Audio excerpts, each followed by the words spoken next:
Okay.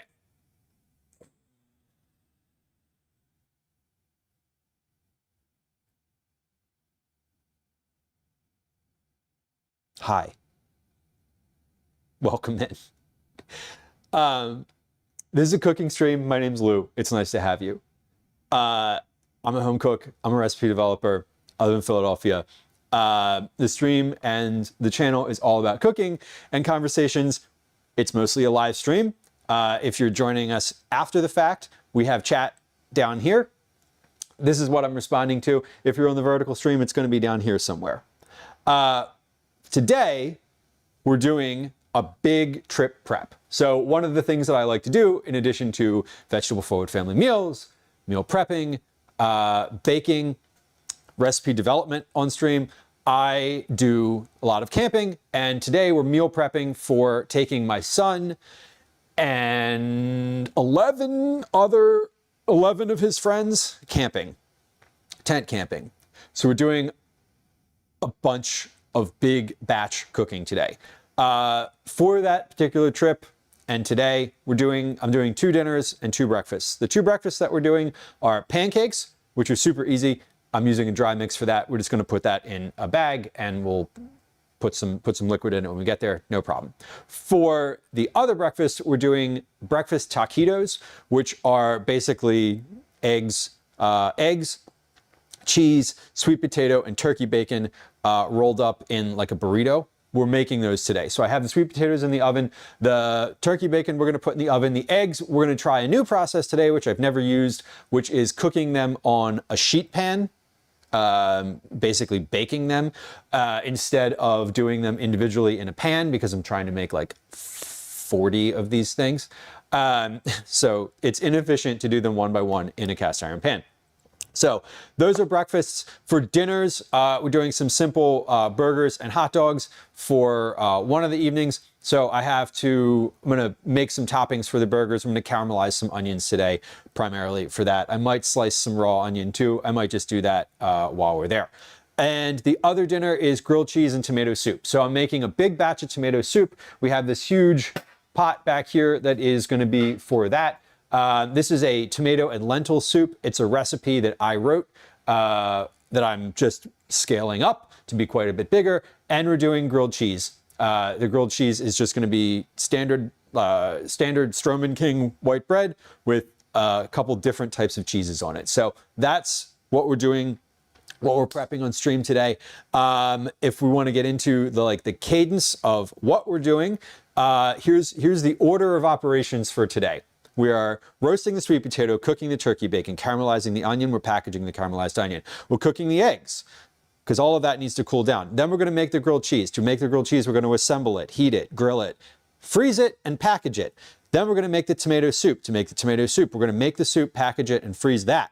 Then we're going to make the taquitos. Again, the taquitos include the sweet potato that I'm making, the eggs that I'm baking, the bacon that I'm cooking. So all of this taquito cooking happens at the top of the stream here. So we're going to assemble those, package them, and freeze them. Then we're going to slice some onion for the burgers. We're going to chop some red onion for the hot dogs. We're going to mix the dry pancake mix together, and then we're going to make some cinnamon and sugar together in a gallon-sized plastic bag so we can make monkey bread out of it. That's what we're doing today on stream. If you're joining us live, you have to subscribe for 5 minutes. Before you can chat. If you're joining us after the fact, again, the chat that I'm primarily responding to from both YouTube and Twitch is going to be down in this corner if you're watching on the horizontal stream, and somewhere down here in the middle or at the bottom if you're watching on the vertical stream. If you're watching on YouTube, please like the channel. No, please subscribe to the channel and like the video. Liking the video helps it get out into the algorithm for more people, and subscribing to the channel helps the channel in general. Again, I am live on both YouTube and Twitch. Thanks for hanging out. Let's get started. Okay, so the sweet potato is already in the oven. Turkey bacon is next. I think we're going to cook the I feel like I want to cook the turkey bacon in the oven too. But while I decide on that, while I decide on what we're doing with the turkey bacon, we're going to start caramelizing the onion because that's going to take a while. So, Sofluff, welcome in. 10 out of 10 spiel. Hey, thank you. I appreciate it. We're also putting a hat on because we're cooking. Raven, you're sad. It's turkey bacon. We have a few folks on this trip. There's not a lot of dietary restrictions for these folks, but there are some dietary considerations. A dietary restriction to me is like, I cannot eat this thing or I will die. A dietary consideration is like, I cannot eat this thing because of religion or personal preference.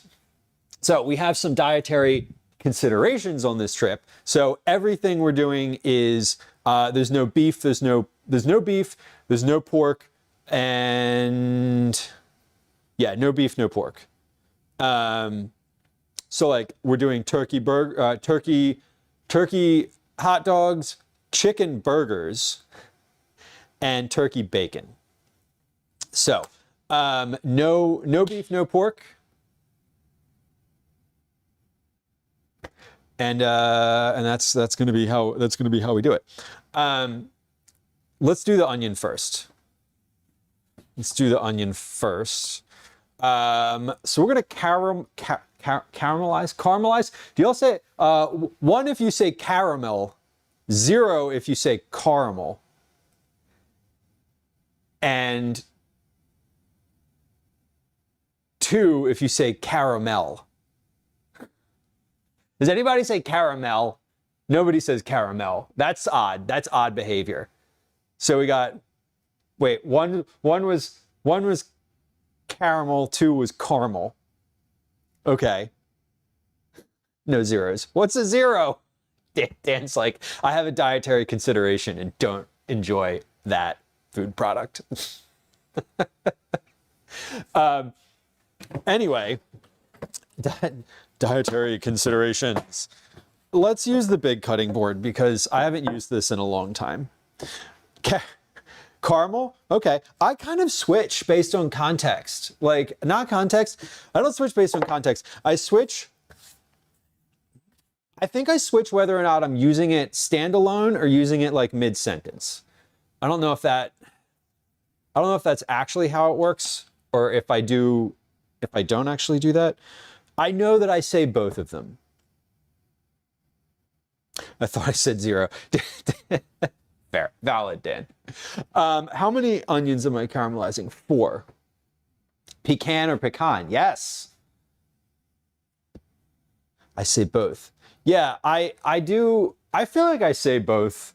Depends on the circumstance. It depends on if I'm thinking about it. If I'm thinking about it, I probably say caramel. Caramel. Oh, we're gonna do a cookie club drawing today, by the way. I got all of our entries here. They're ready to go. The most entries we've ever had because it's for 2 months. But last time we did it for 2 months, it wasn't this many entries. So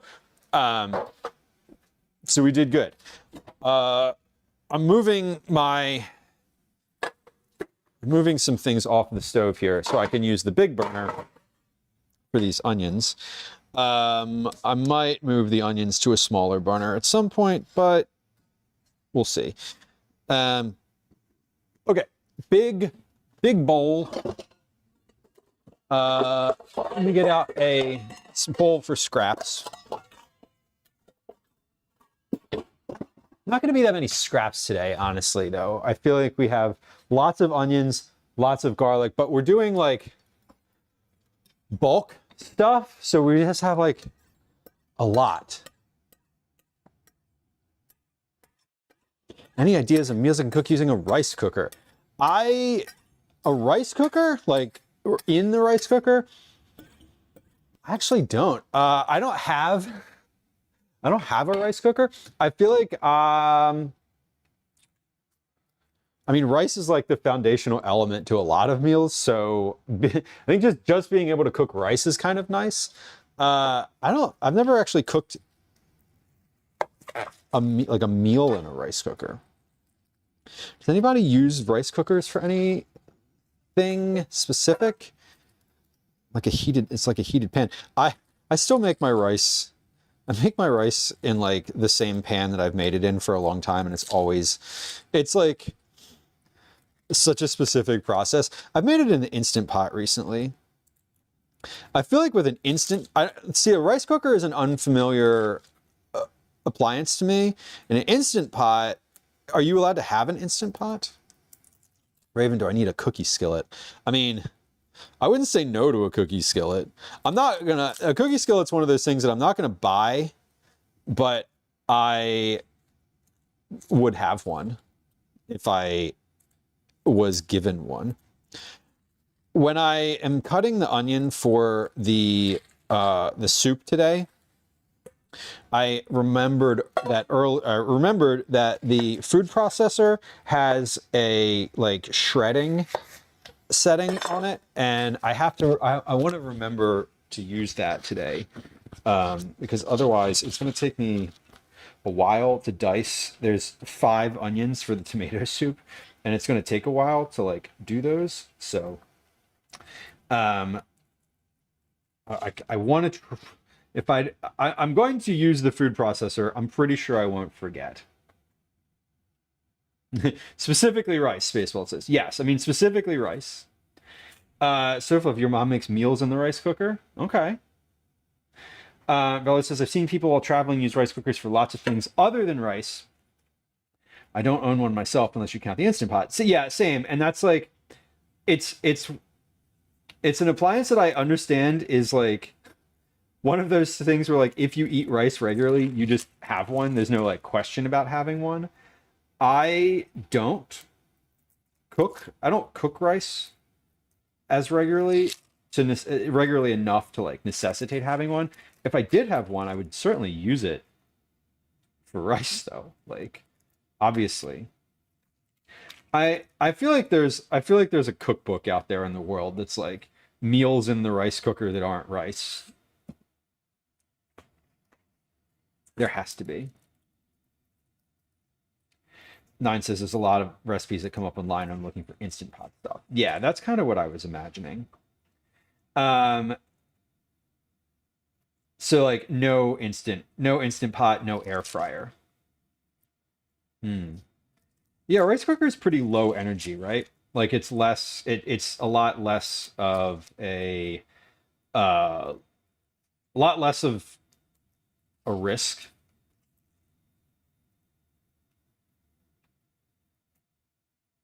Caretaker says I use the Instant Pot for my rice alternative. Yeah, same.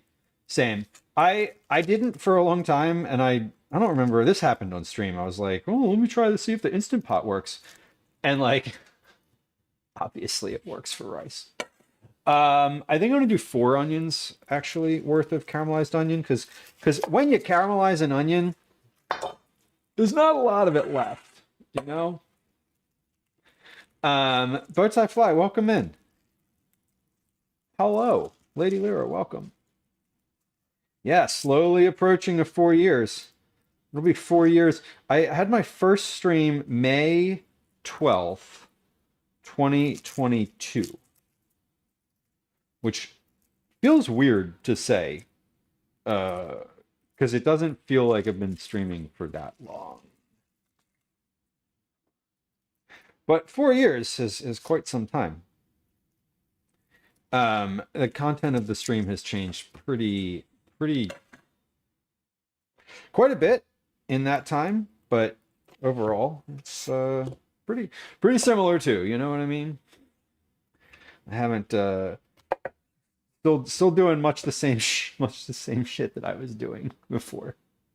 How are you following for 3 years, 12 months, 2 days?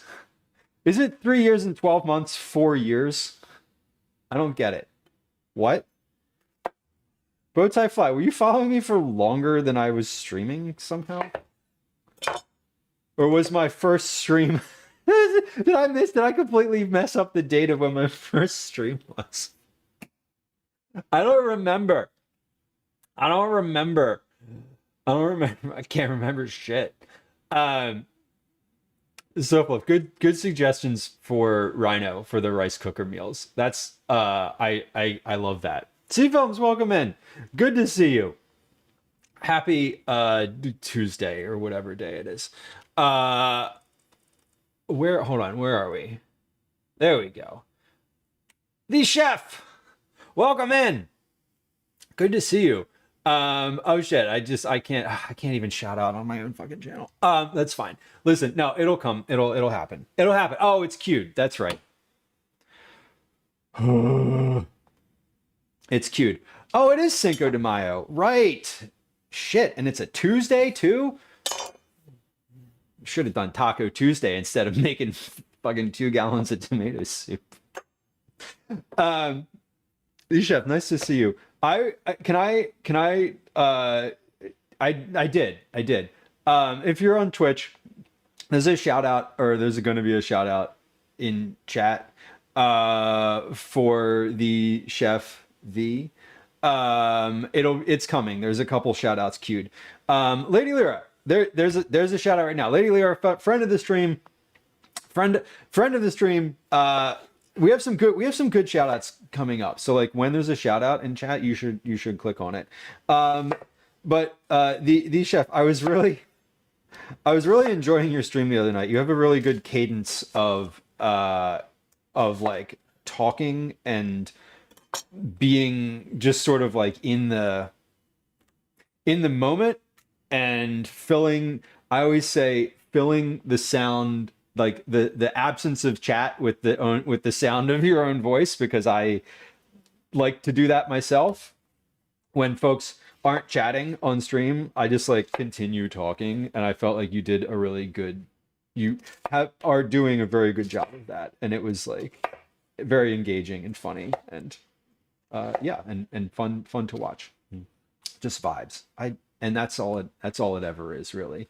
Bowtie Fly says, I came to your stream right before I was affiliated. Oh, right. Okay. Yeah, I registered the account on Twitch a couple months before I started streaming, and was like bopping around in the food and drink category. Carly, welcome in. Good to see you. Robbie, hello. Welcome. Happy Tuesday.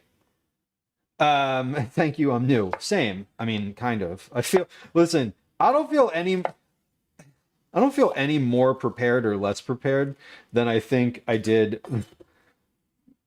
I think maybe I feel even less prepared to stream now than I did the first like month of streaming. Somehow. I don't know why, but it's sometimes you just get the feeling. It's weird. It happens. We have some good shout outs in chat. Bowtie Fly, fellow friend of the stream, here since stream number 1, following for 3 years and 12 months, and also a fellow food and drink streamer. Bowtie Fly, are you in the creator club, the food and drink creator club? So if you're a food and drink streamer, let me just like say this as a like general statement. If you're on Twitch and you're a food and drink streamer, there's a link in chat. We have a creator club. It is an officially sanctioned Twitch club for food and drink streamers. There are creator clubs for all sorts of all sorts of different things. There's a Roblox club, there's a Legos club, there's a music club, there's a makers and crafting club, there's an IRL club. I am 100% missing like 5 to 10 additional clubs. Anyway, there is a link in chat to that. It's a form you fill out, you apply. They're very slow to get to the applications, so like just FYI. It is a club that is run by Twitch and advised by members of the food and drink streaming community. And that is my spiel for the creator club. Anyway. Raven says, I wanted the cookie command to be a Cookie Monster gift when it's birthday. We have, if you are a subscriber and you have access to the sound commands, command cookie M is the Cookie Monster. Cookie, really? There it is. Okay, we have going to put a little olive oil in my pan back here, and we're going to, I preheated the pan, so it's warm. I'm going to bring it over to the counter here, so I'm not like carrying the fucking cutting board over there. I'm cursing a lot on stream today. I don't really do that. I do. You know, I do. I don't. Ah! Got splattered oil. Okay, that was worth cursing about. You know, I do actually curse a bit in real life. I feel like I do it less on stream than I do in real life. Bowtie, I did send you the invitation. Yeah, you know what? And please forgive me because I sent the invitation to like anyone that I knew that was part of the food and drink category, and then I don't always look at the members list on Discord. What about macaroni and cheese in a rice cooker? You probably could. You probably could. I don't know how, but I bet you could Google it. Just Google it.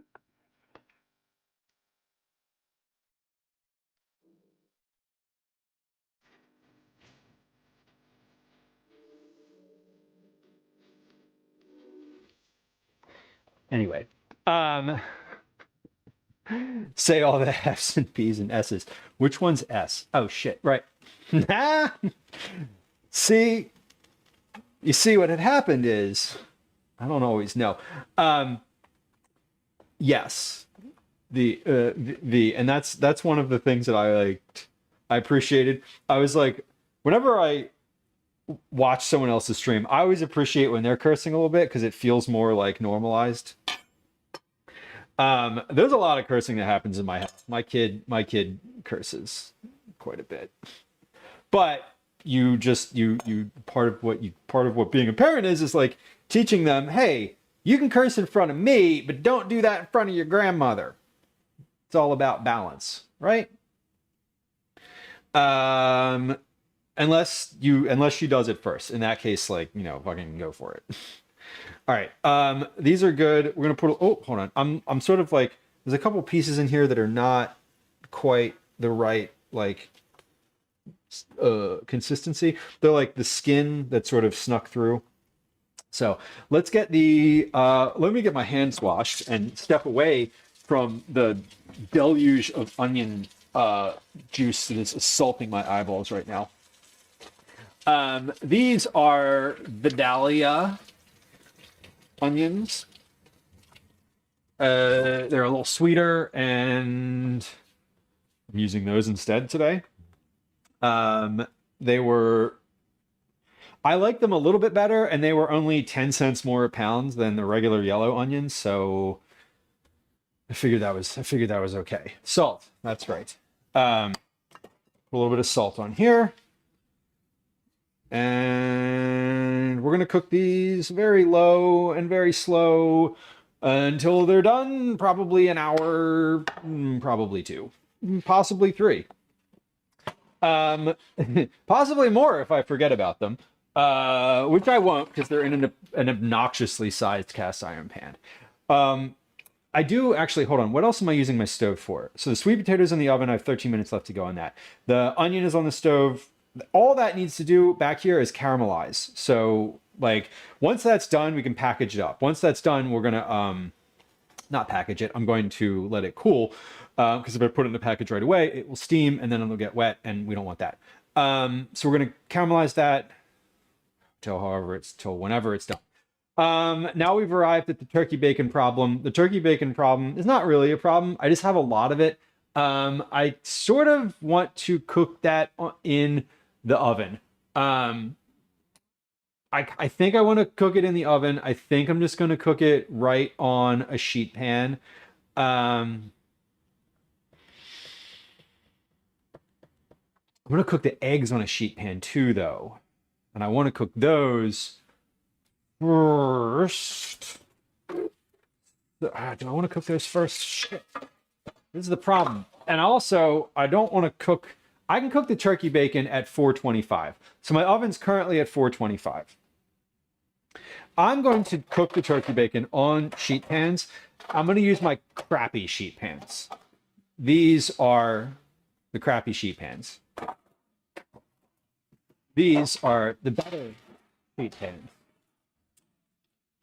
Can you tell the difference? I can. One of them's larger and also thicker. Don't be intimidated though. They're both good. They both get the job done. So,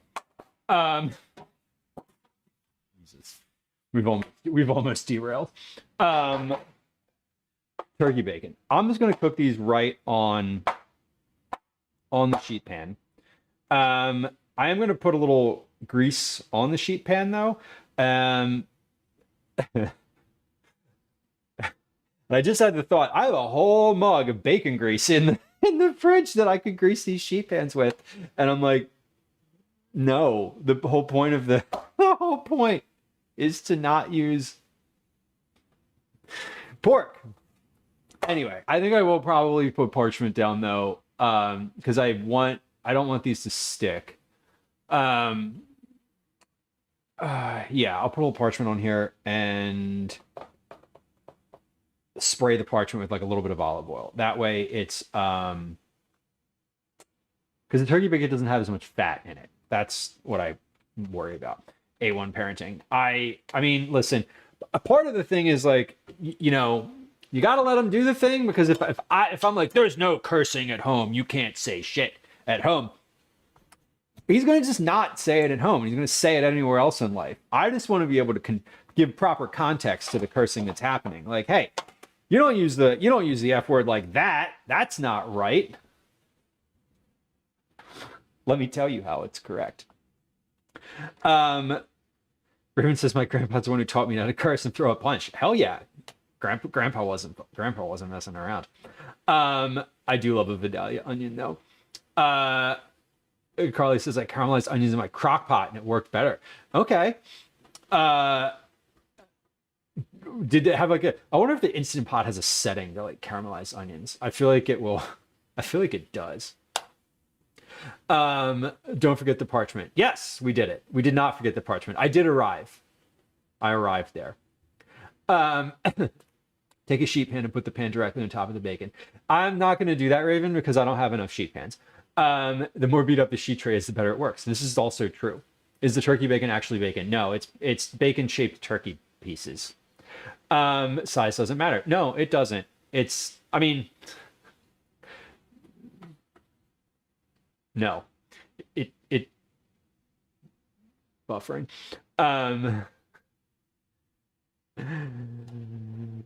Funny. Raven, let's steer away from the like talking about my partner on stream in that context. I'm not comfortable with that. Thank you. Liz, welcome in. Hello. Okay, we're going to put the parchment down. Like I said, we arrived. We arrived at the parchment part. I wasn't thinking about that. Yes. Well, it came off that way. So I'm just clarifying. We don't need to dwell on it. Shit. Well, I just ran out of parchment. In that box. All right. Let's hold on. Yes, perfect. This parchment.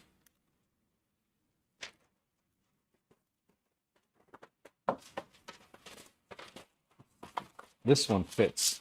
These different parchments fit different ways in specific. They're different sizes. Why is this one? What the fuck? Why is this one not in the box? Let's see which one cooks better. We're gonna crumble these up though, and the bacon. We're probably gonna have to do multiple rounds of bacon here, which is like kind of annoying.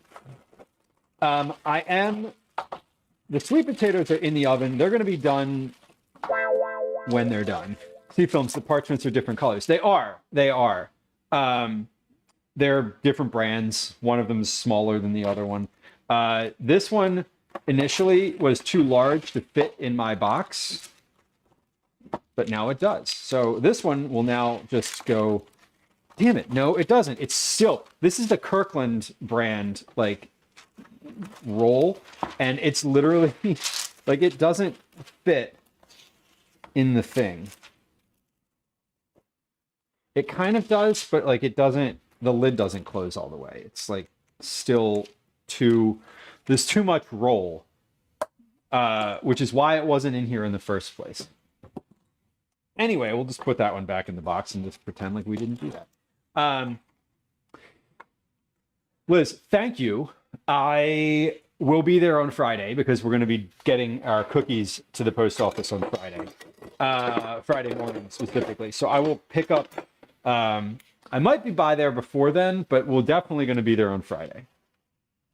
So come on over to the stove. Well, not come on over, but I'm going to put the other camera on the caramelizing onions, and we'll one of these buttons does the thing.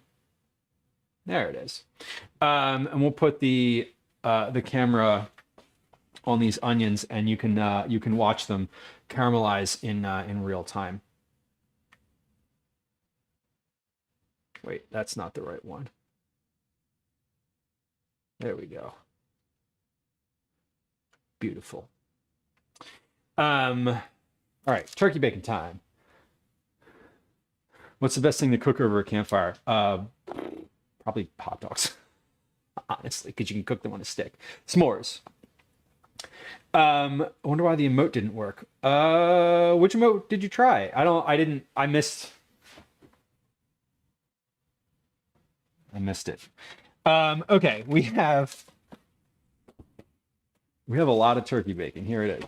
Let me wash my hands real quick.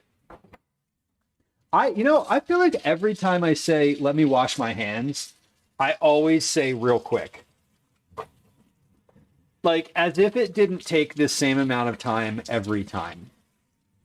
Like, I'm not washing them any quicker ever. I'm just, I don't know. Showing as a box gift for me. Interesting. It's showing up on my chat reader. I can see it as a like gift, not a GIF, a gift. As what it's supposed to look like.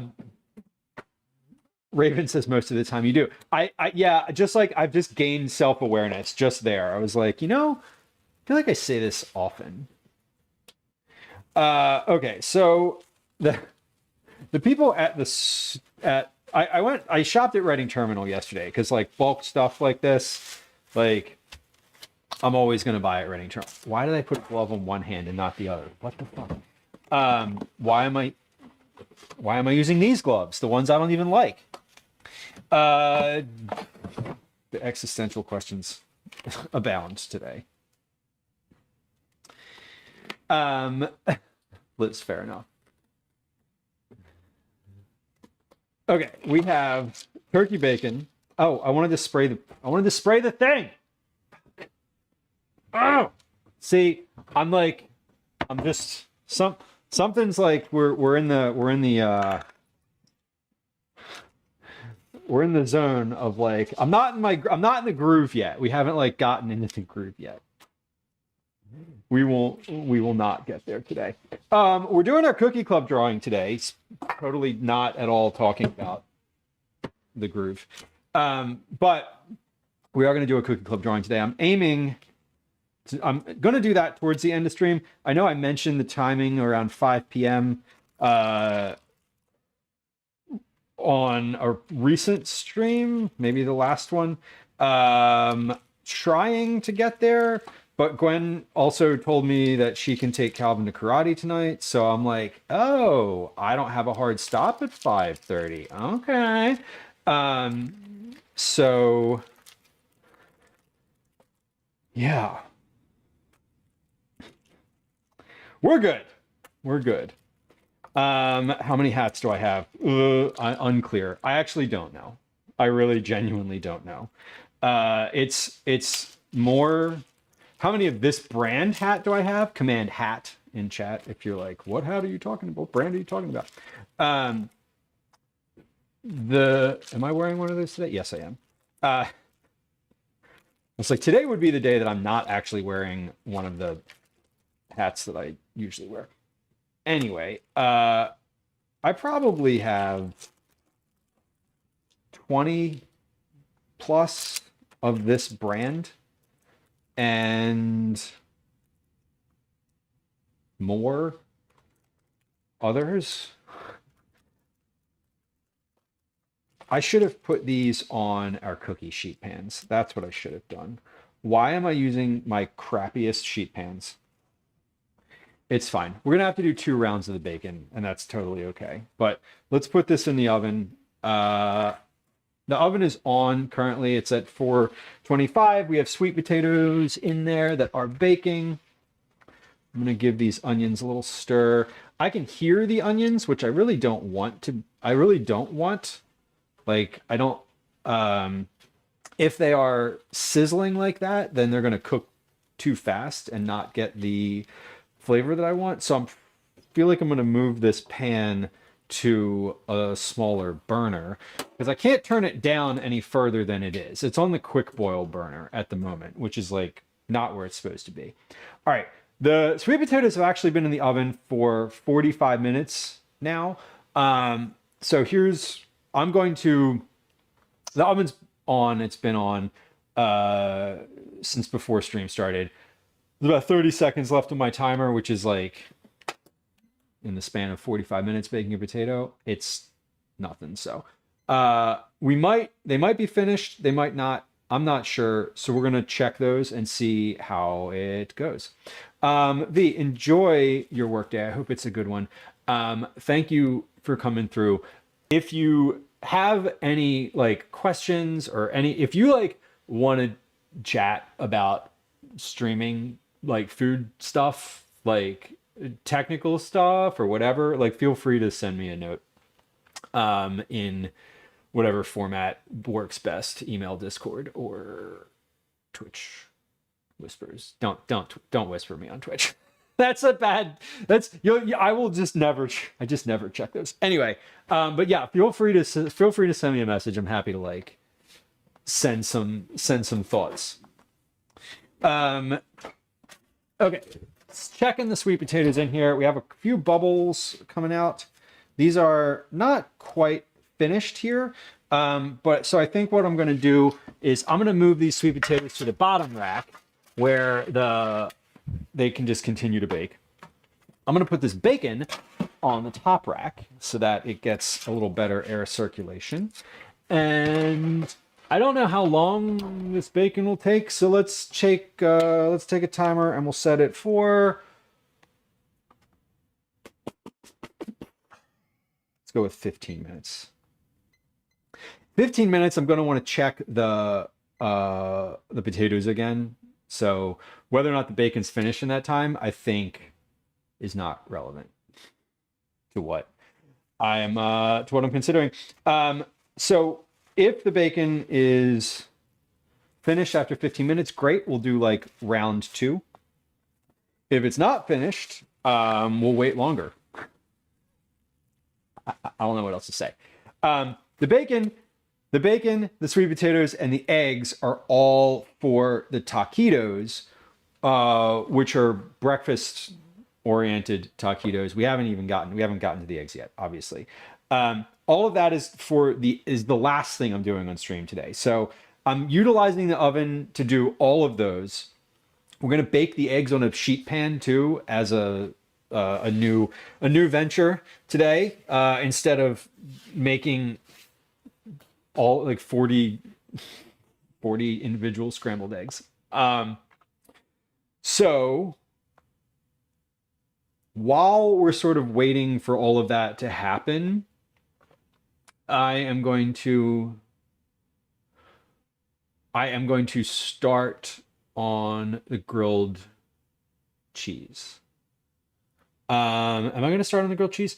No, I think we're going to do the soup actually, because the soup is the only other thing that requires vegetable prep. So we'll do the soup, because the grilled cheese I also want to use the oven for. And I don't really have use of the oven right now. I do. I'm literally using it. There's stuff in it. So I can't put any more. I don't want to open and close the oven. The grilled cheese isn't cooking in the oven, but it's melting in the oven, which is important. Okay. So once the bacon's done and the potatoes are done, we'll do the eggs and then we'll do the grilled cheese. Okay, got it. So let's do the soup. The soup, I'm going to want to use my big burner that I'm using for these caramelized onions. So I need to do some stove shuffling. C-Film says, what do I like more, turkey bacon or Canadian bacon? Canadian bacon. I personally prefer pork bacon. I don't eat it very often. It's one of those things that, because I don't eat it very often, I want the more indulgent version of the thing. If I ate bacon regularly, like for breakfast, I would probably eat more turkey bacon. Like I would probably do that in general, but I don't. So, you know, we're going with regular bacon or Canadian bacon as my choice in those. We're going with turkey bacon today because of the dietary considerations of the people that are on the trip. Some of whom don't eat pork, some of whom don't eat beef. None of them are vegan, none of them are vegetarian.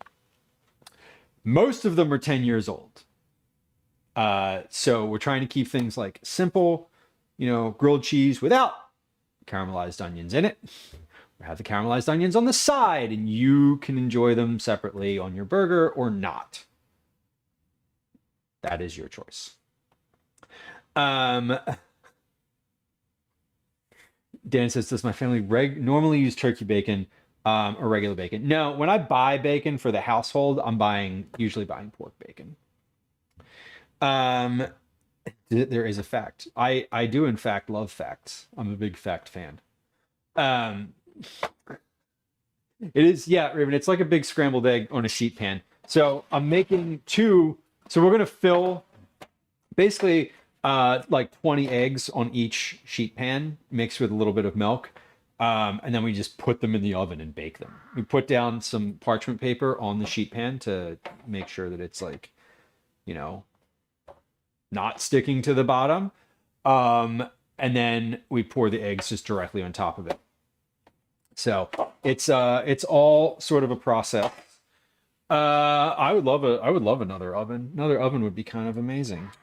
I'd be into that. And if I had another oven, I would probably just make things more complicated. Honestly. Okay, so we're moving our caramelized onions over to this burner, which is a little smaller, but they're in a cast iron pan, so you know it's kind of retaining heat, and that's okay. Okay, I'm going to use the big burner for my soup. So let me turn that off right now. I need to prep everything for my soup. The soup is a tomato and lentil soup. I've made this on stream multiple times. I literally wrote the recipe on stream over the course of like 10 different tries. I think I tested this soup on stream 5 times. It works. It worked really well. I was very happy with it. So we need and I'm multiplying this recipe times 5. By the way, it serves 4. It says it serves 4. It's like a cup and a half of soup. We have 19 people going. Some of them are not going to eat soup. Some of them will want more. So 1 serving per person with 1 extra serving is my calculation. And again, you better believe that I put all of these things into my recipe scaler, which I wrote myself in a spreadsheet, so that I bought the right amount of ingredients. Anyway, we have to read the recipe first. And I actually printed this one out. I actually printed this one because I use it regularly enough. Like I wrote it, but also here it is like from the website. So it's easier to read in the format here than it is my terrible handwriting and notes. The recipe for this calls for 1.5 pounds of grape tomatoes. So 1 US dry quart. That's one of these containers. So we got 5 of these. Medium onion, finely diced. So we have 5 onions. We're gonna use our food processor for the onions and the garlic. 4 large garlic cloves, a tablespoon of oil, a teaspoon of salt, a teaspoon of pepper, 4 cups of broth, and 1 cup of dry red lentils. So we're gonna prep all of those ingredients first before we even get started here, because I want to be able to like just dump and go. I'm not trying to be prepping things after, in the middle of all of this. So the tomatoes are ready to go. We're good. Let's get the onion here. Let's get the onion going. I need my food processor and the attachment for grating. I'm gonna put like I said, I'm gonna put the onion and the garlic both through the food processor, because otherwise I am gonna be hand chopping. Let's see, 20 cloves of garlic and 5 onions, and like that's too much work when we have a machine capable of doing this for us. So let's use our resources. Working, what do they say? Smarter, not harder. Yes, we're gonna do that. 9 asks, is there a reason that I use grape tomatoes? Yes, and the reason I use grape tomatoes is twofold. Well, actually, it's a long and complicated story. It's not. When I initially pitched this recipe, so let me walk that back. So I had this idea for this recipe that I wanted to create basically a Campbell's soup duplicate that included additional ingredients, lentils specifically, to help up the nutrient density of the thing. So something you can make at home quickly, that has better nutrient density than Campbell's soup, that has less sugar than Campbell's soup, and that has a similar color. So that was my motivation. And I'm throwing Campbell's soup under the bus heavy here, but like any of those canned soups with, tomatoes and sugar, that's what I'm really talking about. I initially sent the idea for this in. I pitched it as a roasted tomato soup, and the editor that I was writing it for asked, was basically like, roasting these feels complicated. Like you have to turn your oven on, then you're using the stove, then you're using a blender. Like cut one of those out of there. Pick one to cut out. Could you do this in a Dutch oven instead? So I'd already committed to using grape tomatoes at that point because I wanted to roast them on a sheet pan and then put them in a blender, as opposed to using like a whole tomato, because these are great when they burst. And they're just like, because I like the grape tomato, I like the idea that you would just buy like a pint of these as opposed to trying to like chop up a tomato. Like these are easy. You rinse them in the container and you dump them in. There's not a lot of work going on with these. So the recipe itself calls for essentially roasting them, but in a Dutch oven on the stove. I had initially pitched to like roast them on a sheet pan. So part of in the writing of the thing was working on the like, okay, how do I get them to have a similar roasted component along with, in a Dutch oven as opposed to actually roasting them. I wanted to roast the garlic, the onion, and the tomato all together on one sheet pan. Now I'm just using a Dutch oven, but there wasn't any like the specific reason why grape tomatoes was because I initially wanted like a sheet, like dump them out on a sheet pan situation and roast them until they burst, because the bursting is the indicator that they're finished, is a visual cue that they're finished. And if you use regular tomatoes, it's like, when are they done? Well, who knows? So I like the grape tomatoes because you don't even have to time them. You just look at them in the thing and then they're like, well, they popped, they're done. So to me, it's a little easier to do that. 3, 4, 5. 5 more onions. All of those are going in through this food processor. Man,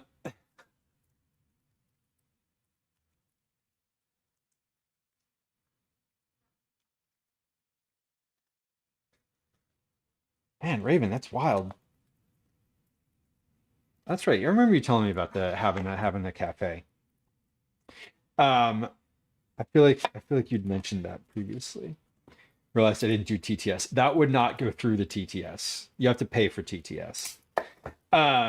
Also, TTS is not free. You do have to pay for it. And I don't think it would accept that much text.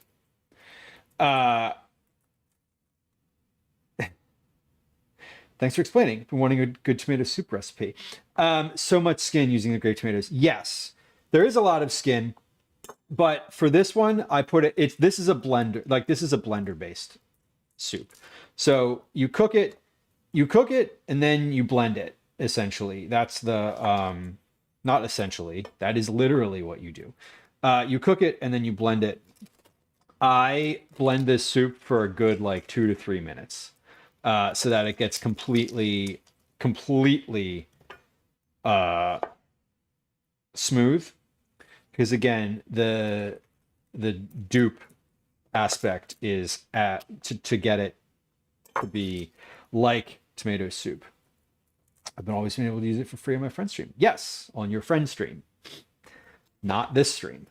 This stream, TTS is free if you are a tier 2 subscriber.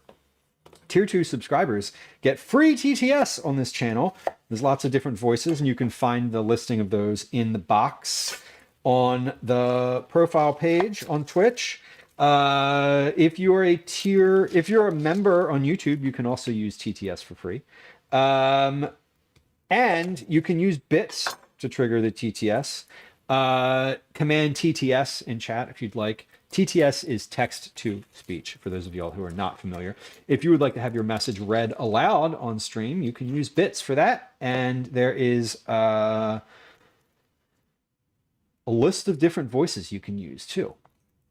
Sometimes they work, sometimes they don't. They should be working. I check them about every month or two when I'm doing admin work, because they use different types of like TTS engines, which don't always. Sometimes I have to reset them. Oh my god, these onions! I'm under assault. I'm under assault. Ah. Timer's going off. That was 15 minutes. Let me cut this one. Cinderella, I don't actually know if the say command works. I don't know if say is a command that is set up. I'm really sorry. No need to get so emotional. I mean, I'm trying not to, but I just love Vidalia onions so much. It's listed. Okay. It should work. I don't know why it doesn't. The sound commands are only if you're a tier 2 subscriber.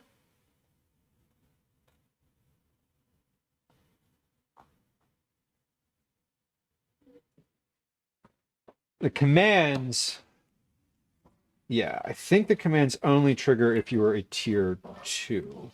Let me check.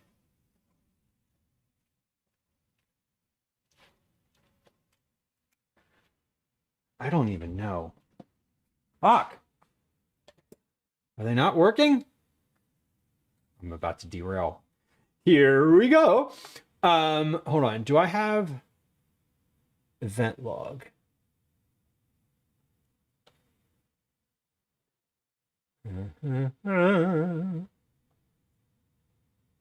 Let's see. Hold on. Are they on?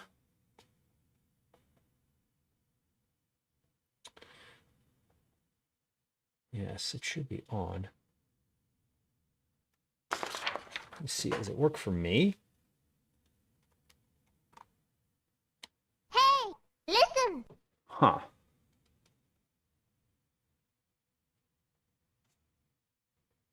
Dad said testing. Well, they work. I don't know why they're not working. Let's see.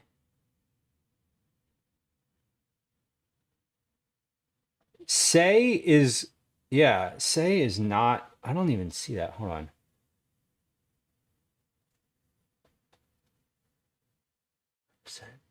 Subscription regex max is 2,000 and 3,000. Huh. Yeah, I don't actually know why they're not working. Yeah, I don't know. All right, the timer was for the sweet potatoes and the bacon. So let's check these. I do know that TTS is complicated. The way I have it set up is too complicated and needs an improvement. So if it's not working, I know that this is one of those things that I'm not fixing now, because I will be in the weeds for like an hour. Okay, let's see. This looks pretty good, actually. 15 minutes was right about on point. I'd like to pop this back in though. I'm gonna check the potatoes. So first, let's get the potatoes out because I'm pretty sure those are finished now. And then we're gonna broil this for several minutes. I'm flipping them. I'm going to put them back in, and then we'll broil to get a little bit of like browning on the side that was on touching the sheet pan.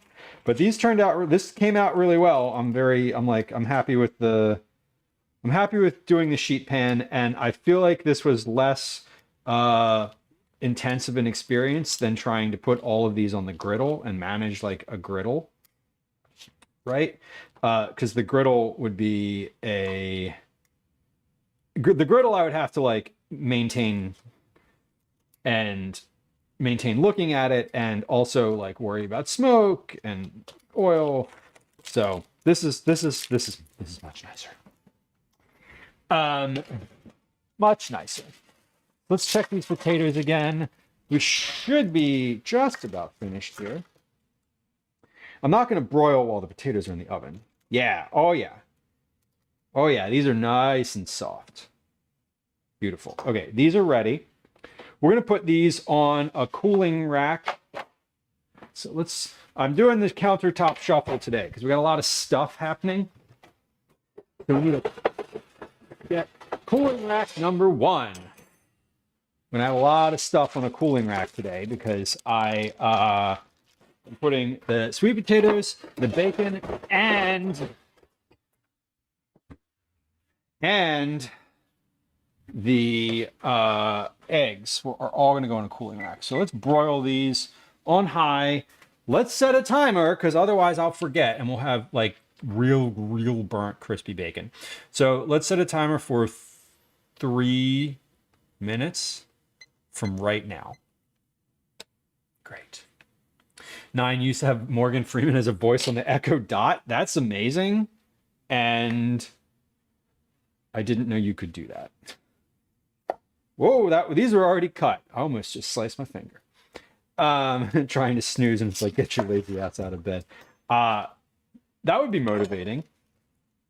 I've had a new waking up routine in the morning where I set my alarm 35 minutes before I actually want to get up, so that I get up, I use the bathroom, I drink like half a liter of water, and then I go back to bed.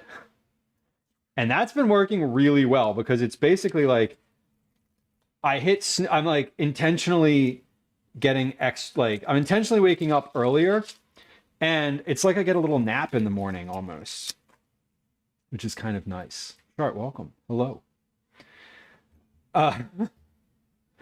9. So it actually does like a more, it takes on a persona and not just a voice, if I'm understanding what's happening correctly. That's kind of amazing.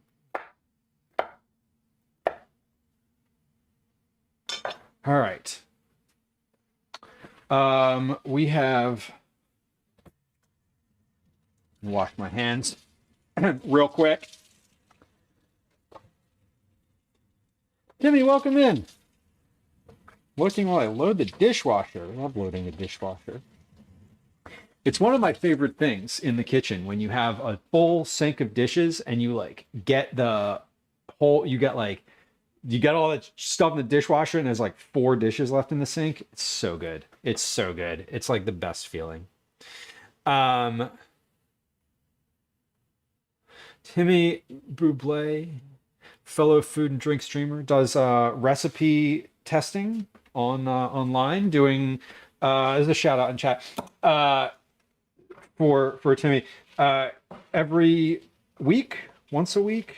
I don't know if you stream more than once a week, Timmy, but I know that the focus of the channel is taking like social recipes or viral recipes and like trying them trying them out, which is fascinating, because I often like seeing those recipes, but like I tend to sort of stay in my lane. I don't do a lot of like, I found this recipe on the internet, let's make it. I just personally don't do a lot of that, which is not, that is no value judgment there, but I don't. So I always appreciate that kind of curiosity shown on stream. Sundays and then a random weekday. Okay. A random whenever it works weekday. I love that.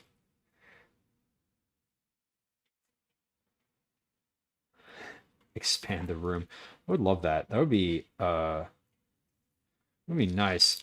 I have more counter space. It's just taken up by other things. That's the thing. Yeah, I was thinking about the whole like, where am I putting all this stuff today? I did a little like pre-stream clean out of the freezer and fridge. Okay, bacon is popping.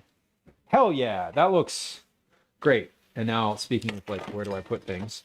Let's put this hot pan halfway off the counter. What could go wrong?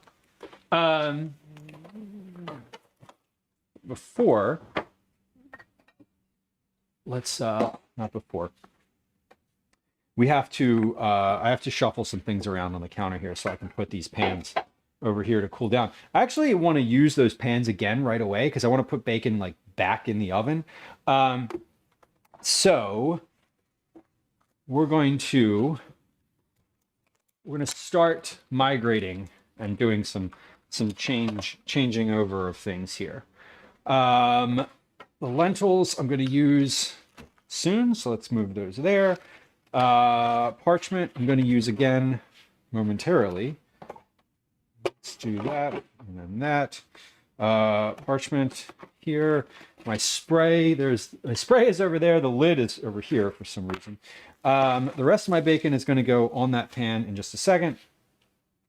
And salt can go back over here where the salt goes, so I can reach for it and find it again. And now let's get this bacon. I'm going to put this bacon on a plate, I think, and just like stack it with some paper towels in between. because that way I can just have, that way I'm not using up a cooling rack for this bacon, because it's not going to take that long to cool down, really. 9, congrats on the new setup. That's kind of amazing. 2 counter height workbenches, putting back to back when I've been using a dining room table. Nice. That's so satisfying. That's so satisfying. Do you have like big plans for the first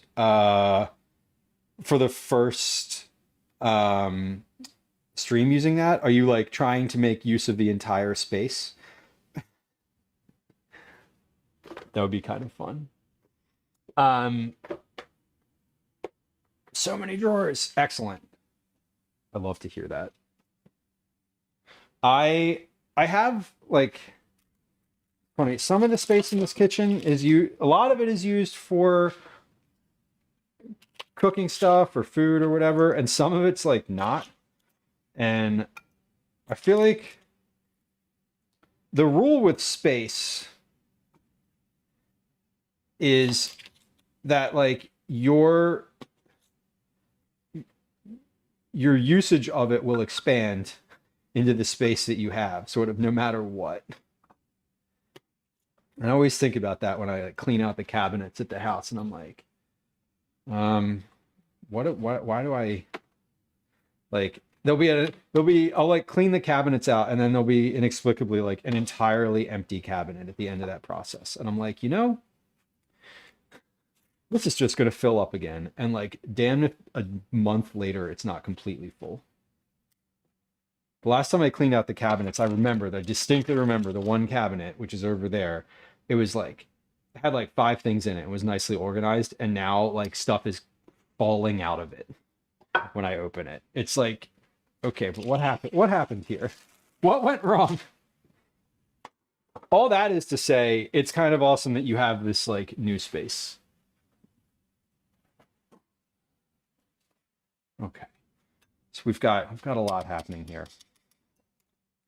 Yeah, caretaker. I haven't seen, they're not around right now.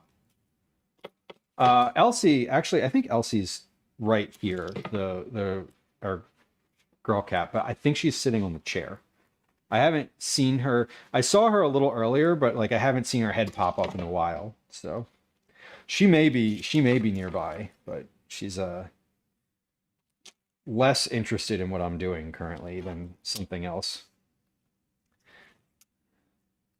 Okay, we're just getting all this bacon off the tray. I'm gonna reset these trays with some fresh parchment paper, and then I'm going to put them right back in the oven so that this bacon can finish cooking. These are not as hot as they were anymore. So move the bacon over to this side of the counter. Let's reset these with some fresh parchment paper, new bacon, and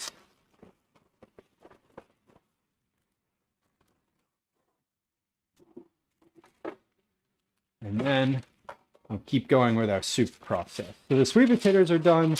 Once the bacon is finished, we'll do the eggs in the oven, and then when the eggs are finished, then we can actually do the grilled cheese. So that is sort of what's happening. That's the order of things.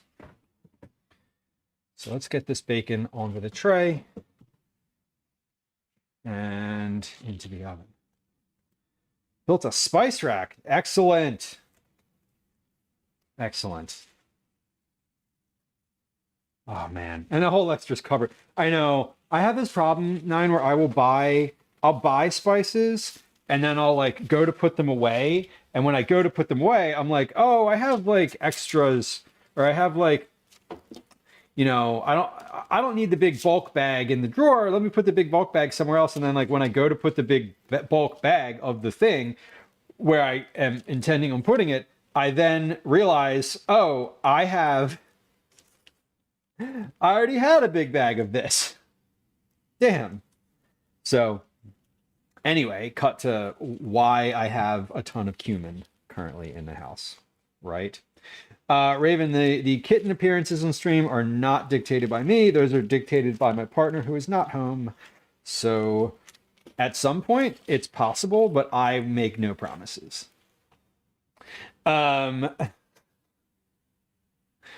Should think of a special stream for the new setup. Oh, you don't have to. I mean, don't feel obligated, Nine. I was just like, some folks would go all out and be like, this is a whole new thing. We're doing we're doing this and that. I personally would be like, we're making dinner. This is the new space and we're making dinner in it. Yeah. Dan, I hope you have a good day. I hope work is easy, and I hope that you come out of it with no new obligations. I wanted to see the cat because I think animals are cute. I mean, they are. Like, I'm not like those two things are not mutually exclusive. I'm not going to go get the cat because the cat is not mine to go get. I am not.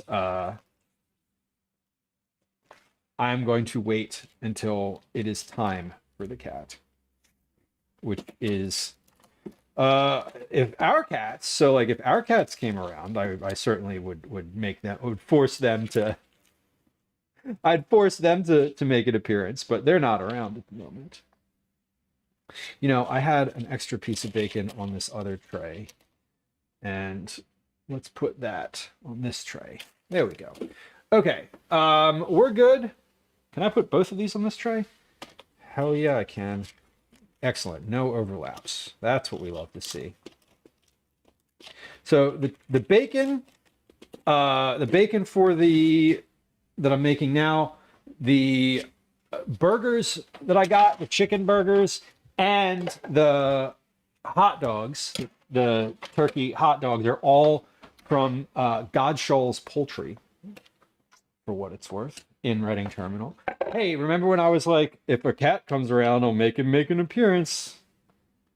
We got one. Just a second. I got a cat down here. How long did I put those in for the first time? 15 minutes? 15 plus... 15 plus 5? What? 5? So maybe 20 minutes? They were in there. Let's do 18. Yeah, there we go. Sofus is an excessive amount of paprika. That is another one that I have a ton of. That's correct. No such thing as extra bacon. No, and I didn't buy. I bought because I bought enough, just enough for what I needed, because I was shopping at a place where you can buy things by the each. I got the exact amount of bacon that I needed, the exact amount of cheese that I needed. I was like, let me get 120 slices of cheese.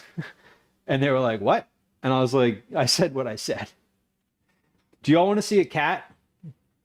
Let me stir these onions first. Do we want to see a cat? Are we interested in seeing a cat? Does anybody have a guess which cat is nearby? We have a cat who's very close.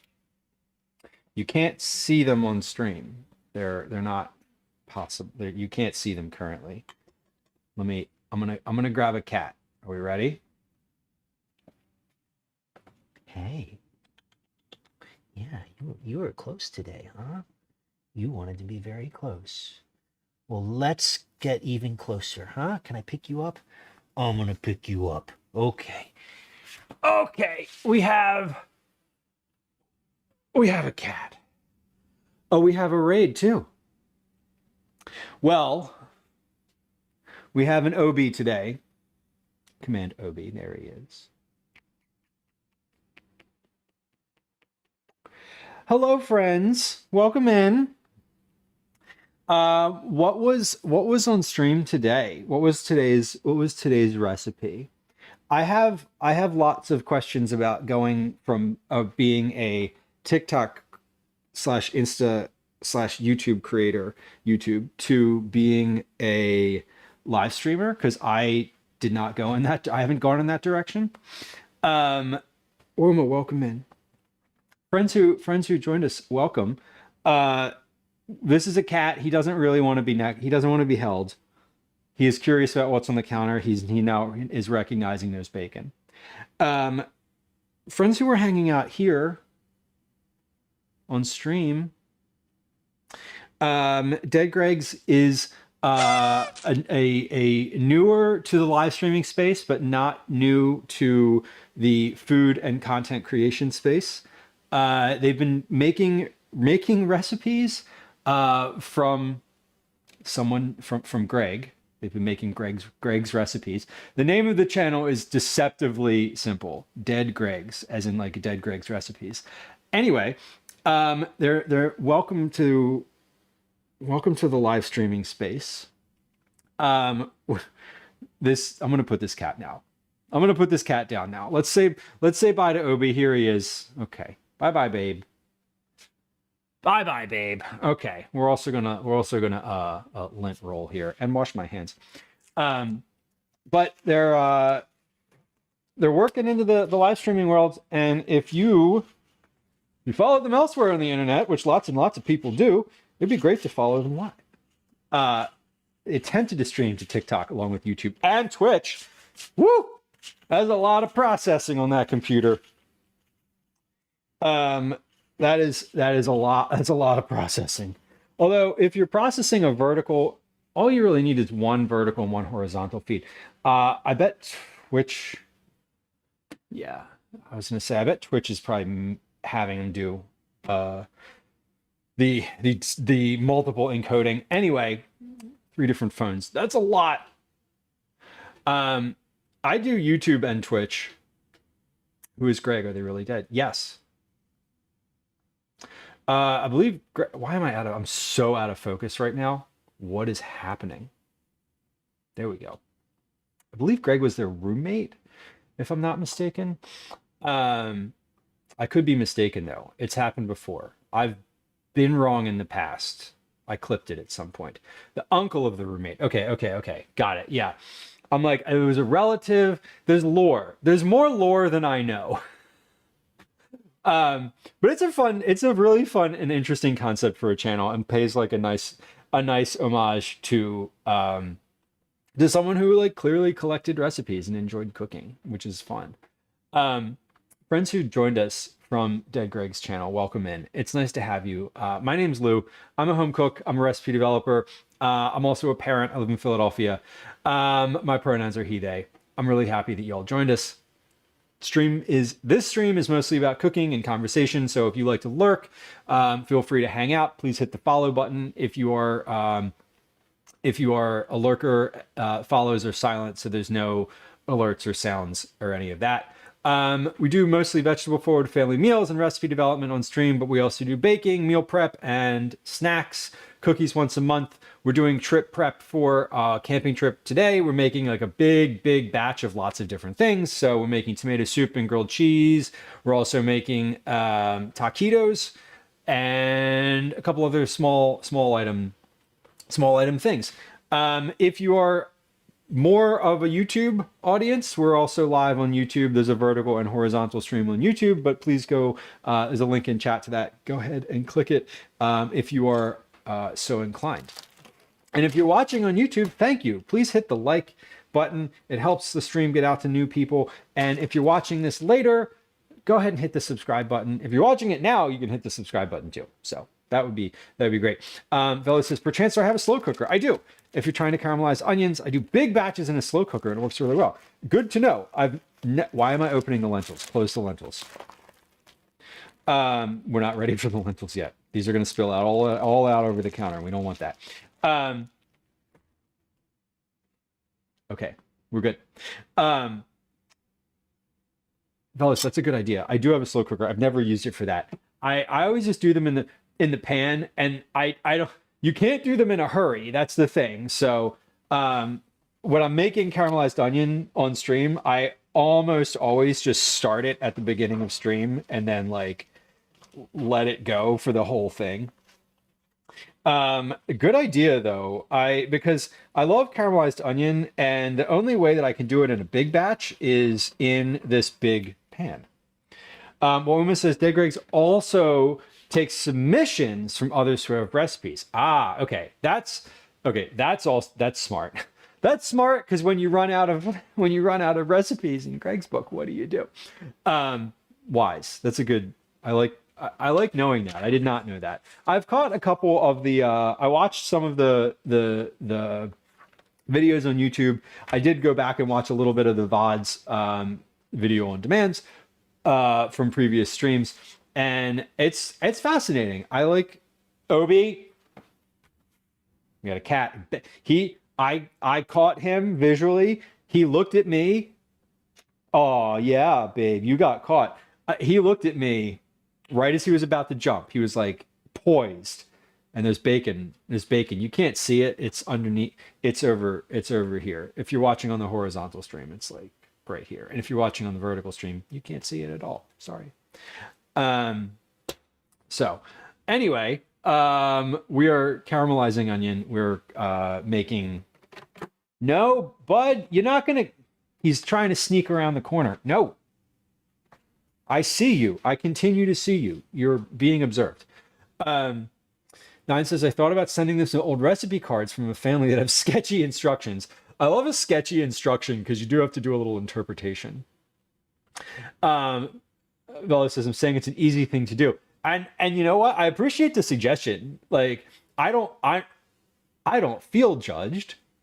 That's the type of thing that I just haven't considered doing. And I've also never gone in and been like, how to caramelize onions on, I'm like, I've never searched for how to do that because, yeah,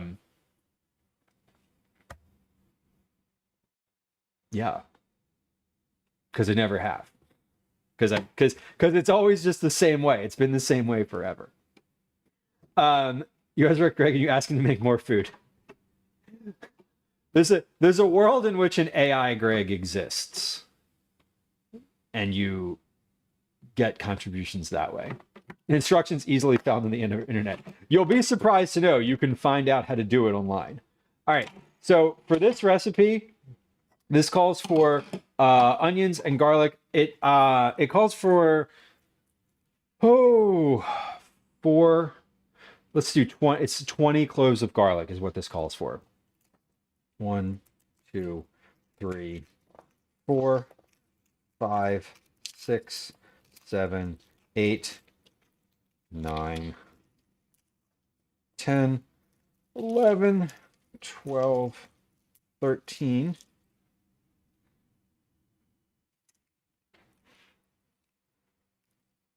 14, 15, 16, 17, 18, 19, 20, 21. Oh, you can see it. I was like, why do we have an Obi chat? Obi mode. If you're, yeah, Obi is over here. He's lingering right now because he smells the bacon. He is around purely because of the bacon that's on the counter. That's why he's here. Okay. I'm going to process this garlic before doing anything because the garlic and onions get into the same pan at the same time. So I don't, and the recipe keeps it really simple because the everything goes in a blender. So we're not mincing the onions. We're not doing the garlic, sorry. All I'm doing with the garlic, and this is all the recipe calls for too, is to smash it. So I'm just cutting off the top, giving a little pound with the knife, and then putting the smashed garlic in a bowl. Once the onions go through the food processor, we're going to put the garlic through there as well. Because the garlic will go through the grater, it'll be just fine. And again, they go in at the same time. So I can just combine it all in one big bowl. This is going to be too much onion for the food processor to handle. So I do need to get a bowl that I can put the first batch of onion into. Nine says, I just remembered I have white grape juice and I got so excited. I mean, that's pretty exciting. I am thinking about it. I don't think I've had I don't think I've had grape juice in a long time. Like specifically grape juice. Ty, welcome in. Happy Cinco de Mayo. Happy Cinco de Mayo. To all who celebrate. We're celebrating by making grilled cheese and tomato soup and not anything specifically cultural. No, bud. He's really on it. Budge Darling, hello. Good to see you. It looks like cat food, so it's for the cat. I mean, it's definitely just meat, cooked meat that smells great on the counter, well within his reach. A clear liquid diet. All right. You did mention that at the top of the stream. I hope you're holding in. I hope you're holding on. I hope you're hanging in there. We haven't had anything other than those bacons that is specifically like fully edible. Although I guess the sweet potatoes are fully edible. The sweet potatoes are completely roasted at this point. So they're at this point they're done and they're out of the oven. They're probably cool at this point.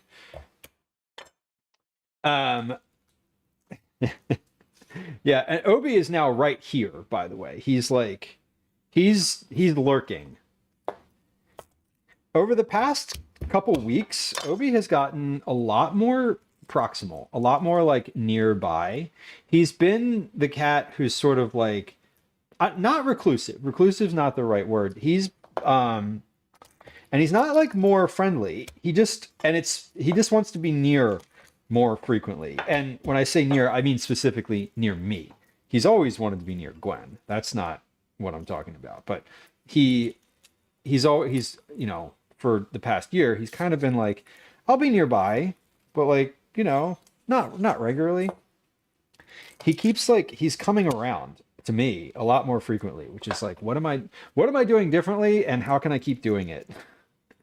Because he's a good cat and he is a good boy. Yeah, he's a very good boy. You're being a good boy, Obi, and you're being a good boy who's not getting on the counter because I'm continuing to watch you.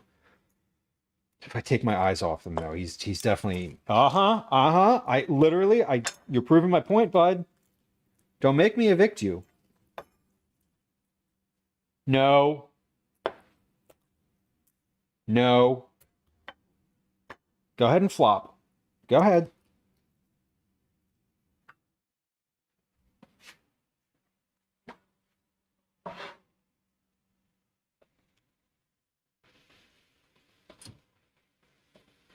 Now that I put the camera down there, he's like, there's a security camera.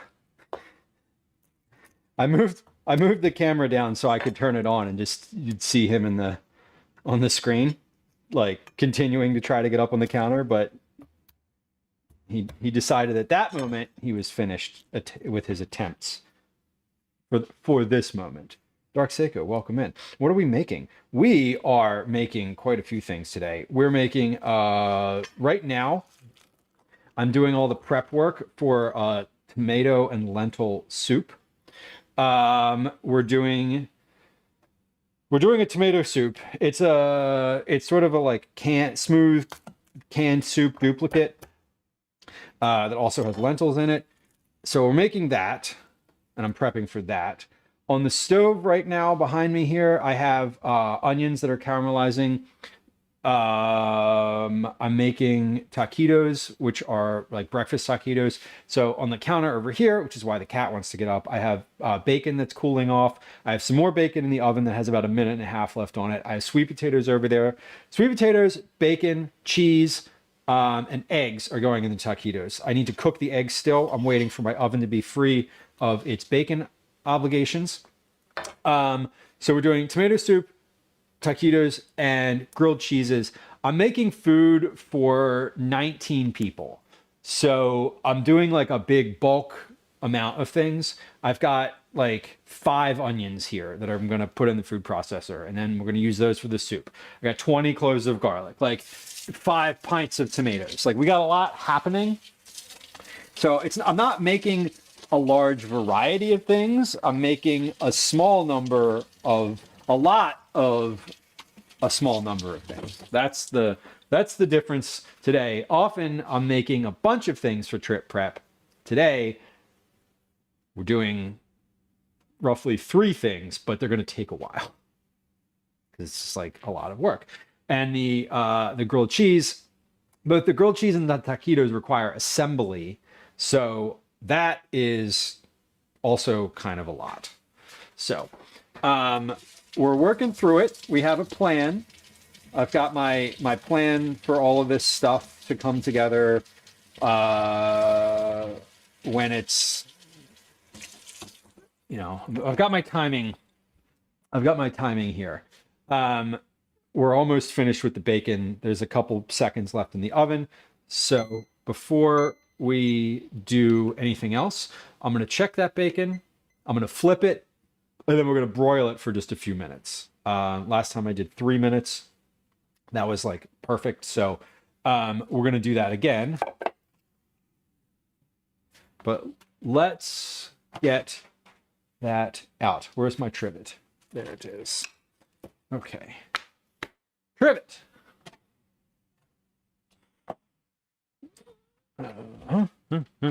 Yeah, these look great. So I have turkey bacon here. We have dietary considerations, so we're not using pork bacon. No pork products on this trip. No beef products on this trip. Chicken and turkey are the only meats that we have. There's no vegans. There's no vegetarians. So we're using regular cheese. Regular cheese, but chicken and turkey for all the meats. So tray number 1 is done. I'm flipping these and broiling them, and then flipping both trays. Then we're going to broil and put them back in the oven to broil for just a few minutes, and then these will be ready. So once these are finished, I'm going to get my eggs in the oven because I'm working on the soup and I'm working on the sandwiches kind of in between other things. Right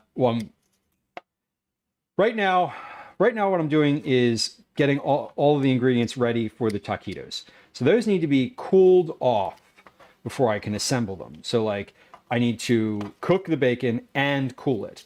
I need to cook the eggs and cool them before I can even assemble the things.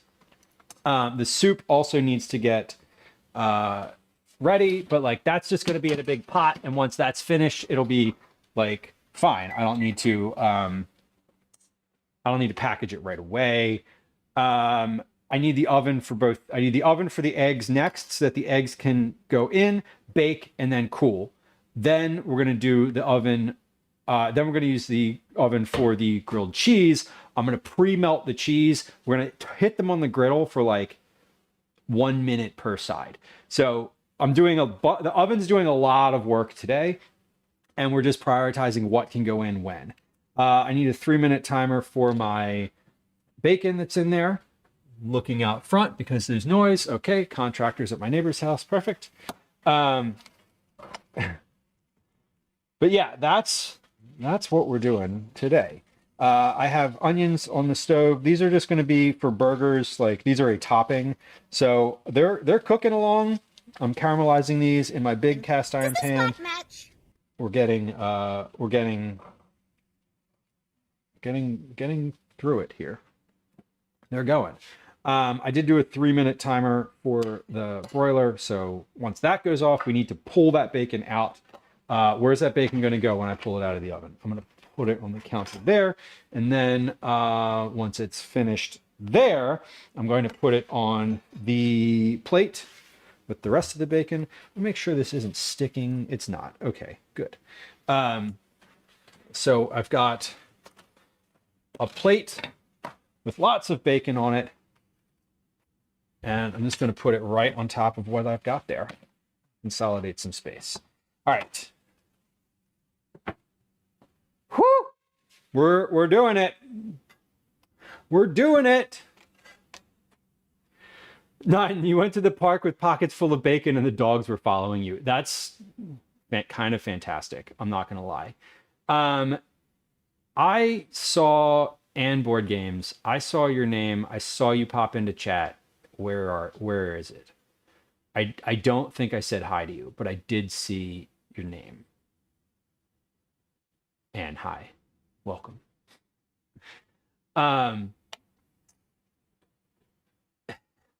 It does happen. That cooking, it's totally, yeah, we're doing soup in like an enormous pot for sure.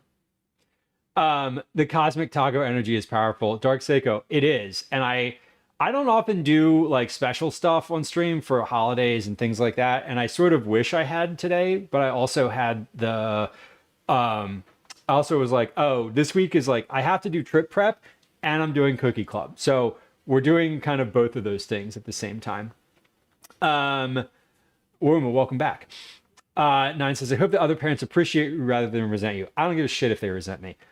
I booked the trip. I invited everybody. I booked the sites. I did all of the legwork for organizing all the people. I texted them what needed to be brought. I texted them reminders of the things that they need to bring: flashlights, chairs, bikes, helmets, all of the shit. I'm making it easier for everybody by making food. It's not like easy for me, but like I don't mind bulk making stuff, you know? And like honestly, if they don't like it, I fucking dare them to tell me to my face. Because if they don't, you can be like, listen, there might be an easier way to do this. I will do hot dogs on night 1, and then someone else can like make a stew. Would you be open to that? Sure, I would definitely be open to that. But here's the thing. If they're not stepping up to like volunteer to do that, they're leaving the option. Then like the alternative is the alternative is that everybody does their own dinner, which is absolute pure chaos. We literally cannot have that. If you've ever been camping with a group and it's like not a group that camps regularly. So if I went camping with like another friend or like another whatever, if there were like 4 or 5 people and everybody was like regular campers, like outdoor cooking folks, and they were like, oh, we'll just do our own thing for meals. Fine. Totally fine. Right? Totally fine. But some of these folks are like coming camping for the very first time. And there's almost 20 people in 5 campsites. Like if everyone tries to do their own dinner, it's going to be chaos. They don't own the stoves. They don't own the gear. Like they don't own the way to do it. Like literally none of them own a camp stove. No, that's not true. One of them owns a camp stove. So for me, I'm like, look, we're just going to do this. Like I'm going to make some dinners. Here's what I'm making. If you don't want it, let me know. Let me know. Like, and I will just make less. That's fine. Like, if you would prefer to do your own thing, you can tell me. But tell me ahead of time. Don't tell me while we're there. And nobody said that they wanted to do their own thing. So if they, for some other reason, feel resentful about it, like, you had the chance to tell me not to do this for you, specifically for you. So, you know, do better. But no one said that, so like whatever, it's fine. The last time we went on the camping trip, I made grilled cheese and tomato soup, and one of the parents was like, my kid said it was the best tomato soup they'd ever had. Can you send me the recipe? And I was like, yes, sure. So that's gratifying. But yeah, if someone else wanted to cook, like there's another guy who is going on the trip who goes camping regularly, If he was like, hey man, let me get a meal or two. Like, I like to cook outside. I would be like, let's do it. Go for it. Go for it. Tell me what you want to make. If you don't have the equipment to make it, I'll bring the equipment so you can try something new. Like whatever. I would, if someone else wanted to do some of this, I'd be happy to. I'd be happy to seed some of that work. Not a problem. But they haven't. So I'm not. Anyway, rant over. 9 says, I lost someone who I thought was a friend and found out I made her feel bad because I made her granola. It was weird. That is weird. That's weird behavior. If someone's doing something and it makes you uncomfortable, like let them know. That's like so odd and like emotionally stunted. I'm sorry, but that's weird. That is weird behavior to be like, I don't like it because that you make the thing all the time, but like, I'm just going to be silently resentful about it. Yeah. I don't know. You don't have to be crazy to camp with us. We can teach you. Velos, that's facts, right? Dark Seiko, I am making a big prep for a group. Yeah. I'm doing breakfasts. I'm doing dinners. Those are like the 2 meals that everyone eats. And then lunch is sort of like, lunch, I asked some other parents, I was like, can you buy like a couple bags of clementines? Can you buy a bag of apples? Can you buy some Uncrustables? Easy enough, right? So the idea is to take everything already prepared. Dark Seeker says, yes.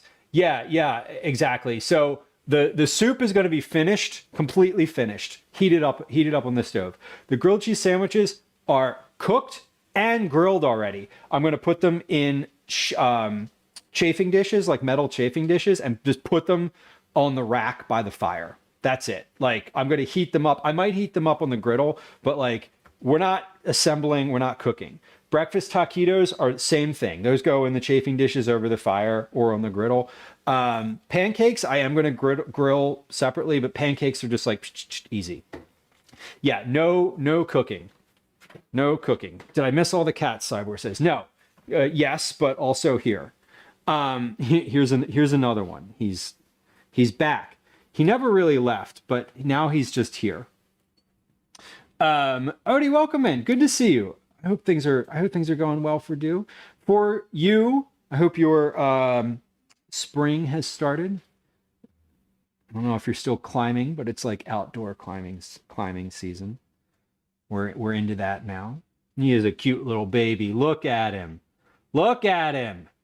No, seriously, look at him. He's so stinking cute. Oh, baby. He's purring. Yeah, Velos, I do. I have a Dutch oven that can cook monkey bread for 20 plus people. Like, and that's true. I'm like, I don't mind cooking for this group because it is easy. It's literally easy for me to do. It's not easy, but it's not an obstacle. It's just scaling up what I already do. Remodeling one house, selling one house, so much going on. It sounds like a lot going on. It does. Hardly, and it's the type of season that you want to be outside in. All right, OB. Darlene on YouTube, hello. I saw you earlier and I don't think I said hi to you either. Sleepy darling. He's just pretending. He's just pretending. Yeah. Okay, we got to get down, bud. We got to get down. We got to get down. This is OB. He's very languid. He also is very around. He smells the bacon. He wants it. Hold on. Oh, that camera is not over there anymore. Oh.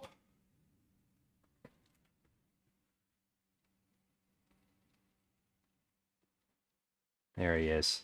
This is what he's doing, by the way. This is like literally what he's been doing.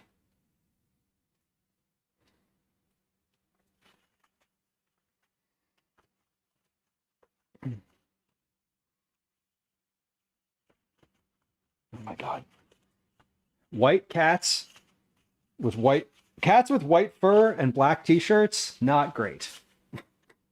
I mean, great. I still want to pick him up, but like, you know what I mean. Whoa, buddy. If you weren't a cat, we'd be getting banned right now.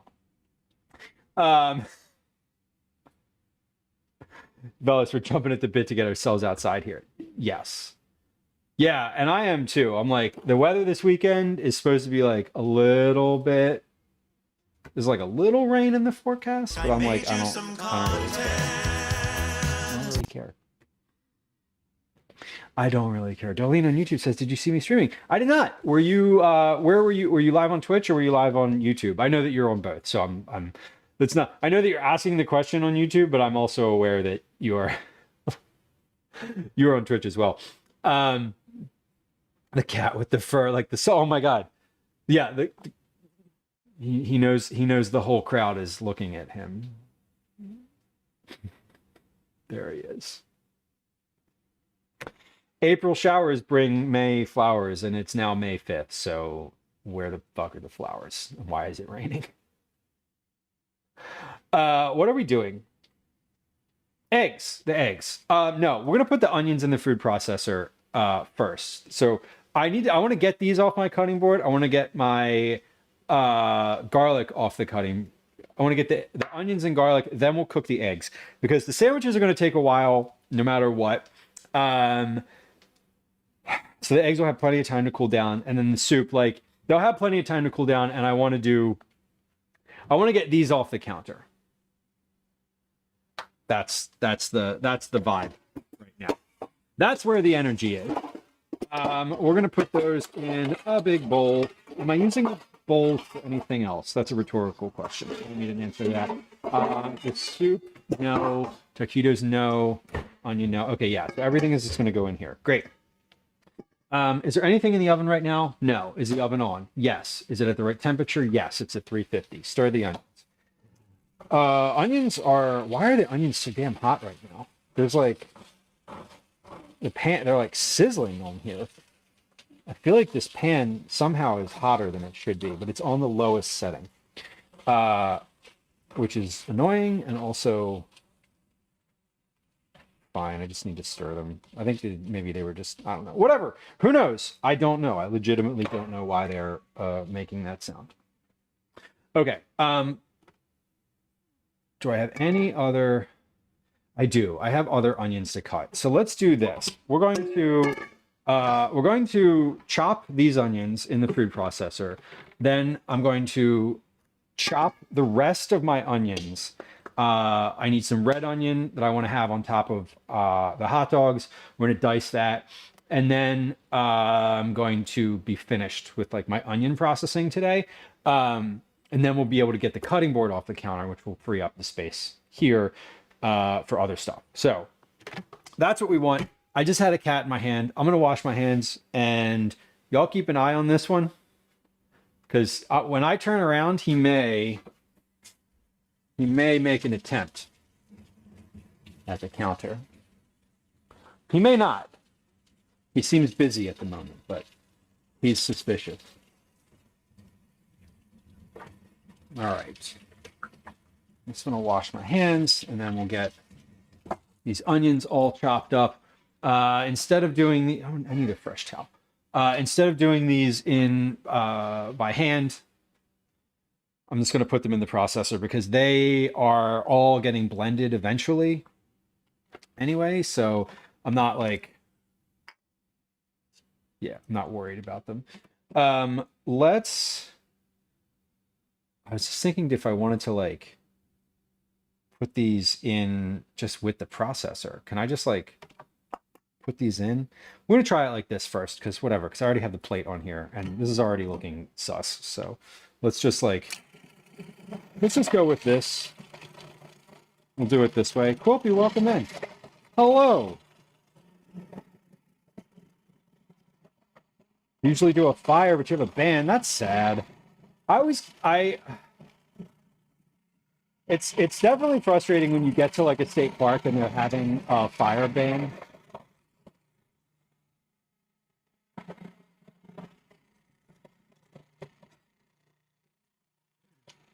I don't think he's ever seen this before. And it's got stuff in it, and he's definitely a little curious about it. Yeah, the cat that you see on stream is Obi.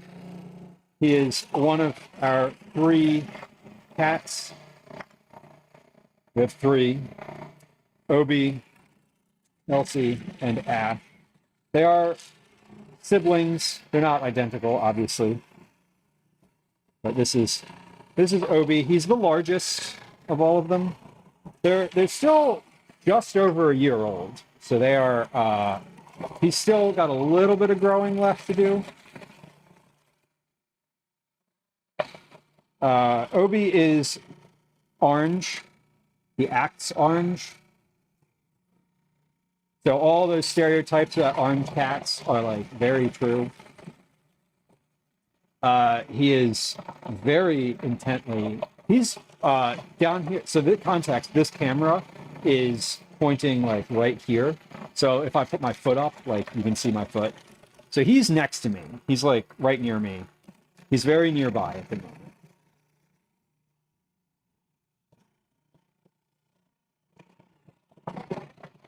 We're just shredding all these onions.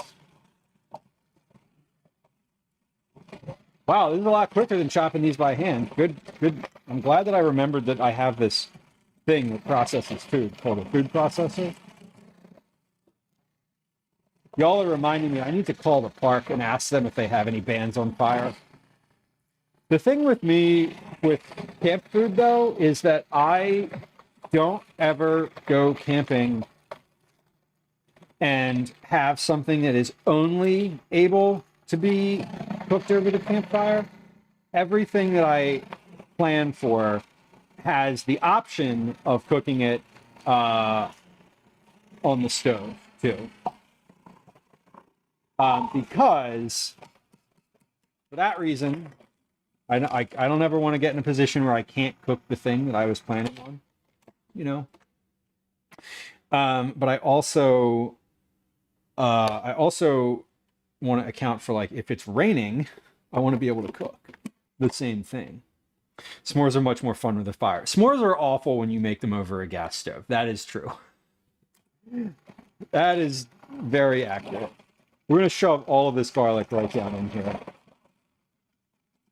There's 20 cloves of garlic. Oh, get in there. Oh, the air is spicy. Holy shit. Oh, my eyeballs. Okay. So the rest of this, I'm just going to drop into the food processor. So I can take the plate out. And the rest of it is good. We'll just put that in.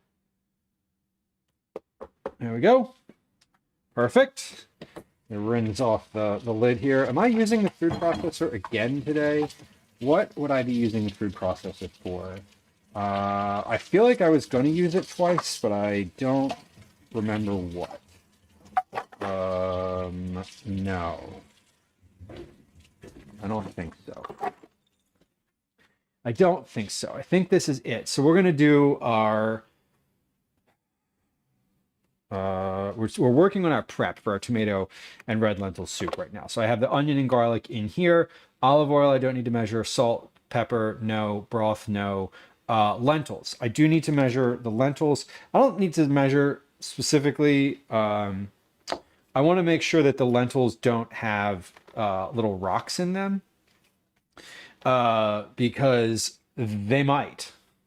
I thought I was going to need a bowl. I thought I was going to have to empty out that food processor halfway through, and I didn't, which is amazing. Let's clean this off. I do want to cut up my other red onions. So those are just going to be for hot dogs, essentially. Like, I'm doing a few things. Some things are for the adults, right? Like chopped red onions are pretty specifically like for the adults benefit. So, like, I'm only cutting up one onion because I don't imagine that many of the children will be like, yay, let's put onions on my hot dog. Like, they might. And if they do, then that's fine. There will be onions for them too. But that's not been my experience camping with kids. I've been camping. Most of the kids that are coming on this trip have been camping with us before. A few of them are new. One of them is brand new, a brand new friend, like someone that I've only met once. But their parent was game for going, so they're going, which is awesome. Darlene on YouTube asked, did the onions make you cry? They did when I was cutting them. They were very, they weren't as violent as they have been in the past, but there was a lot of them. And so the volume of onions kind of overtook the, if it had just been one, I probably would have been okay, but it was a lot. So we ended up having, quite a bit more. Am I using anything out of this cabinet? What's the other appliance I need today? The blender. The blender's in a different cabinet. Okay, good. Before we get to the lentils, let's get this onion chopped up, and then we'll be finished with the cutting board. I can get the cutting board off the counter, and I can get the my stock bowl, also off the counter. So we're trying to clear out a little bit in addition to cooking. So like getting everything through and finished. Like, let's do all the onions. That way I can get this stuff.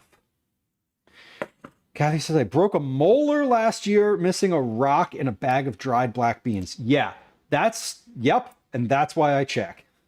Because I have absolutely found rocks in bags of dried stuff before. Like, they tell you on the bag to check. They literally are like, hey, these shouldn't have debris in them, but like, don't take our word for it. When the rocks and the beans are the same size, it's like hard. Like, they're hard. I mean, they're rocks, but like, they're the same size. They weigh about the same. They're not magnetic. Like, there's really no, like, they really try. They do a good job, but like, you definitely have to check, right? 9, they lifted the ban in other counties. That's so sad. I mean, it's sad. I feel like as a responsible person, I feel sad when there's a fire ban, because I'm like, the likelihood that I would be the start of that fire is low.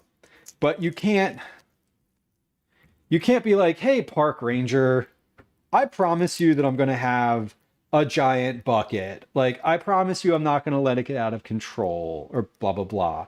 Like, whatever, like, it sucks. And you want to, like, when you know that you're responsible, but also people aren't. But that's why I feel like I always put my menu together such that I don't need a fire, because that would be the worst. The rock with dark charcoal. Oh no. Yeah. And with black beans, that's like, yeah, you're really like hard to tell. Camille says, I hate when I find a bean or lentil in my bag of rocks. Right? The fuck. We're gonna I'm gonna slice one in little we're gonna dice one, and then I'm gonna slice one in rounds for a burger. I'm gonna do this in rounds. I already did I did caramelized onions for the burgers. Do I really need to do this? No. Have I already started cutting the onion? Yes. Okay. I should have put the eggs in before I did it. No, Lou, you're fine. You have plenty of time to cook the eggs. The eggs take like 10 minutes to cook. They're fine. They're gonna cook. They're gonna cool down. They're gonna be fine. I'm not worried about it. And I need the counter space anyway. So like, let's keep doing what I'm doing. All right, I'm fine. I'm fine. We got this. 9 says, I ordered some dried fava beans. Found out one of my favorite kinds of beans. Favorite kinds of falafel uses those with the garbanzo. Okay. Don't worry. I know what I'm doing. That's kind of nice. I have no freaking idea what I'm doing. Thank you. Sometimes I do. Woman says I made majadra today, which is a Palestinian lentil rice dish, very cumin forward. But I have to look through the lentils best I can to catch the rocks. Always worried I'll miss one. It's masquerading. I know. It's very and like when you encounter the lentil, like you know that you've encountered it. Like exactly, yeah, like your tooth shatters. So like you gotta be careful. It's very it's worth the effort of like going through and doing it and like actually checking. Because the alternative is shattering your tooth. Exactly. Exactly that. Okay.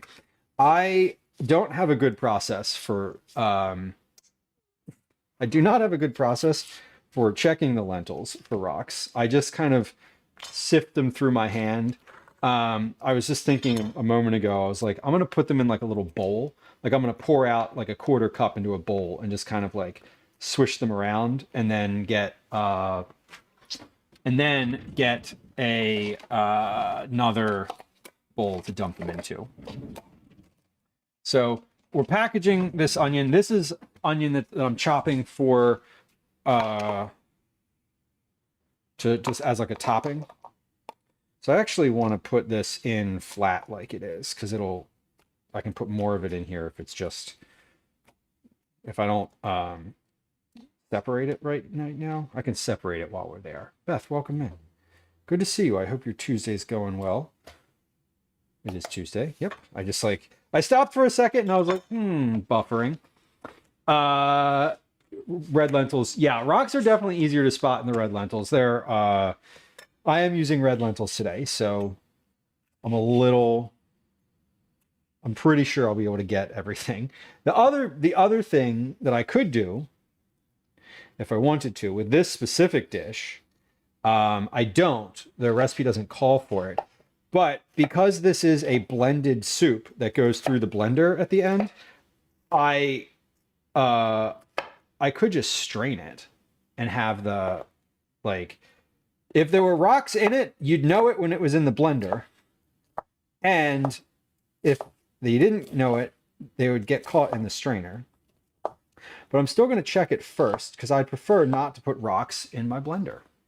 Because, it's not really genuinely designed for that kind of thing.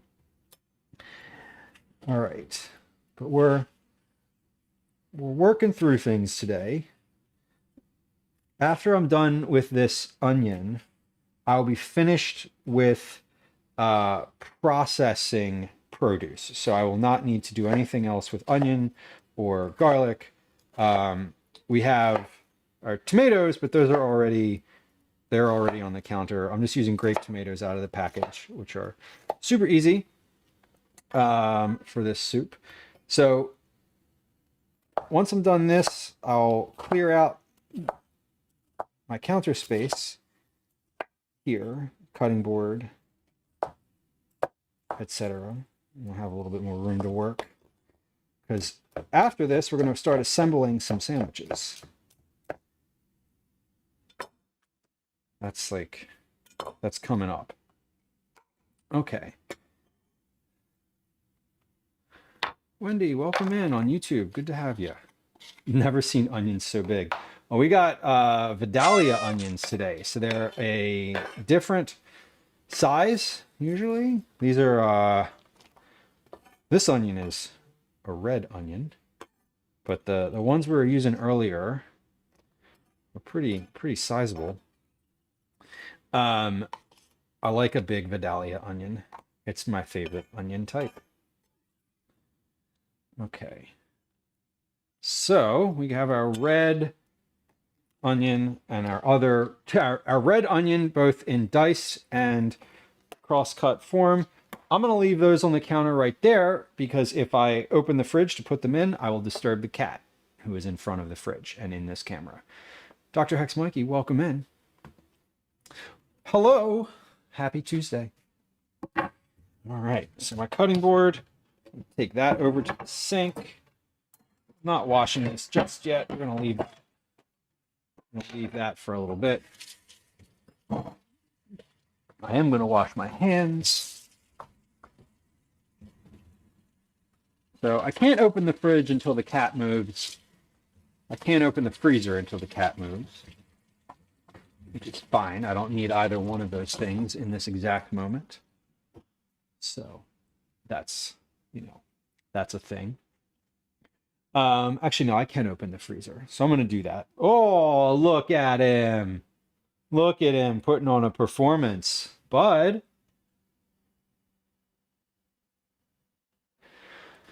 He's finished. Obi, are we done? Nope. He's reinvesting his energy right directly in front of the refrigerator. He has opted to just reposition. Okay. Hold on. What's falling? Something's falling. Oh, he's gone. Okay. Well, that's one way to get rid of the cat. Get things out of the freezer and throw them at him. Not really. That's not what I did. But something was falling out of the freezer, and now he's gone. So we'll come back. We'll come back to having Obi on stream later if he returns. But I definitely just spooked him a little bit. So this is my bag from the freezer that has all of the scraps from various meals in it. Right now, it's basically all onion and garlic. But this is what I make stock from. So eventually, when I have usually about two full bags, I will make a vegetable stock, chicken and vegetable stock out of this. So this bag eventually turns into this, which I will use for the soup today. It was frozen solid earlier, so at the beginning of stream I got it out. Actually, no, I got that out several hours before stream started, and it's been thawing on the counter like quite literally since then. So, okay, I'm going to use the same bowl that I used for stock here, and clearing the counter. Let me clear off. I have some extra onions and garlic as well. Let me move these just so they're not sitting on the counter and in the way. There we go. Those are gone. Those are gone. All right, so I need to measure 5 cups of lentils. 5 cups of lentils. We're going to check those for... We're going to check those for our for rocks. Let me get that. So where are my lentils? They're on the counter. Here's a cup right there. Here's what we're going to do. Okay. Bonzo on Twitch, welcome in. Hello. Joe, nice to see you. Happy Tuesday. Happy Tuesday. Yes, 1 cup of dry red lentils. We're quadrupling this recipe. So let's do, where's my scale? I'm going to do it this way because I don't want to measure this twice. I just want to measure, once. So we have 1 even dry cup, 211 grams. We do 211 times 5, and we get 1,055 grams. 7, 8, 9, 10, 1,055. I mean, close enough. There we go. Okay, we have a little left over, which is fine because I will use these again. They are dry and not going to go bad. Okay, so now that we have this, we're going to transfer these from this bowl to this bowl using this plate. So we're just going to look for rocks this way.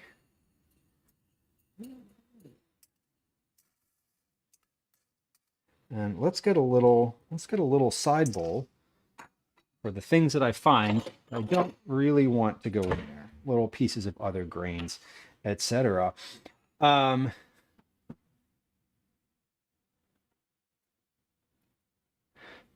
caretaker. That's funny. That's funny. Oh, hold on. We got another cat. The bacon is really drawing them out.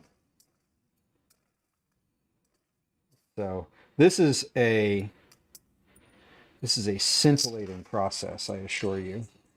So what I'm just trying to do is like put these in a single layer. Kind of instead of putting them in my hand and like sifting them through because there's a lot, I'm just trying to do this in a larger format. Yes. Which still is going to take some time. You have immense patience to do that. You know, yes, this is a yes and situation. Yes, and the alternative is cracking my tooth while I'm camping and having to come home and get emergency dental surgery. So it's one of those things where, yeah, it kind of sucks.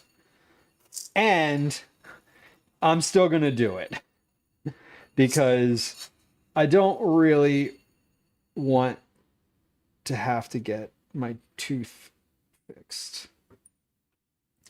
I'm just pulling out. So some of these lentils, I'm not pulling out the ones that are discolored. I'm pulling out some of the ones that are discolored and small. So they're like probably not going to cook up very well. Has it happened before? Joe, it was one of those cats, but they vacated before I could grab them. They're all two of the three of them are lurking right now. They're in the kitchen. I don't know where. I can't see them, but just because I can't see them doesn't mean that they're not there. I keep seeing tails going by. Obi has completely left the room now, actually. Bonda says, have I chipped a tooth before? I've found a rock in my dish before. But I have not personally had a tooth chipped. But also, I'm very judicious about looking for rocks in the lentils. Bragging about my object permanence again. Oh God, seriously though? No. Extra minerals. Well, yeah. Like I wouldn't mind if I wasn't chewing and if I literally like swallowed a rock this size, it wouldn't matter, I don't think. It would probably just go right through and you'd be fine. But it's the chewing that is the bad part. It's not the actual rock passing through your system. Although I don't know if that's depending on the size and shape of the thing. It might be bad. Could be bad. Yeah, there we see. You got a little. This is like a little something. I don't know what that was, but that was a piece. Might have been a lentil shell. I'm pulling out things that I'm pulling out here are predominantly discolored lentils that are like smaller. But there were two pieces in here that were like a different grain entirely. Yeah, I'll end up on someone clip that and I'll end up on some blog. It's like idiot streamer gives poor health advice.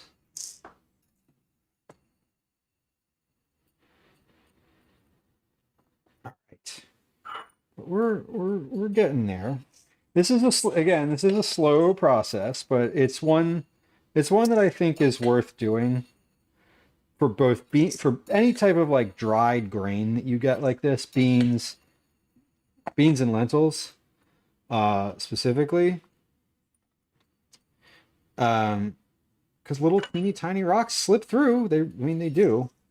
These things grow out of the ground. They're harvested and they're all the same size as lentil. The rocks, small rocks and small lentils are the same size and weight.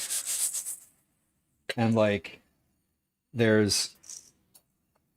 it's also hard to tell the difference because sometimes the darker lentils are the same color.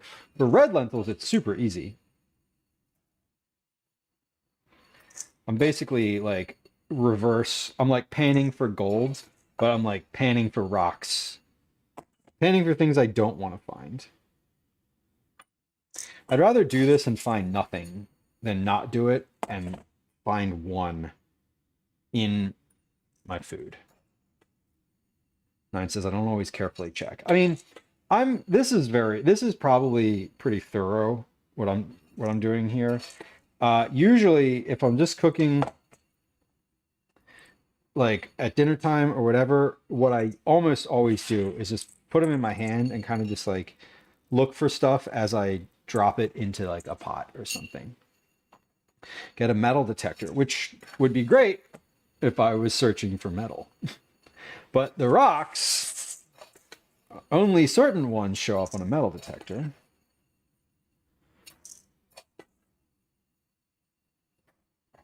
These are not. These are all pretty fine. Almost finished. Yeah, I mean, I'm also making 5 batches of this at once. Like this isn't like a normal volume of lentils. The normal volume of lentils I would have had quite well finished by now. I also take out some of the ones that are like really small and really dried. Because sometimes they don't cook very well. And I also just want them all cooked. Okay, my phone vibrated. What was that? No. Okay. Nothing I need to consider, or rather respond to. I do need to consider it. I should note that if you're hanging out today, we are going to do our Cookie Club drawing at the end of stream today. I have all of the names printed out. Everything's cut and ready to go. I just need to do the drawing. I'm not quite sure exactly what time that's going to be, but it will be probably it'll be after. I'd like to do that sometime between 5 and 6 p.m., but I might not get to it by 6. We might be a little bit later than that. I am absolutely going to wrap up stream today by 7:30 p.m. The schedule says 5:30, but my partner has told me that she will take our son to karate tonight. I usually take him on Tuesdays, so she said that she will do that this evening. So I'm free to just bullshit for the rest of that time. Have I decided what the cookie is? I have, in fact, and I'll show you in just a second. I will obviously show you when we do the drawing. But it is a spicy ginger chai cookie. So spicy meaning it has a lot of spices in it, not that it is spicy like hot. And I think based on the recipe, they're pretty small. So I think I'm planning for this to be a 3 cookie package. Because it says that each cookie is 1 tablespoon, which doesn't seem very large to me. We'll see. The pictures, they didn't look like they spread very much either. So we will see. I have the ingredients for and am planning to make on Thursday's stream. Enough for each batch to have 3, or each bag to have 3 cookies in it. So, they are chai. It's interesting, they're not, they don't have any like chai specific in it. It has tea, like powdered tea, and then it has a bunch of spices that go in chai. So I actually like the fact that it doesn't call for like specifically dry chai tea. It calls for the flavoring that goes in chai, which I kind of love. Okay, we have our lentils all sorted out. So we have a big bowl of lentils. And then for just like clarity, this is what I pulled out of there.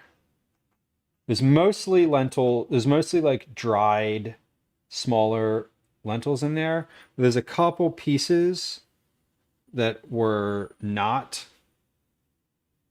definitely a different grain. I wasn't sure if they were a rock or what they were, but like out of 5 cups, that's what I pulled out. And most of these you could probably cook because they're just lentils, just smaller and drier than the other ones. Let's stir these onions. Are the onions still on? The onions are still on. Okay.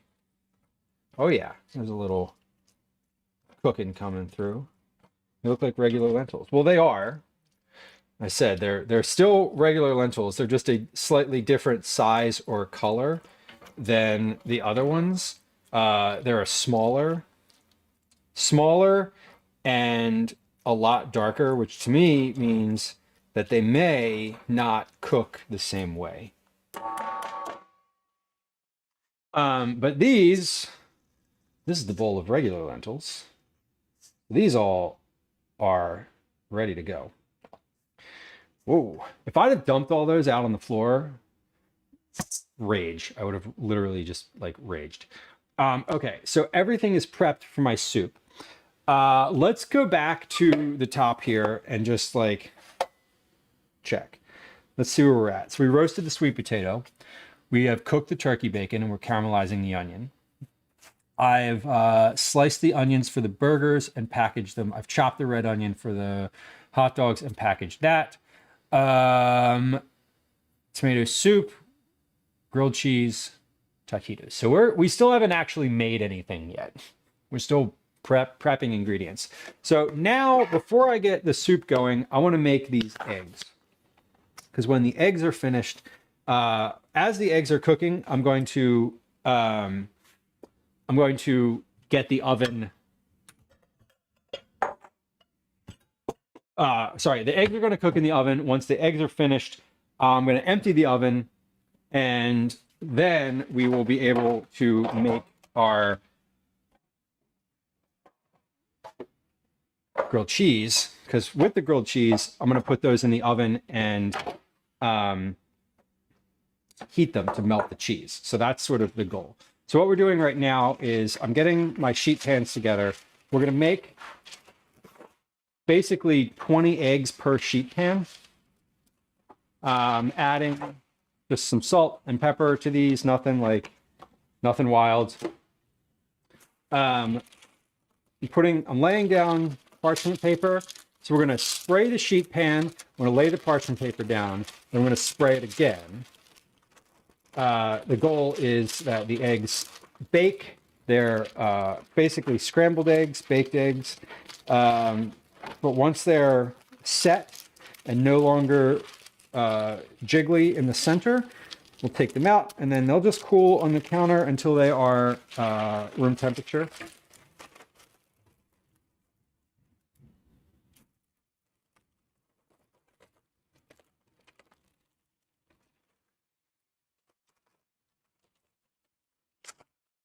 So I'm just pressing this down. I'm not doing the thing that I usually do with parchment paper and crumbling it, because I want the bottom of these to be as flat as possible. Once I put some olive oil down on the sheet pan, the parchment will stick to that pretty well as well. So I'm not trying to get it to lay perfectly flat here, but I do want it to be mostly on its way to flat. Okay. So all of this, the eggs, the bacon, and the sweet potatoes are in preparation for making taquitos, breakfast tacos. So I guess we are kind of doing a taco thing on stream today, although it's not your like Taco Tuesday type of situation. Okay. Spray. I'm gonna give this sheet pan a spray.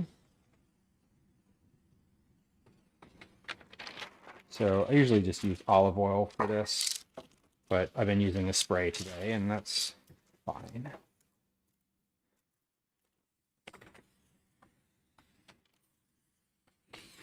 I'm spraying the sheet pan so the parchment doesn't stick and burn. And then I'm going to spray the parchment so the eggs release easier. And then we'll just mix the eggs in that bowl. Pretty easy. We'll do one bowl at once. So actually, I'm going to make 18 eggs per tray, not, I said 20. I got 3 dozen eggs, so yeah. Actually, I have more eggs in there. Let's see. Where are the eggs that I got for this? Here they are. So we're working our way through the ingredients here. 1, 2, 3 strikes, you're out at the old ball game. Let's do, yeah, get out some more here. I think 18 eggs should be fine. Boggeist, hello. I was under the impression you laid your own eggs. Well, wouldn't that be convenient, huh? Wouldn't that be weird if I was just like, hold on, we need some eggs for dinner. Okay, let's go. That would be strange. And I'd probably want to wash that first. Definitely want to wash that.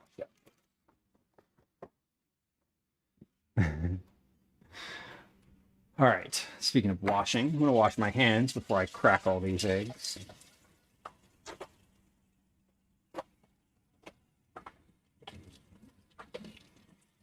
If people laid eggs, how big do you think they would be? Would they be like ostrich size?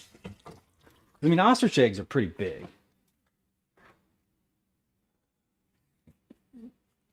I don't know. Thoughts. Period.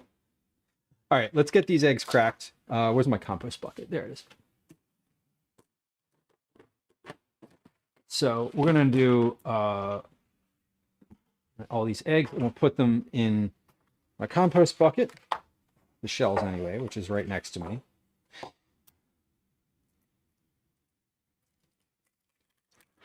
And we're scrambling these eggs. So these are all, if the yolks break, it's fine. The last time I made these breakfast taquitos was the last trip prep stream, and I did them in, I did the eggs in my small cast iron pan but I made like 8 of them last time. We're trying a different technique today. The different technique is because I'm making 40 of these today. Basically like 1 piece of bacon, 1 piece of cheese, 1 egg, and then like a spoonful of sweet potato in each of these is the plan. Ouch indeed. They're going to be towards the end of the stream. I'm going to roll them and then freeze them. They will thaw in my cooler because these are going to be not for day 1. These are going to be for day 2. So as the cooler kind of empties out, these will thaw out. And then once they are out in the morning, they thaw pretty quickly because they're not that big. Bogey says, does your shirt say White Electric? It does, in fact, say White Electric. It is from my favorite coffee shop in Providence, Rhode Island, a place we've been to on stream. So it's 12, 13, 14, 15, 16, 17, 18. Okay. It is a place that we've been to on stream. I did not buy the t-shirt on stream, but We did go there, and I am wearing it on stream. This is the first time I've worn this shirt. Literally, like, I purchased it, I took it home, I washed it. It's been in a pile of t-shirts that I had forgotten about, and here it is. So that was 18.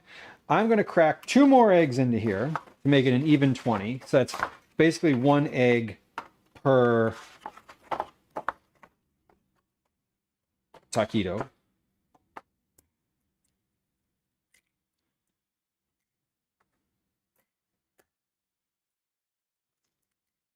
And then we're going to add a little milk to this and stir it, put it on a sheet pan, and then we'll put it in the oven. Wendy on YouTube says, I never knew you freeze eggs. What am I missing? Well, we're going to scramble them first. So what I'm making is like a breakfast wrap, essentially. So we're going to put them in a sheet pan and bake them. I'm going to scramble them, sheet pan, bake them. Then we're going to put them in a wrap along with some turkey bacon, sweet potato, and cheese, and wrap that up like a little, you know, in a tortilla. And from there, we're going to freeze them. So it's a multi-step process. I don't know that you can freeze eggs, or that you should freeze eggs that are raw. But I certainly know that you can freeze them when they're scrambled as part of another dish. So we're gonna mix these. We're scrambling these now. I'm gonna add a little salt and pepper to this after they are mixed. And I love a glass bowl because I can see how much. I can see where there are yolks on the bottom here. Because when you have kind of this much egg, there's a lot. You can miss some of the yolks sometimes, like that one. I made French toast over the weekend on Sunday morning, and I was mixing the eggs. Thought I mixed them well. I mixed them up with milk or heavy cream, bunch of spices, a little sugar in there. I started pouring it out on top of the toast, and a whole yolk just popped out. I was like, oh, whoops. Whoops. Thought I got them all. I didn't. All right, we're going to salt and pepper these and then pop that onto the sheet pan. Yeah, salt and pepper and then onto the sheet pan. And then I think before I put these on the sheet pan, I think we're going to do this again. I'm just going to do the same thing again in a second bowl, because I want to put these in the oven at the same time. I think. Do I care? Is it really that much of a difference? Yeah, I kind of do. I kind of want these all to go in at the same time. How many cups is this? This is just over 4 cups. Okay, so we're going to need... you know what? Nope, I'm not going to do that, because where's the bowl I want to use? Oh, the bowl I want to use is on the counter with lentils in it. All right, never mind. We're going to put this in the oven just as it is. I'm going to add a little bit of dried herb to this. I think we'll add a little bit of oregano, and let's do some onion and garlic powder, because I'm not putting onion in the thing, but like sneaky, let's put some onion flavor in the thing, and a little garlic too. And some of the dried dill. There we go. Okay, good. 1, 2, 3, dried dill. So we have onion powder, garlic powder, dried dill, salt, pepper, and eggs. I'm going to go ahead. Here's what I'm going to do with this. I'm going to go ahead and try to pour this into the pan on the counter and then pop it in the oven that way. If that sort of ends in tragedy trying to transfer it, then the next one will just pour into the pan in the oven, because that'll be pretty easy, right? Yeah, 4 cups. True Caretaker, this is 4 cups, just over 4 cups of eggs right here, and this is 20 eggs. So quite a bit. Quite a bit. These are my good eggs, meaning like the ones from the farmer's market. So I'm gonna stash those because whatever, because they're my good eggs. We're gonna take this whisk and just put it in the egg carton for now. All right, let's get this into the sheet pan. Here we go. So we have 20 eggs. Sheesh! It's a lot of eggs. Oh my God. Okay. But it's, yeah, this is good. It's like, it's a little tilted. So once it gets in the oven, it'll be fine. Now open the oven. I'm going to put this on the bottom shelf of the oven. The one with the pizza pan on it. Yeah. And this is fine. This is like a little precarious, but like, as long as a cat doesn't run by me right now, I'm good. Cue a cat running by. All right, sheet pan of egg number 1 is in the oven. It's a little teeny tiny bit off in terms of like it's slightly uneven. I'm gonna take a literally a butter knife, a flat butter knife, and put it underneath of one side of this pan. I'm gonna push that a little further. I'm leveling it out essentially with a butter knife so that these bake as evenly as possible. There, perfect. Well, sure hope these knives can go in the oven, because I definitely just put one in there, and I'm not looking back, because I don't have shims for the oven otherwise. All right, I'm going to set a timer. That's 15 minutes on that timer. We'll see how long these actually take. We'll see how long it takes me to do the rest of these. And then, you know, we'll set a timer again. But I'll be able to kind of see where these are at when I open the oven next time, which is great. Dark Seiko says you can freeze eggs uncracked and then peel them, bread them, and deep fry them. I'll definitely eat one of those. Thank you. Joe says, wow, no oven shims. Do you even cook? I'm sorry. I'm such a disappointment. And I'm still a piece of garbage. Okay, let's get these other eggs cracked. I'm dilly-dallying here. I'm not dilly-dallying. I'm taking things off my counter that are visually distracting to me. Daddy? Sorry. Daddy? Sorry. Daddy? There sorry. it is. Daddy? Sorry. The sound, sorry. Daddy, some people on stream hate, sorry. and the sound I'm sorry. Daddy, bye. Some people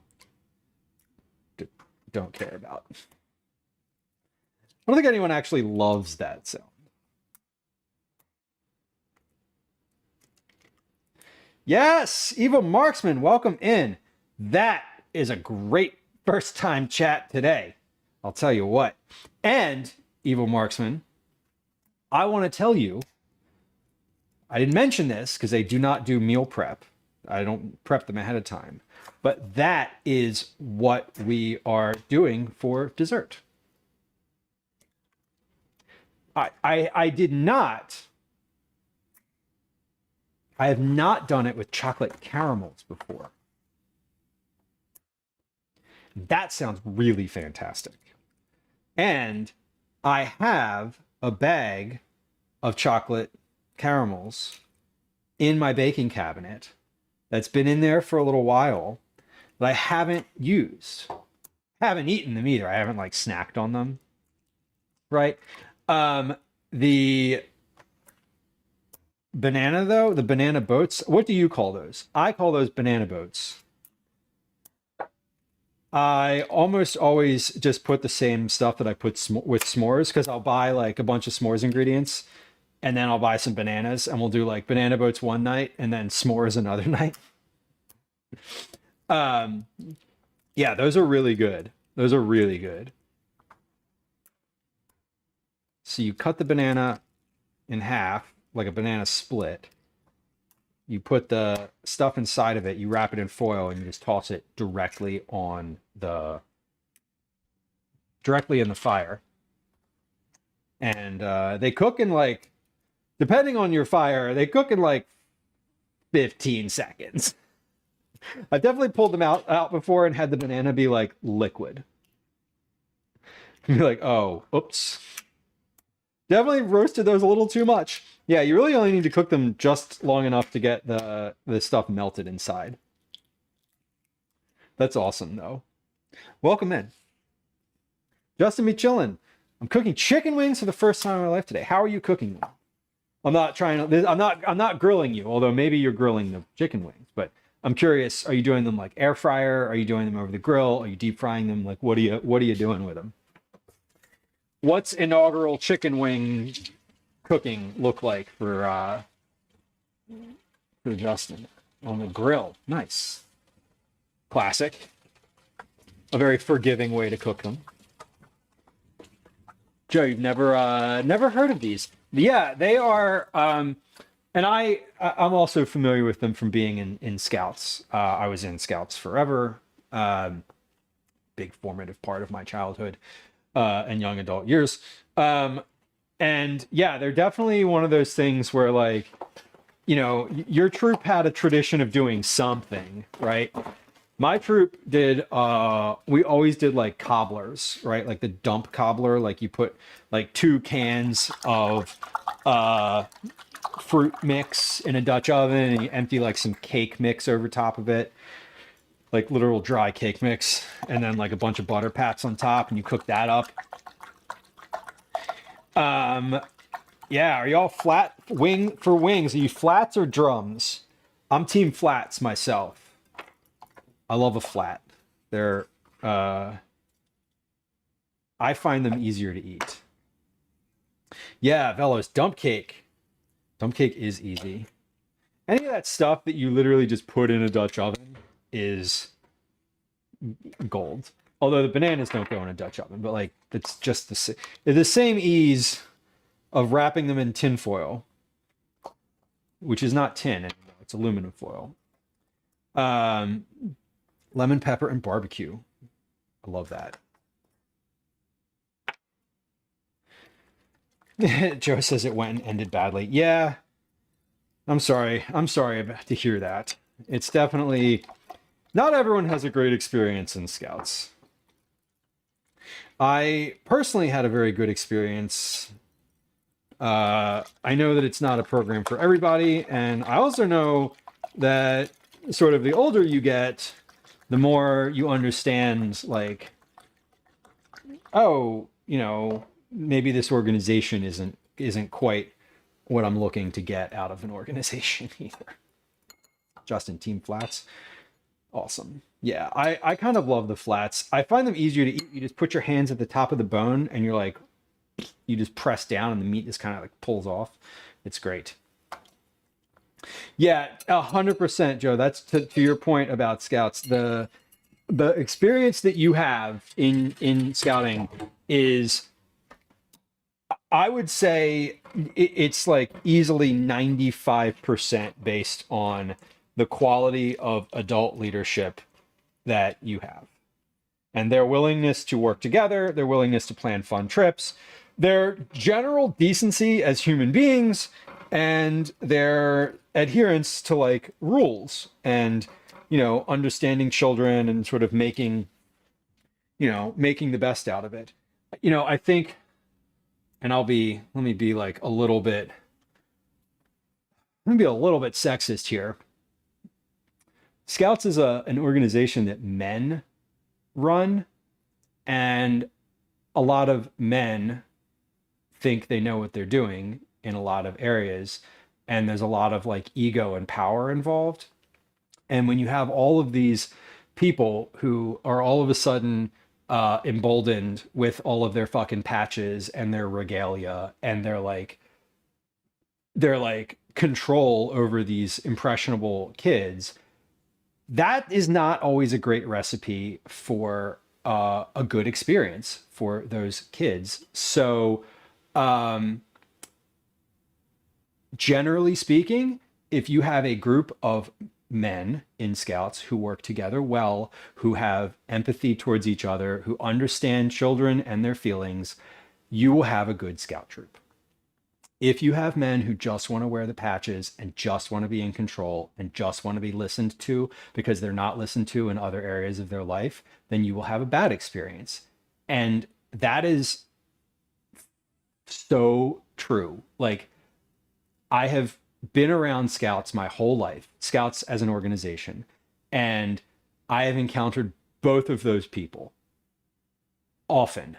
And I was lucky enough that my particular group had a mix of those types of people, and my experience was both of those things, but it balanced a little more towards the like, hey, you know, let's not let the kids fucking fist fight each other because we think that it's funny. Like, my experience balanced a little bit more into the like control side of things. Anyway, that also trickles down to the like, you know, organization of things and like management of groups. And like, that's great if you're like a corporate bigwig or whatever and you have management experience, but like managing kids is a very different experience. And if you are a man, typically and historically, you didn't have to manage the kids at home. And when you get all of those kids out in the woods and you get a bunch of dads who don't have any experience talking to, managing, dealing with children's emotions, they have these big feelings like, I'm mad. I'm mad and I'm going to yell at you now. And it's like, if that's what you're getting out of Scouts, you're not going to enjoy it. So, anyway, I'm going to step off my soapbox now, but I get that not everyone who's in Scouts has a good experience. But I'm happy to climb back up onto a soapbox about like how like, you know, groups of men can either be great or very harmful. And I think that it is beholden to the people who are able to see that harm happening to do something about it when they see it. Anyway, October Camille says, I don't think pointing out those facts is sexist at all. No, and I realized that I was taking it. I initially was like, listen, you know, my immediate thought was like, hey, in the 50s, women did all the shit that men think they can do on a camping trip, like organize the food and deal with children. Like, that's where like this could be sexist in my head if I'm pointing out that like women owned that sort of realm of like child rearing and still do in our society. But yes, let me scroll back up. Oh no, fuck. Let me put these eggs in the oven. Hold on. I'm going to put these. I just spent 10 minutes talking about that. These eggs are definitely not finished, so that's fine. We'll put these in. We'll pour these. We'll put these in. And then I will catch up on chat. One moment here, because I do need to get these in the oven. The point of today is a cooking stream, and I do want to acknowledge that that's what I'm supposed to be doing. I have big, man, y'all struck a nerve. I have big feelings about Scouts. I was involved in Scouts since I was in 4th grade. And I stayed involved as an adult after college in various capacities, which I don't particularly want to discuss because that's like a bit of doxing. But to say that I'm very familiar with with scouting as an organization would be probably doing myself a little injustice. I'm extremely familiar with Scouts as an organization. Okay. And scene.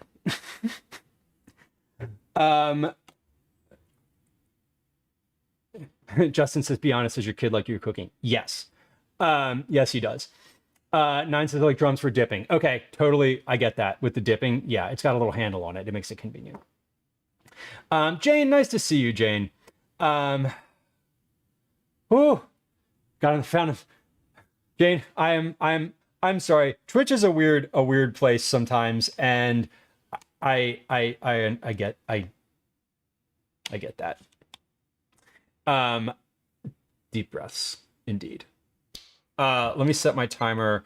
I'm going to set my timer for 15 minutes for those eggs. So that's like my second timer. Okay. My father was a scout leader. Yeah, mine too. And you know, my dad was a good one. Like as far as I'm aware, I had a good experience. He was very involved with me in scouts, which I'm very thankful for. Moondites, welcome in. Hello. Evil Marksman says the old guy sitting chopping wood by the fire tends to be the best guy to listen to. Sometimes that guy is a crazy old racist though, so you do have to watch out. Just saying. Justin, are we talking about Boy Scouts? Yes, we are. Correct. Welcome to today's TED Talk, Caretaker. I know, right? Sometimes I get off on a tangent and you'd strike a nerve. Often it's political, but today it's a little bit more. Evil Marksman has another snack for us. Campfire orange brownies. Cut the top off an orange, core it out, fill it with brownie mix, wrap them in foil, and bake them in the fire. Hell yes. That sounds fantastic. I've never actually done that. Do you, you said core it out. Like, yeah, and then you get to eat the orange. Lou remembers it's a cooking stream on your bingo card. You know, Joe, I actually have, I have in my queue, I'd like to have like a bingo card for stream. Cause there's lots of things that I could put on a bingo card. Pork Marshmallow, a friend of the stream, someone I've met in real life, and he streams karaoke and from the bar. I haven't seen him online in a while, but he's a really good dude. He has a bingo set up on his stream that's like if Pork says this, it's like a thing. And it's a PDF generator, which is really cool. Societal expectations for gender. Right, Camille. And my thought was like basically like men aren't expected to do these things for like most of the time, and then they get out in the woods with no help, with no backup, and there's like a bunch of them who none of them know what they're doing. If you're not lucky and nobody knows what they're doing, like you have kids that are like fist fighting, and then they don't even know like what to do with that. Like, and so it can be a bad experience because you're like a kid and you're used to sort of having this foil of someone who is going to take care of you, not just physically, but like emotionally. And if you don't have the second part of that, you're like, it can be a really isolating, terrible experience. Oh my God, Justin. Yeah, spanking is a wild thing to me. That's definitely not a thing that I would be shocked to learn that any of my parent peers do spank their kids. Wonder if you could do creme brulee with a cord out orange. Probably. That sounds great. Jane, you're of course for the shout out. Jane Henry is a friend of the stream, fellow food and drink streamer, and a consistent inspiration to me, and a very lovely, positive voice, both in the food and drink space and in the world. There is a shout out for Jane in chat. I would love for y'all to follow Jane. She's usually streaming a little later, often later in the evening. For me, I'm on the East Coast. Okay. She says, I wonder if that's why men tend to go into new situations with all the confidence. Right. Yes. I think the overconfidence is certainly an issue. Mish, welcome in. Hello. Greetings and salutations. Indeed. Another fellow food and drink streamer, friend of the stream. There's a shout out from Mish in chat as well. Good to see you. Last streaming food and drink. Wouldn't you know? Wouldn't you know it? We love the food and drink friends. Thank you all for being here. Okay, we have grilled cheese. We're going to start to assemble our grilled cheese sandwiches. No, no, no, no. We're going to start the tomato soup. That's what we need to do. Because the tomato soup is going to cool. It needs to like cook and then cool. So we're following this recipe. Joni, welcome. Hello. Welcome in. Nice to meet you. My name's Lou.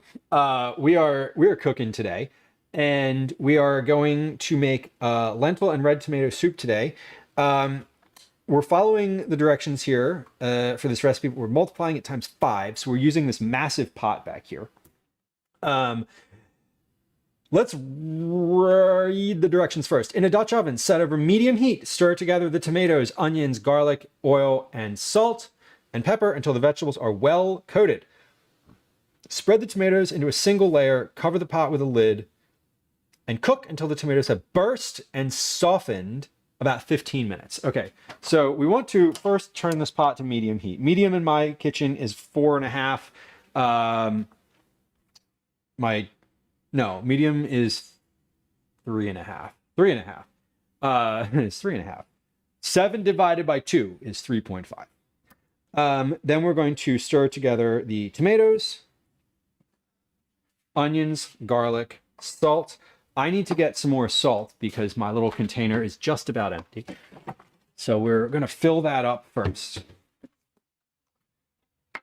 And then pepper I have ready to go.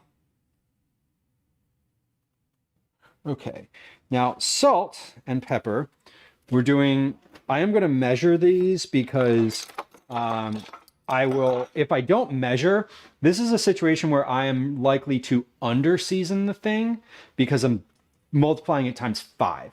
And 5 teaspoons of salt is a lot of salt visually. And I don't usually use that much salt. So I want to be conscious of the fact that I need to use more than I think I do. So we have grape tomatoes, onion, garlic, 5 tablespoons of olive oil. Again, that's a lot of olive oil. Let's actually measure that.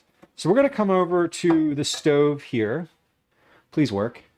Yay! Oh, whoa, we're very zoomed in. Are we very zoomed in, or is that camera just... yeah, oh no, we're not zoomed in. We're not zoomed in at all. It's just a large pot. Okay, I don't need this compost bucket on anymore, so we can get that back into the cabinet. All right, this is starting to get warm. Let's put our olive oil in here. This is a big pot. I don't actually know 1, 2, 3, 4, 5. I don't actually know how big this pot is. We're gonna add a little bit more because it's soup. It's all going to get liquefied anyway. Tall pot. It is a tall pot. This is what brand is this? This is an AdCraft SSP 20. I believe this is a 20 quart pot. Okay, so it's big. It's very big. We're going to use the tall spoon too. So I have my garlic and onion in the Dutch oven, stir together the tomatoes, onions, garlic, oil, salt, and pepper. Okay, so let's get all of the tomatoes in here. Now we're gonna put the onion, salt, onion and garlic in here first. So this is 5 onions and 20 cloves of garlic.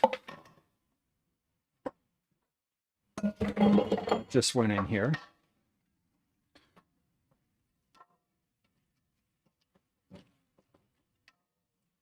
And this is going to take a little longer to cook than the directions say, because it's meant to be in a Dutch oven. It's meant to be like flat. So we're just going to put 1, 2. Whoa, we got a runner. Where'd that go? There it is. We're not putting that one in, but I don't want it on the floor because I will step on it. 1, 2, 3. 4, and whoop, that one's got a little spot on it. And 5 pints of tomatoes. That's a lot of tomatoes. And then we have salt. So 1, 2, 3, 4, 5 teaspoons of salt. Yeah, there is no way I would have put that much salt in there. And I don't even think I have 5 teaspoons of pepper in this little jar. I might. 1, 2, 3, 4, 5. All right. So we have our tomatoes, onions, garlic, oil, salt, and pepper. Stir together until the vegetables are well coated. Spread into a single layer, which we will not be able to do. Cover the pot with a lid and cook until the tomatoes have burst and softened about 15 minutes. Okay. So after I stir these and put the lid on, I'm going to cook, just let this cook. So this is a situation, this particular soup. I'm basically trying to replicate roasting tomatoes here, which is why, this recipe is basically for a single batch of tomato soup made in a 6-quart Dutch oven. And were I using that appropriately sized cooking vessel, I would be able to put those tomatoes in a single layer, but I can't in this, so we're not, and that's okay. So we're gonna put the lid on this. Once the lid is on here, I'm gonna come back. I'm gonna set a timer. I'm gonna set a timer for 15 minutes here, just because it's not gonna be done in 15 minutes. But let me check these eggs while we're working. I don't think these are quite finished yet.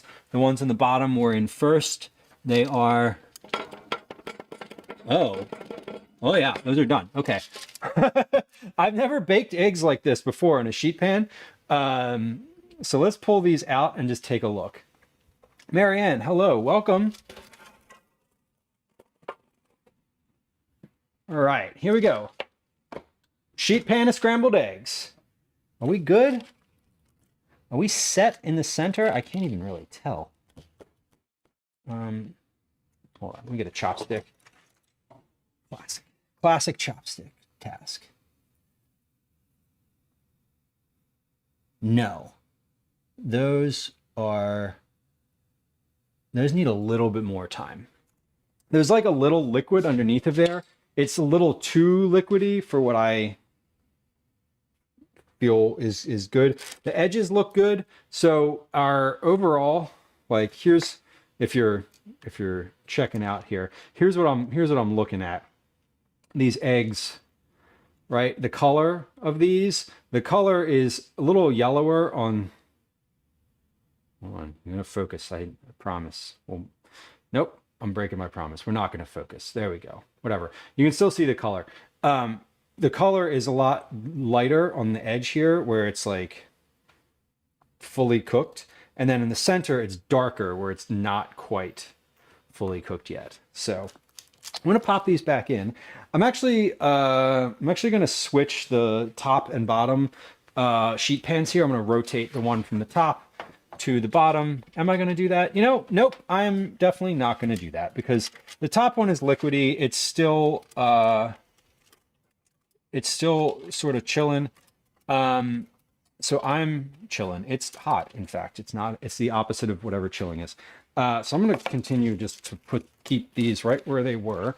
I'm going to set another timer for these. And let's see. So the second batch of eggs has been in there for 14 minutes now. I've got, I want to set a 10, hold on, I need to sort of reset my timers here. I want to do a 5. So those were in there, the ones that I just pulled out were in there for 25 minutes. 15 and 10 is 25. So they were in there for 25 minutes.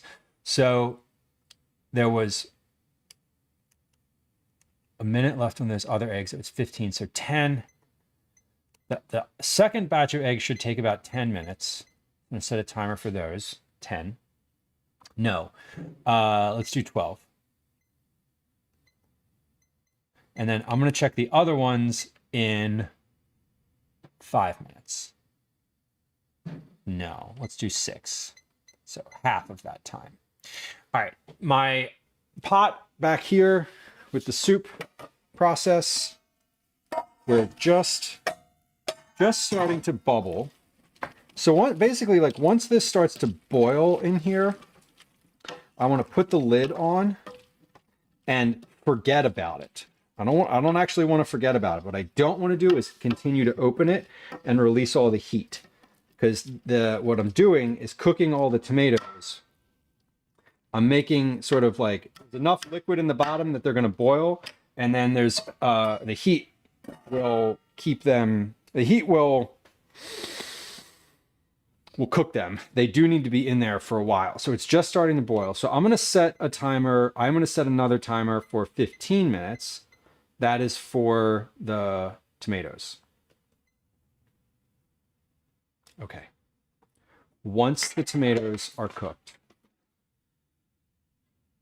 we add all of the broth and all of these lentils. We cover and cook. Same temperature, same thing. We kind of let it. This is a soup that will boil. It's literally like at a rolling boil for 15 to 20 minutes. And it's odd to feel like that's okay, because it's usually want it to simmer, but it cooks the things faster. Like it cooks the tomatoes and it cooks the lentils.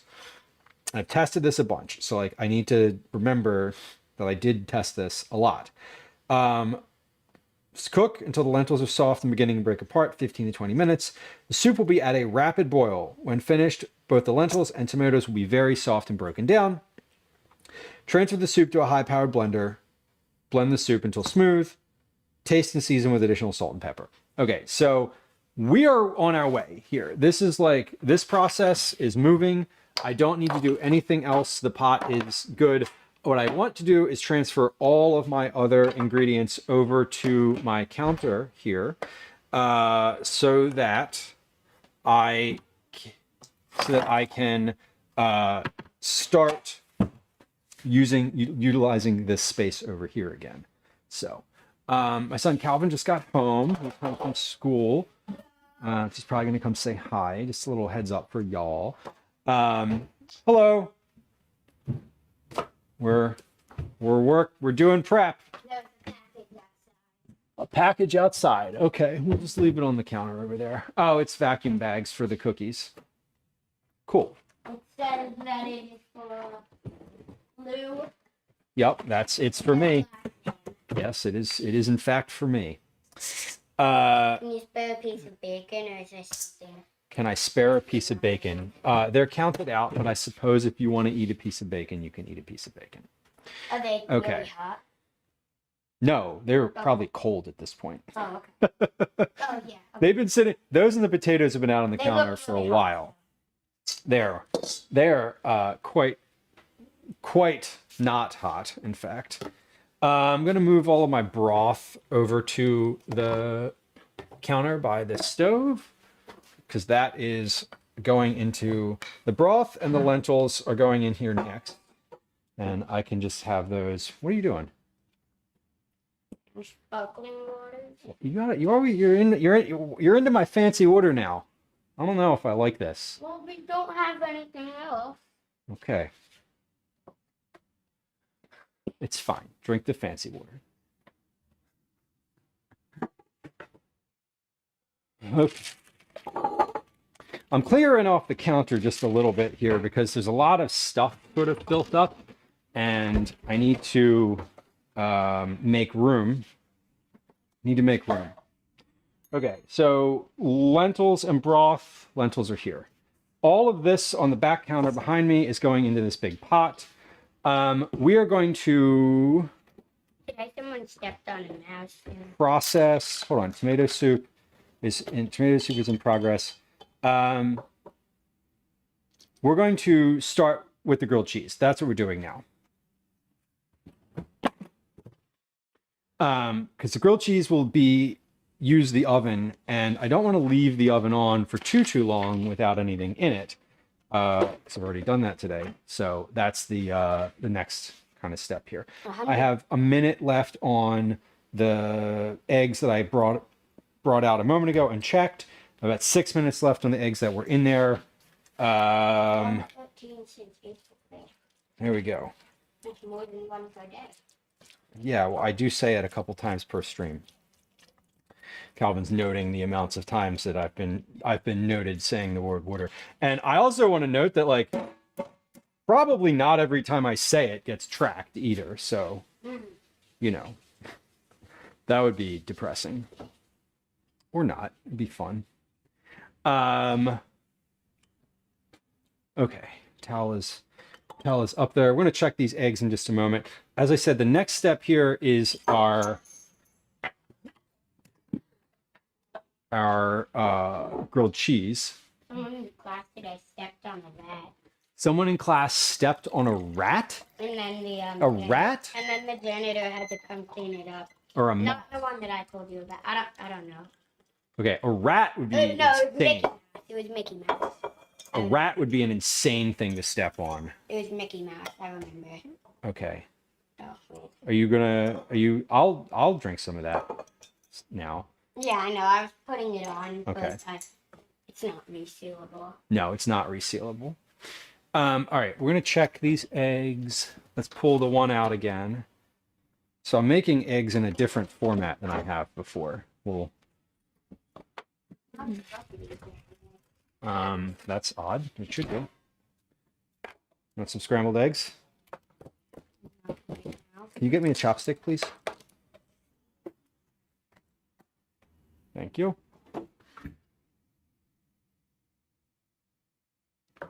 Still not quite finished. That's weird.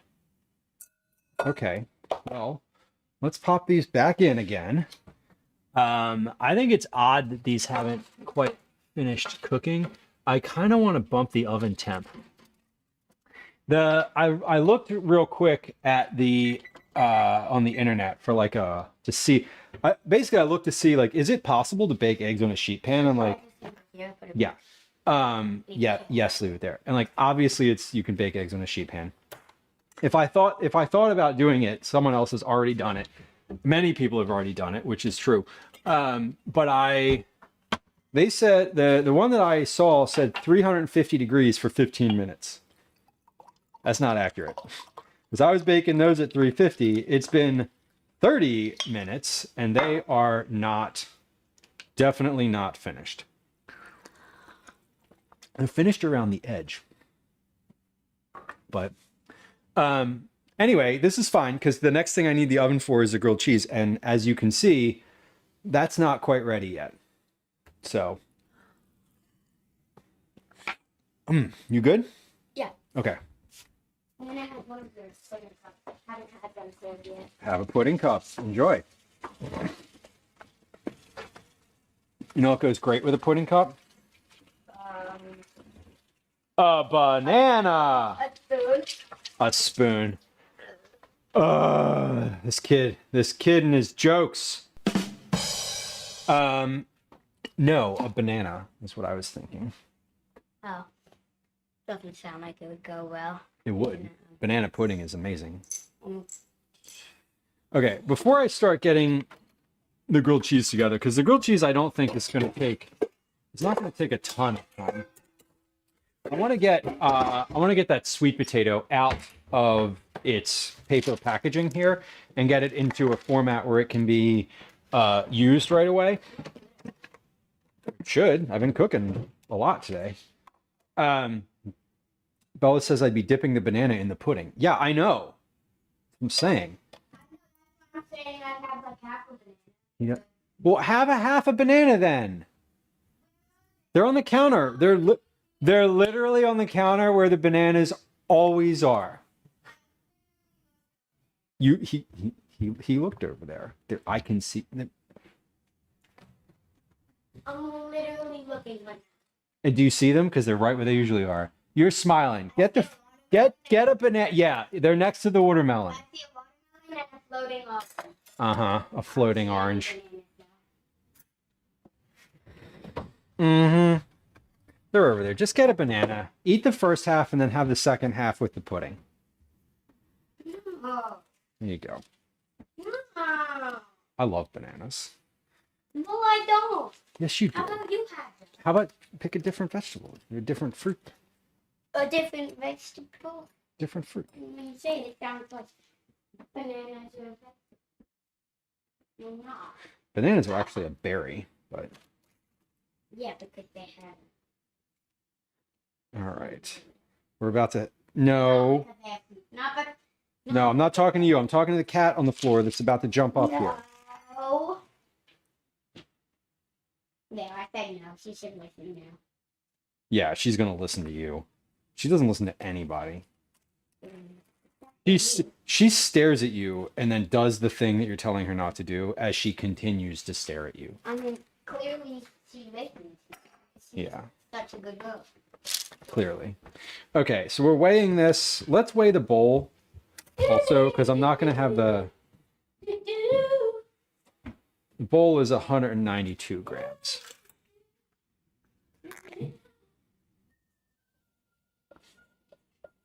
Okay. Writing 192 on there, because otherwise I'll probably forget that. So we're taking out the sweet potato and just going to mash it together. What I'm doing with the sweet potato is spreading just a little bit of it on each of these like breakfast taquito things. And you know what? Instead of mashing it with a fork, because I'm using my hands right now, I'm literally just going to like mash it. I'm going to give it a good squeeze with my fingers and we'll finish it off with the fork. But no. That's fine.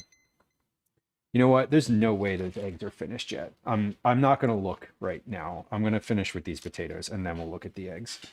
And if they are done, then they'll be just a little bit overdone. And like, that's probably okay. All right. I'll get broccoli and chocolate. I know, fellas. That chocolate's great. Chocolate is great. We love it. Jane, I'm happy. I'm happy to hear that. You came in on a rant, or at least you said hi during right during a rant, but I've calmed down a little since then. I too am feeling slightly calmer and a little more in control of myself. Oh my God. Oh man, caretaker, no banana bread, huh? That is an unfortunate scenario. It's because of all the sugars that develop in it, right? As it rots, is for lack of a better term. Like that's the reason. Liz, what was I ranting about? Adult male scout leaders, Boy Scout leaders.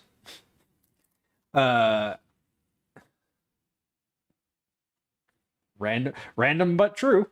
And they're sort of feeling empowered to lead despite not having necessarily the skill to do so, or the empathy to deal with issues that come up. Okay. Anyway, our sweet potatoes are peeled. Or they're peeled. I'm going to mash these a little bit more with a fork. But this is all good. Let's kind of squeeze this into one hand and then I'll just carry it to the compost bucket.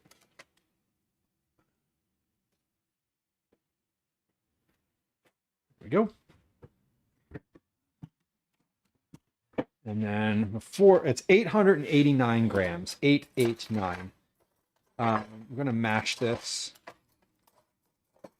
Just going to get a fork out and before I do that, let me make a note. Sweet potato, 889 grams. Awesome. Okay. So I'm not going to mash it on the scale because that would be bad for my scale. Don't put that kind of pressure on the scale. But I'm just going to mash this with a fork. So I'm getting this all of this again is just getting ready to assemble into taquitos. So once I've got my ingredients ready, eggs, potatoes, cheese, bacon, this is just going to be like an assembly line situation. And I'm doing 40 taquitos. So we're going to take 889 and divide that by 40. And that's how much sweet potato we're putting in each one. 40, by the way, is like 2 of these per person. Some people will not eat 2. Some people will eat 1. Some people will eat 0. Some people, like myself, will eat the rest of them. So this is good to go. We're just going to move this back to the other side of the counter. As I've been doing all of this, my tomatoes have been slowly cooking away for my soup back here, and we have just about 3, 2, 1 seconds to go until they need to be checked. So we just hit the perfect sweet spot timing there.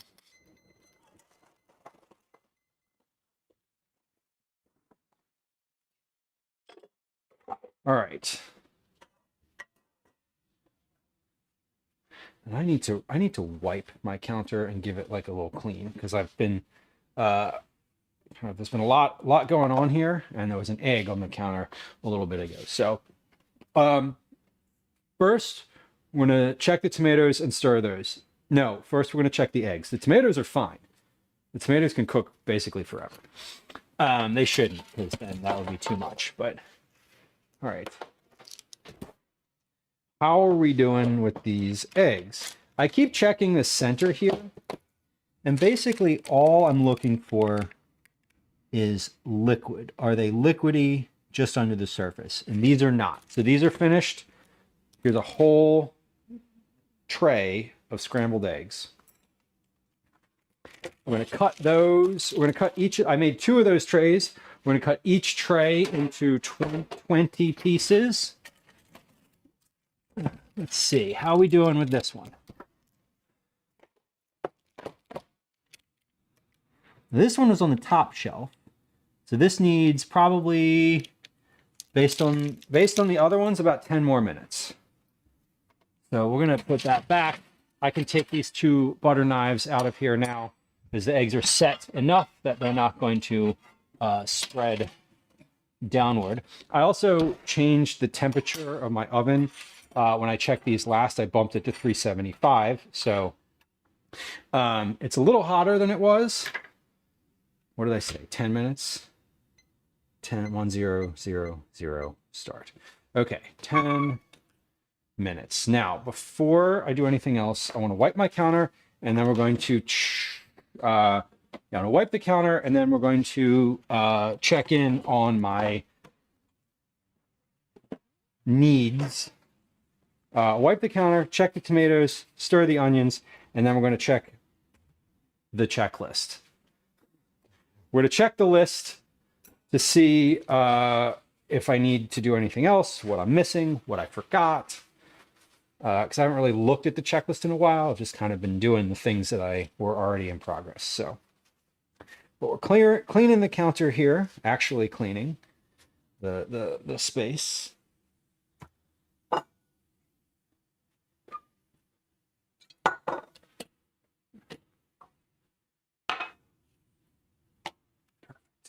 All right. Beautiful. Cleaned. I'm gonna wash my hands. Stir the tomatoes. Stir the onions. Actually, I'm gonna stir the onions first, then the tomatoes, because they're easier to get to. The onions are looking great. It looks like there's a quarter of the onions I started with, because that is how caramelized onions are. They caramelize. The onions have been cooking for pretty much the entire stream.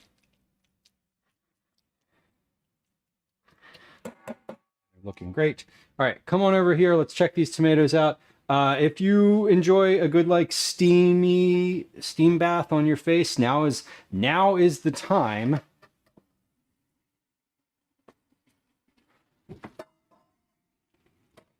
Now is the time. All right. These are looking great. Pretty much all the tomatoes have burst, although not all of them have.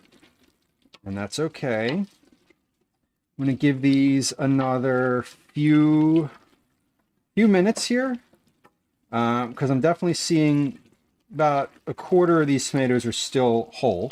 I want them to be cooked to bursting. We're going to put the lid back on there. Let's give those another, let's give those another 10 minutes. I do not anticipate packaging this soup on stream today. I anticipate taking this entire pot and putting it directly in the refrigerator after it's finished cooking. So this I'm not worried about.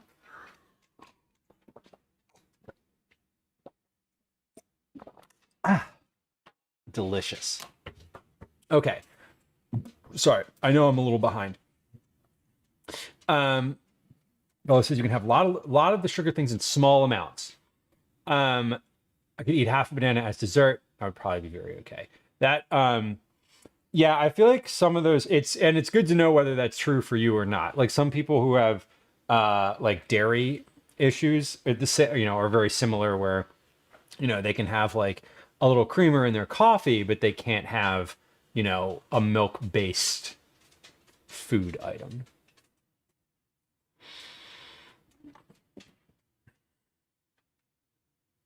White rice. Interesting. Yeah, we were talking about this earlier about the fast-acting carbs. Constant glucose monitors, my friend.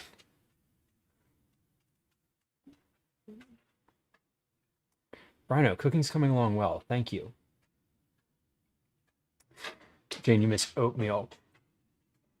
I like cooking with oats. I don't eat a lot of just straight up oatmeal, but I do enjoy it in other things.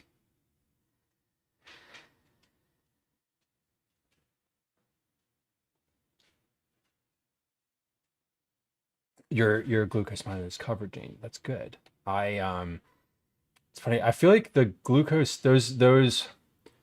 I feel like those. It's not. It's not. This is not the right word for it. But I feel like those have been more present in culture.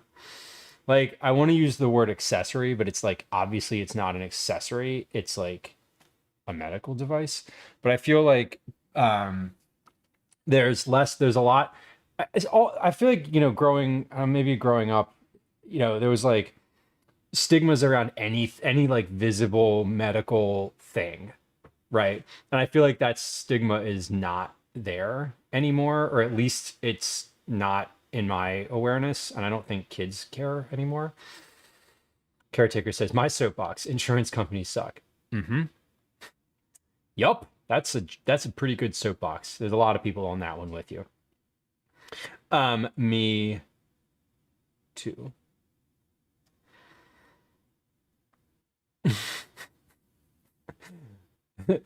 and as usual, medical mail,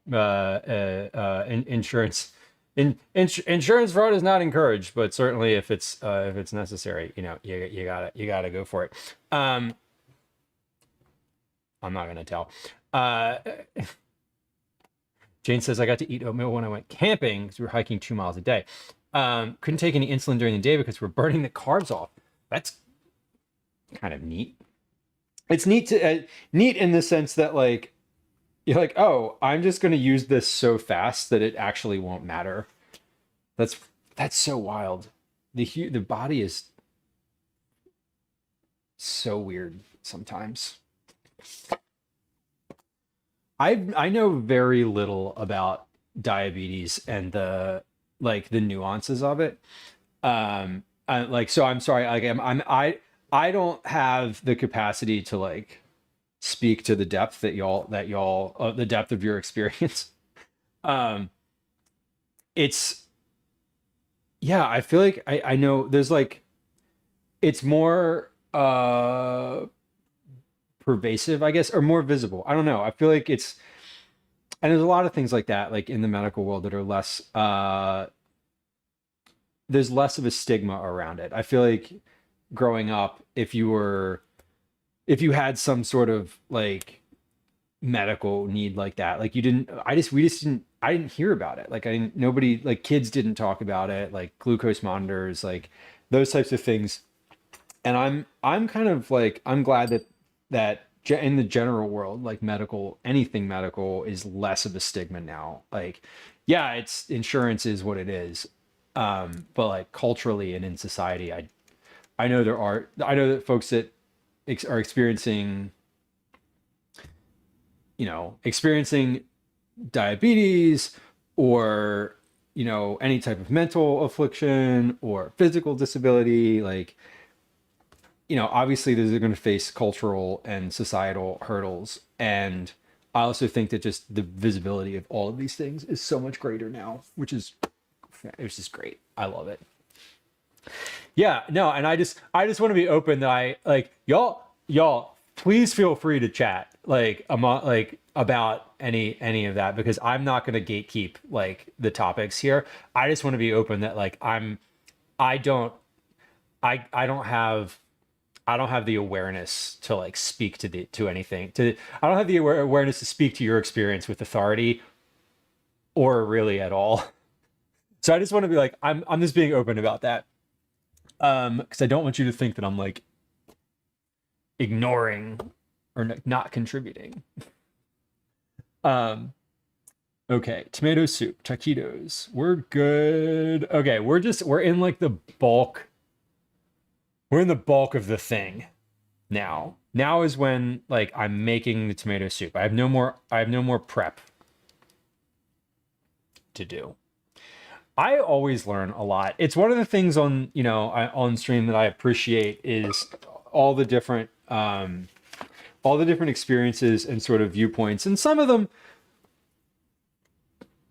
we don't like. Some of them, some things that people choose to share or attempt to discuss on stream, we're good. And we shut those down. But like, this is not one of those things. This is definitely not one of those. I'm gonna put this back in the fridge because Calvin will perhaps want some more of it. Dark Psycho says, what herbs do you use in tomato soup? This one I don't. I don't use any. I use salt and pepper.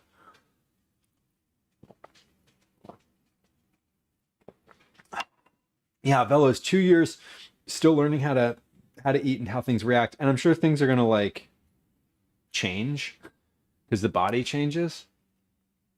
And yeah, I mean, when you consider it like that, you've really only gone through 2 seasons of life, and like you're not always eating the same thing year round. So it's like, oh, this is the time of year that I would eat that thing. Can I eat that thing?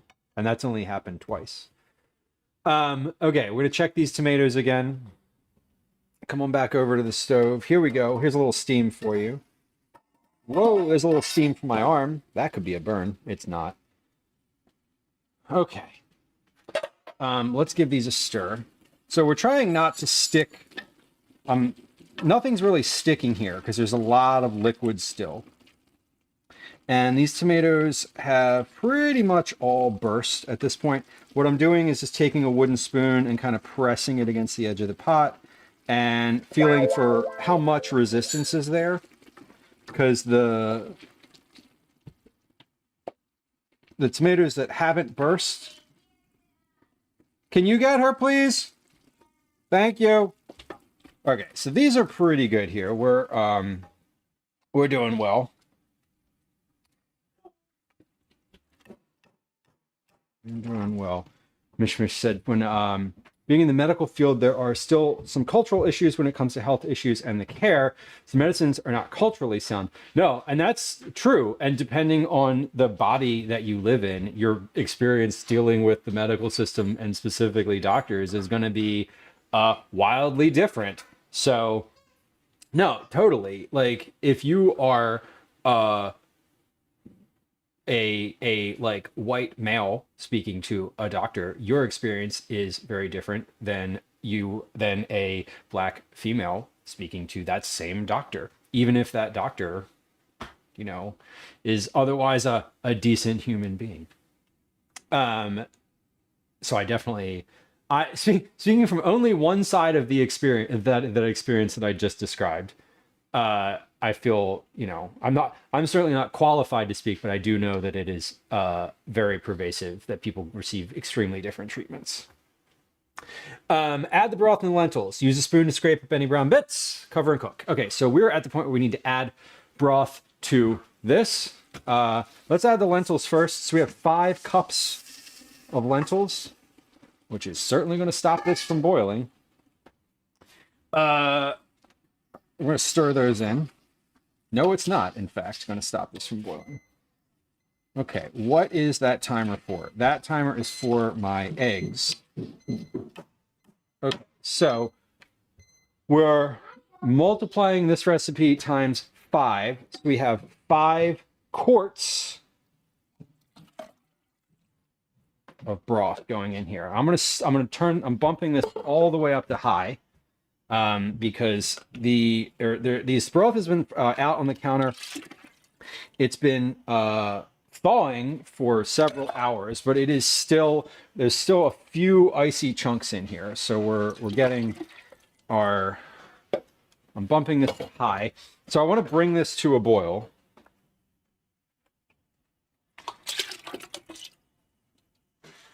And then we're going to cook the lentils. These take about 15, 20 some minutes to cook. Now I'm going to package this in these same containers that I just used. So at some point shortly here, we're going to take a Words on Stream break so I can do some dishes. Now I'm not obviously anywhere close to packaging this, but as I'm thinking about it, I'm going to actually probably package this tonight at some point. All right, so this is looking good. I'm going to go ahead. I have one additional little container of broth. This was in the refrigerator. I just remembered, so I'm going to do I'm going to pour that in there. And then we're going to do a little bit extra here because I have one that was thawed that I'm not going to use in time this week, and I don't want to re-freeze it. Okay, so all of this is in now. Everything that's going in this soup is in. I think. Let's check. Yep, lentils broth, pepper, salt, garlic, onion, and tomatoes. Everything's in there.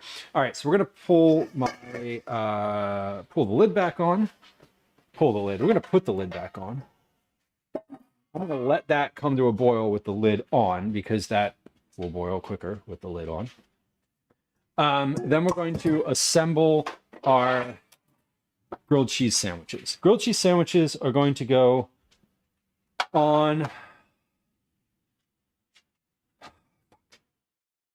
my trays. Hold on. Eggs were in the oven. Let me check those. Oh yeah, those are done. Those are definitely done. They are puffy. Look at how fucking puffy these got. This is insane. Okay, here's what we're gonna do. I'm gonna take the eggs off of this tray and the other tray. We're gonna put them on the drying racks, and then we're going to use these same trays for the grilled cheese sandwiches, because these trays, while as nice as they are small, and they don't fit as much. They don't fit as many pieces of bread as I want to get on these trays. So let's get, we're going to kind of move, shuffle. Yeah, we're going to shuffle here. And these are, oh, damn, that was hot. These are on parchment, so I can should be able to just slide them off. Hello, goodbye. Gwen's home. Hello, goodbye. Calvin's home. He's upstairs. All right, eggs are off the tray. And I think I need to do those dishes now, actually, because I put raw eggs on here, And I'm going to put bread on here. And I kind of want it to be, yeah, look at that. That, god damn, that was satisfying though. All right, so the eggs are over here. Eggs are ready to go. Bacon is ready to go. Sweet potatoes are ready to go. Cheese is definitely ready to go. So I'm ready to assemble taquitos. Those are like good. I just need to cut the eggs up, which is easy enough to do. So everything that needs to be done for the taquitos is, everything that needs to be cooked for the taquitos is cooked. We're letting everything cool. It's just out on the counter. It's good to go. I've got, my oven is still on. My oven's at 375. I'm going to drop that down to 350 and turn that to 350. Okay. These sheet pans are not, no, these I'm going to use for when I roll the taquitos. We'll put those on there. I'm going to catch up on chat in just a second. I'm sort of like, there's a lot of stuff swirling around in the kitchen today because like big batches of things require places to sit them and sort of more babysitting than you think they require. So here's what we're going to do. I'm going to catch up on chat. Then we're going to do a game of words on stream so I can wash these, at least these 2 sheet pans, and we'll get some things into the dish pan. We'll start emptying the sink. Then we'll do then we'll start on grilled cheese. Because the soup is going. The grilled cheese requires cooking effort, whereas the taquitos require assembling effort. So two different things. And I'd rather kind of assemble last once the cooking is done. That way I can turn the oven off sooner. Okay. But first let's scroll up and say hi, or like say hi. I said that at the beginning of the stream. Let's scroll up and see where I left off. Mom Noms, welcome in. Hello. Cheers.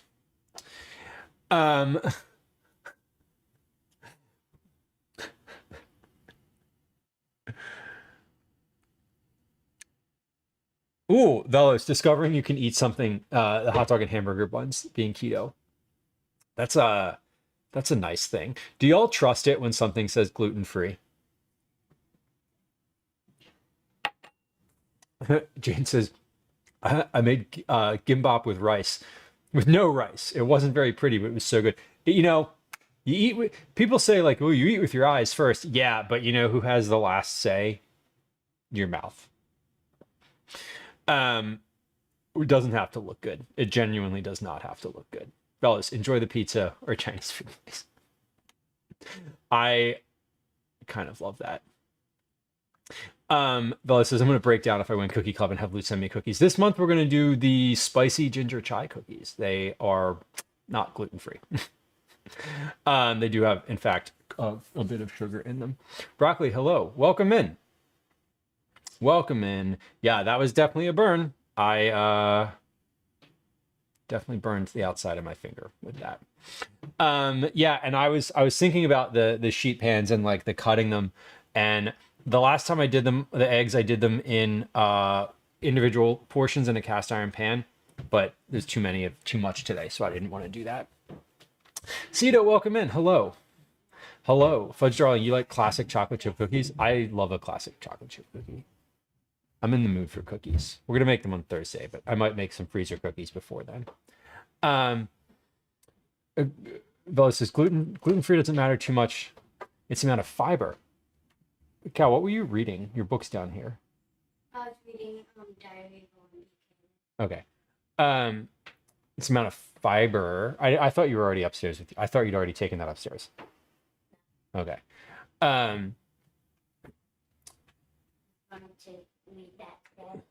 Okay. It's a slow carbohydrate rise, not a spike. Fudge Darling says my IBS has the last say. Sheesh.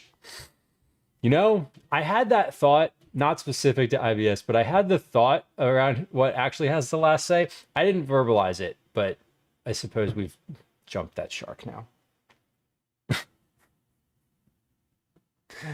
Oh, I love a homemade snack. I'm into homemade snacks. They're the best kind. You know what I got at Reading Terminal at the Head Nut? I got one of those snack mixes that was a s'mores snack mix.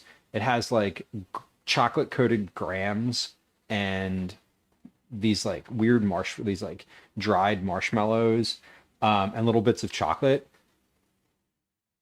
I ate so much of that last night, I made myself feel sick. It was like, I was like, oh, that's way better than I thought it was going to be. And I literally just kept eating it. And then no one was around to stop me because Gwen was putting Calvin to bed. And I was like, oh, I feel terrible now. It was bad. It was good, but like bad in the sense of like, oh, I messed up. Yeah, Kathy, the eggs came out very well. They're not stuck to they weren't stuck to the pan at all. I'm hoping that they're not stuck to the parchment either, but it doesn't. No, they're not. They coming up pretty nicely. Yeah, and these are going to be great. I'm just going to like slice these into strips and they'll be like perfect for what I need. Very happy. Okay, is anything in the oven? No.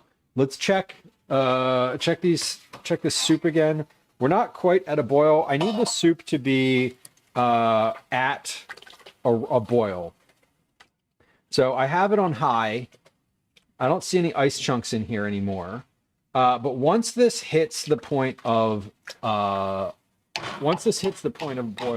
I'm going to turn it down. We'll put the lid on and we'll cook for about 15 to 20 minutes or so.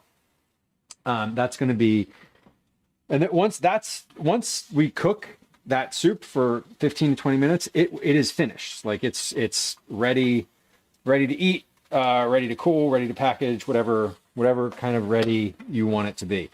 Okay, we are going to take a little stream break now. I'm going to play a couple games of Words on Stream. Troy, welcome. Hello. We're going to play a couple of games of Words on Stream. If you're on Twitch, feel free to participate. During Words, if you're a lurker and you're hanging out right now, it's a great time to get your first time chat out of the way. If you're anxious about following and chatting, follows are silent, so I will tell you that if you're like, hey, I'm not going to stick around during these ads, hit the follow button. Follows are, again, completely quiet. There's no alerts or sounds. I'm not going to say hi to you. And if you drop your first time chat in during Words on Stream, we'll just let it go by and you can get your first time chat out of the way. And won't that be a lovely thing? I want to reminder that chatting is a way to get Cookie Club entries. So participating in Words on Stream is a good way to get some chat count going on. We are going to run some ads on the Twitch platform. If you're on YouTube, just hang out and hold on. If you are on Twitch and you're like, I don't want to watch any ads, there's a link to YouTube in chat. So you can click on that and just hear what I have to say during that time anyway, which isn't very important, TBH. We're going to, as I mentioned, run a game of Words on Stream. If you're not familiar, Words on Stream is a guessing game where you guess words from the letters that are presented to you and you put those words in chat and it puts you on a leaderboard. And if we finish a board, we get to keep playing the game, or if I'm not finished what I'm doing at the sink. While we're doing that, I'm going to put the camera over on the sink. And we're gonna run a couple minutes of ads. We're gonna play some Words on Stream. I'm gonna wash those. What am I washing? What do I have to wash? I have to wash the sheet pans, and then anything else I'm gonna pop into the dishwasher. That can go in the dishwasher. So that's what we're doing now. We're gonna come over to this camera. I'm gonna start a game of Words on Stream. There it goes. And we're going to run 3 minutes worth of ads on Twitch. We'll be right back. Hi. Welcome Okay, to another let's edition of get- Commercials I Hate. First off, let's get stuff into the dishwasher. And then I'll wash these two pans. So the stuff going in the dishwasher is all basically the same thing. It's these quart containers. I said I was going to hand wash these, but if I need them later, I'll hand wash them. And if not, I'll just leave them in the dishwasher, run it overnight, and we'll put the whole pot of soup in the fridge, and that'll be fine.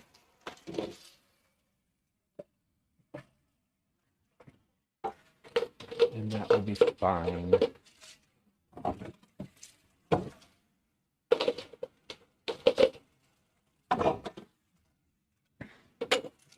The sheet pans should be easy to wash because I didn't cook anything on them. I just used them. So they're not like caked up with stuff. So get those in just a moment here. Most of this stuff goes in the dishwasher, which is awesome. Not the chopsticks.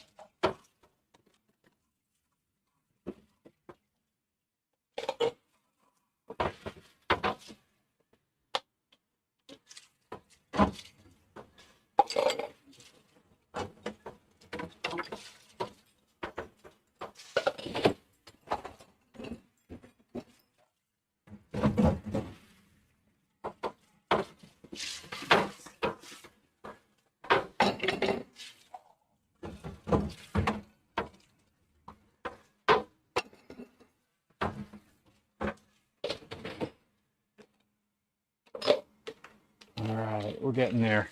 I think it's looking good. All right. Let's get this.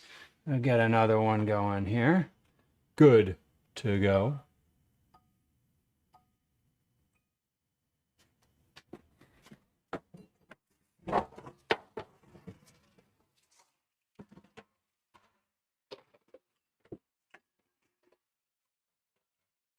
And I said I was gonna turn my oven off, but I'm gonna use the oven to make dinner. So I am gonna go ahead and leave that on, actually.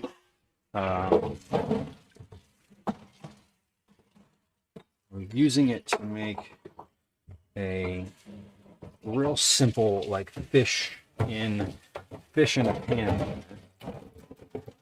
The like fish fillets. It's over! All right. If you're on Twitch and you were watching an ad, I'm sorry for your patience. You should be back now. We are getting through a Game of Words on stream. I've finished loading the dishwasher.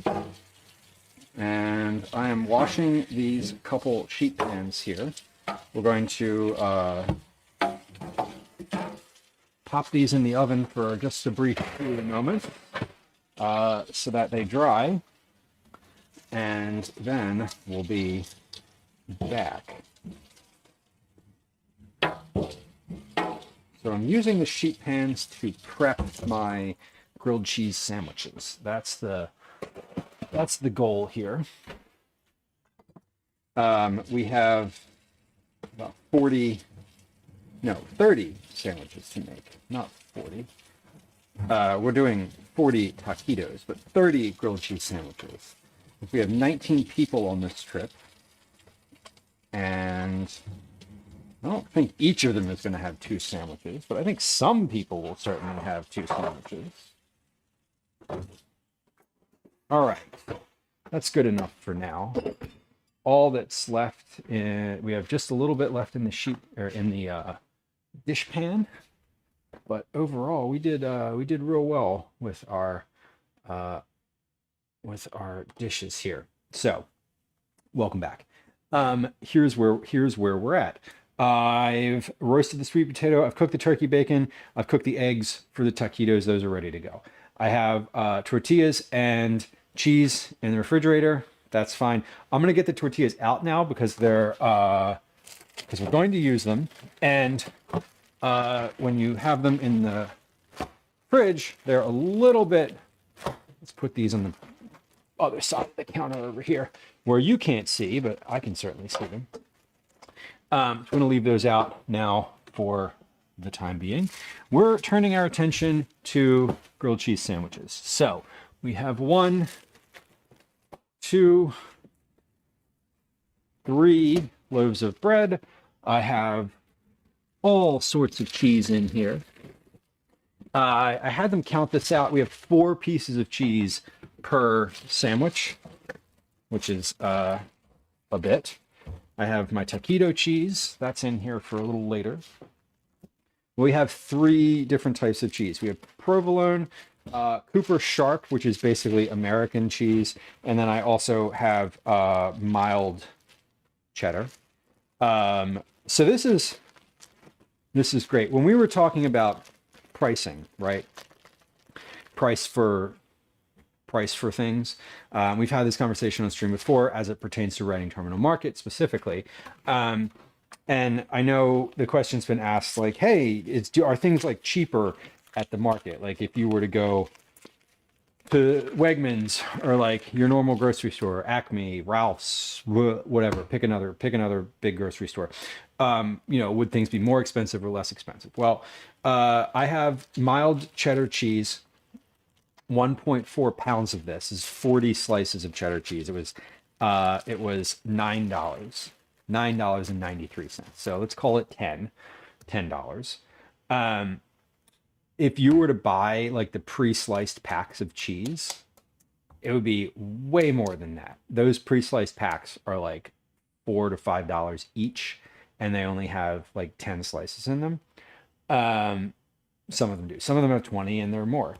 I don't, from like a deli perspective, if you got like fresh sliced cheese at the deli, it might be a little different. But in general, like some things at Reading Terminal are more expensive if you get like the good fancy cheese, and some things are less if you get like slices of cheddar cheese. So I personally like to shop there because it is a local market. And I like supporting the vendors there. One of the things that they strive for is having a regular group of like weekday or weekly like grocery type shoppers, and I'm proud of being sort of one of those people. I also went there yesterday at the worst possible time. I was there on a Monday afternoon. I arrived at Reading Terminal at like 1 p.m., which is like just at the end of the lunchtime rush, and it was brutal. Okay, so this is basically boiling. I'm going to give this another like couple minutes to really come to a boil. We got my sheet pans out of the oven. I tossed the sheet pans in the oven because the oven's hot and on, and they dry better in here. I put them in the oven because it dries all the water that gets underneath of like the rolled edge of the sheet pan when you're rinsing it. And I know these don't really rust, but it's like it's nicer. It's nicer because they're like completely dry. So we're gonna do 15 sandwiches per tray if I can. I'm gonna do some parchment down on here. I'm laying these, they're hot because they were obviously just in the oven. So I'm like laying these flat on the counter. They'll cool a little bit. We're going to put some parchment on each of these because I'm going to coat my bread with mayonnaise. Because we do mayonnaise grilled cheeses. Mayonnaise instead of butter for the oil to grill them. So what I'm doing is I'm making grilled cheese in advance. Like I'm fully melting the cheese and grilling it. And when we are at the campsite, I will either, depending on the scenario, I will either pop these on the griddle and cook them, just like reheat them on the griddle, or I will just put them in a big chafing dish, a big aluminum dish, and put them on the fire. When I go camping, I do take one of these sheet pans, like these exact sheet pans, and bring it with me. It sits nicely in my cooler, and I can like put small stuff on top of it. So So depending on how these fit on here, if they all kind of fit nicely, I might just put them all on a sheet pan and cover the whole sheet pan with like foil, and then put them in that way. I don't know.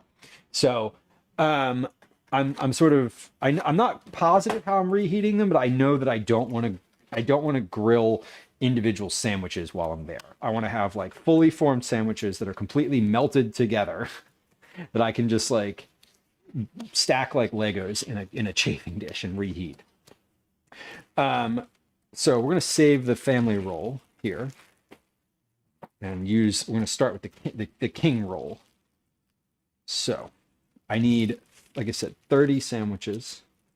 So we're just going to do basically the whole thing.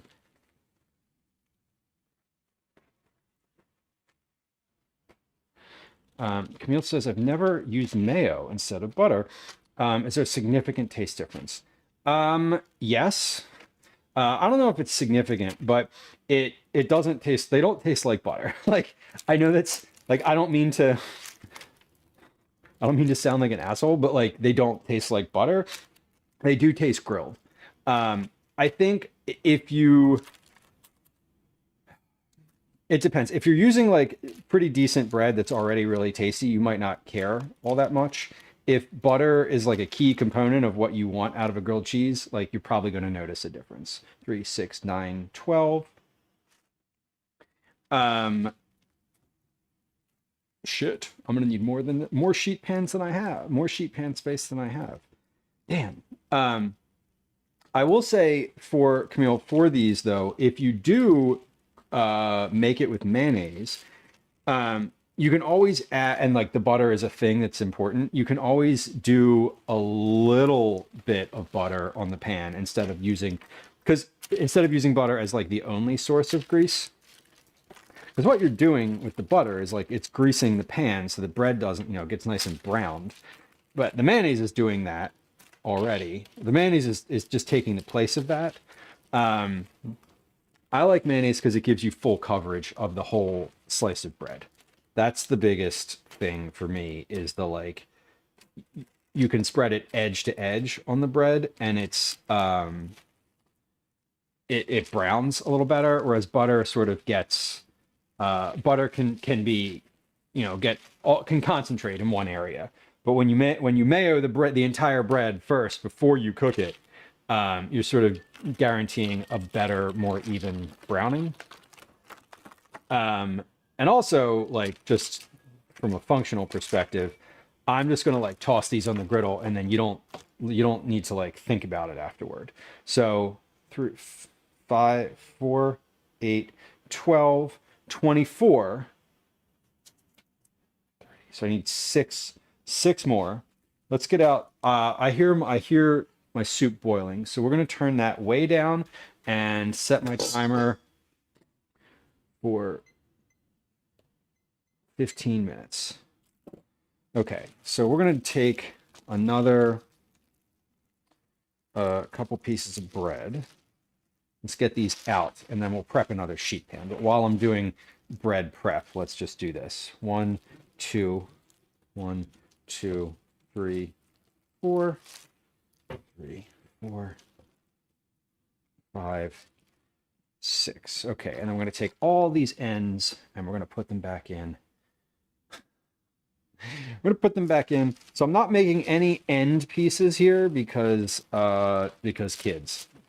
Because I don't want to cause any upset feelings if like you don't get the end pieces at home,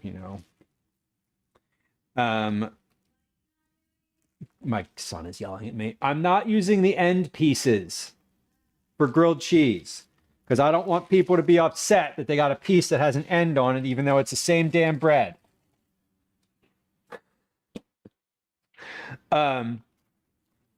Just saying.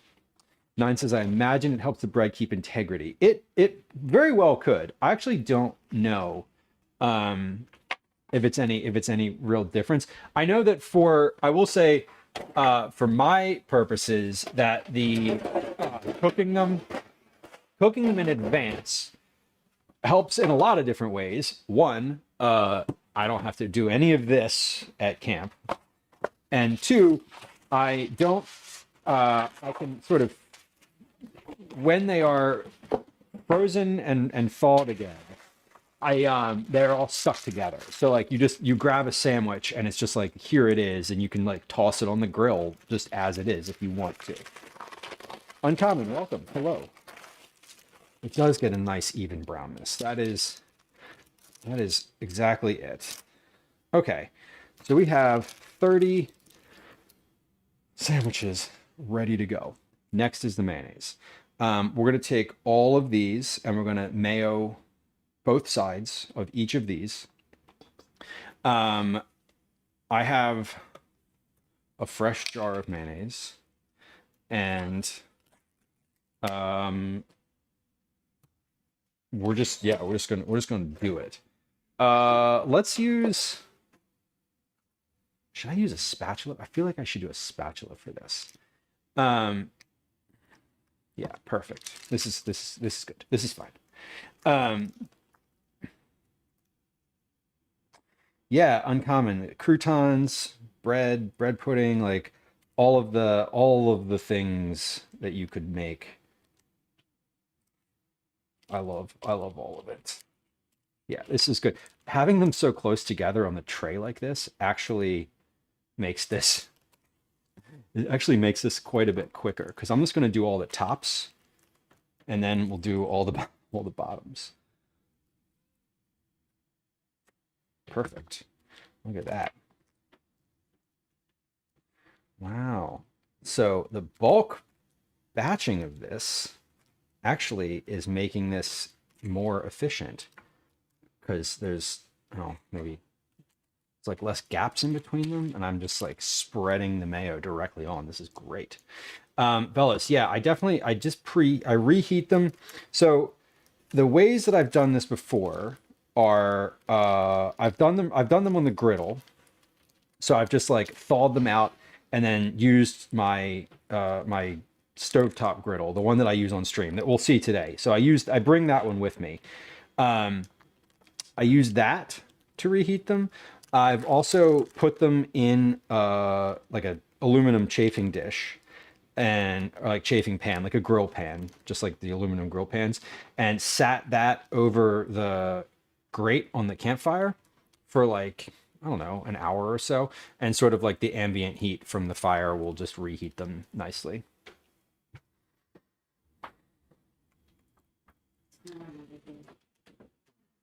What's going on over there? Nothing? They're okay. They've been up there, so they counterpoint, yes they can. All right. We are mayoing all of these. And then we'll just flip everything over.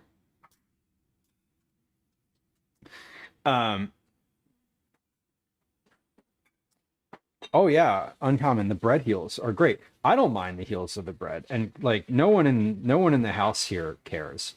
I'm just imagining I make like all these grilled cheese sandwiches, and someone gets one of the ends on their bread and like freaks out because they always have, because they've never experienced having a bread end. Yes. Is that still okay? Okay. Yeah, I just want to manage, like I'm not putting anything fancy in these grilled cheeses. They're like just cheese. I'm using like regular white bread, just like normal, quote unquote normal. Odie, yes, turn the heel piece around. Exactly. Yeah, that's a pro move. That's a pro move, especially if you've got like a bunch of toppings or fillings, I guess is a better word for grilled cheese. They will hide that very nicely if they kind of spill over, and it's a good idea. I definitely could have done that. If I needed all of the pieces of bread in the loaf, I probably would have just done that. But we are this is, man, this is going faster than I thought it was going to, honestly, which is kind of nice. So we're greasing one side, and then we're going to flip all of these over, and we're just going to do the same thing on the other side. Yeah, how would they know? No, they wouldn't know. They wouldn't know. But yeah, those are good. If you don't use the heels, saving them for other stuff. Bread pudding is great. You know, I've never made bread pudding. It's one of the things that I love. I love bread pudding, and I get really annoyed because the place near where I live, one of the closer bakeries to me, does a bread pudding with their leftover croissants, but I can't ever eat it because they have almond croissants, and they're like, we can't guarantee that we didn't use almond croissants in this bread pudding. And I'm like, okay, y'all, but like really, honestly, it would be really straightforward to know that, because you could just like, you make it every night. Like, just put a little dot on the tag. Does this batch have almonds? Yes or no? Like, you're the baker, fucking figure it out. Like, I don't want to tell you how to do your job, but like, me as a customer would love to eat the thing that you sell, because sometimes I can eat it and sometimes it makes me die. And they can't tell me which one it is, so I don't get to eat it. Because I'm not taking the EpiPen to the bakery just so I can have bread pudding. They have other good stuff, you know. Yeah, it's not so much the cross-contamination. It's like, it's just whatever they have left over. You know, if they have leftover almond croissants, they toss them in, and if they don't, they don't. That's why their bread pudding is good, because it's like all their leftover bread from the day before, and then they process it at night. Fucking cat. Sorry. Adventurous Ash.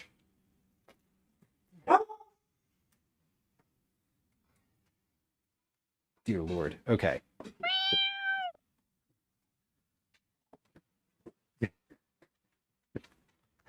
I definitely just like yeeted him right off the counter. Gloved hand, just like straight off the counter. He jumped up and had nowhere to go. Zero place to go. Oh, wait, hold on. I'm flipping these. That's what I was doing. And I'm maintaining... Yeah. Just kind of maintain the process here. No chair for Ash today. Ash hasn't been around at all. That was really, like... He was here much earlier in stream, but he's been mostly absent. Obi was our big star today. Obi was the big cat on campus. He was letting me hold him. He was hanging out by the fridge, generally being a very good boy, trying to get on the counter to get to the bacon, like, you know, just doing cat shit, cat things. For the purpose of anyone watching this who happens to be going camping with me, there was no cat shit involved. There was a cat paw on one of those pieces of one of those pieces of egg, but you know, we're gonna ignore that and pretend like that wasn't the case. And it was the one on the right, and maybe there's no way I'm going to keep track of that from now until when I'm not going to know who gets the one that the cat paw might or might not have touched. Why not just mark it with a little dot, Lou, and just say this is the one that has the cat paw on it? Like, okay, got it. Yes. Thank you. Now I understand why the bakery doesn't do that. Got it. It's being an entitled asshole. Sorry. All right, we are mayonnaising these other sandwiches though. And we're gonna start here. I've got about 3 minutes till that soup may or may not be finished. Now the soup is, I mentioned like I'm not going to package it tonight, but we are going to blend it, because that is the last step before serving it. That's the last step before packaging it is blending it. So I'm going to toss that in the big blender, the one that is okay to put hot liquids in, just FYI. 9. Good luck, by the way, with the end of the end. Good luck in the end of your liquid diet experience. You tried not being allergic. Yeah, right. You know, I have, and it didn't work out. And Gwen won't let me get ringworm. So, not ringworm. What's the one that disrupts your immune system response? There's a parasitic worm that you can get. Hookworm. It's hookworm. You can get, if you have hookworm and you have like peanut allergies, then they don't trigger when you have hookworm because your body is too busy dealing with, the invasive parasite. Anyway, less about that. Allergic to cats, but definitely eats the cookies from the cookie club. Fudge darling, true. And I will say I have not taken any effort to exclude the cats from the kitchen today. I do that during cookie club. So when I'm making cookies, I actively like lock the cats in a separate room, so that they do not get up on the counter. Like like before cookie club, I go through a little different process than a normal stream, insofar as like I fully clean the kitchen and I keep the cats excluded until things are packaged. Now, does that guarantee that there's no fur? No, of course it doesn't. But it does minimize the like immediate impact of a cat potentially jumping on the counter, Cyber, tell me about the hookworm thing, because if you're willing to share, because I definitely looked into it for like very deeply considered it, because I am allergic to peanuts, and I read on the internet that like, hey, if you do that, if you have hookworm, like you can just eat peanuts as if you were not allergic. And I was like, so what do you need? What's the problem with the hookworm? And they were like, well, you have iron deficiencies. And I was like, okay, but like you can take a pill for that, right? And they were like, yeah, of course. And I'm like, I'm not sensing a problem. So I was kind of like, well, I'm just going to try this. And Gwen was like, no, the fuck you are not. So I didn't, but it's still in mind. Obviously I'm thinking about it, better than the bakery. Hey-oh, sometimes we're trying here. Jamie, thank you for your resub. I appreciate you. Tier 2 resub. Did you know that Tier 2 subscribers get their Cookie Club entries doubled? And when they're working, get to use sound commands for free. Cyrus says, I have Crohn's and it was part of a clinical trial. It tricks your immune system into focusing on that and not the things it's supposed to attack. Yeah, that was what I read, was basically like, your body doesn't care that it's eating something that it thinks you're allergic to, because it's like, it's busy dealing with the parasite. And so I was like, that sounds fine, because like the lingering effects from the thing like are minimal, and you mitigate the biggest harm that they cause by taking a supplement. Like, why is this why isn't this everywhere? Right, because a pharmacy, because a drug company doesn't like produce them. That's why. Because capitalism. Jane says, if there was a parasite I could get that would get rid of diabetes, I would seriously consider that.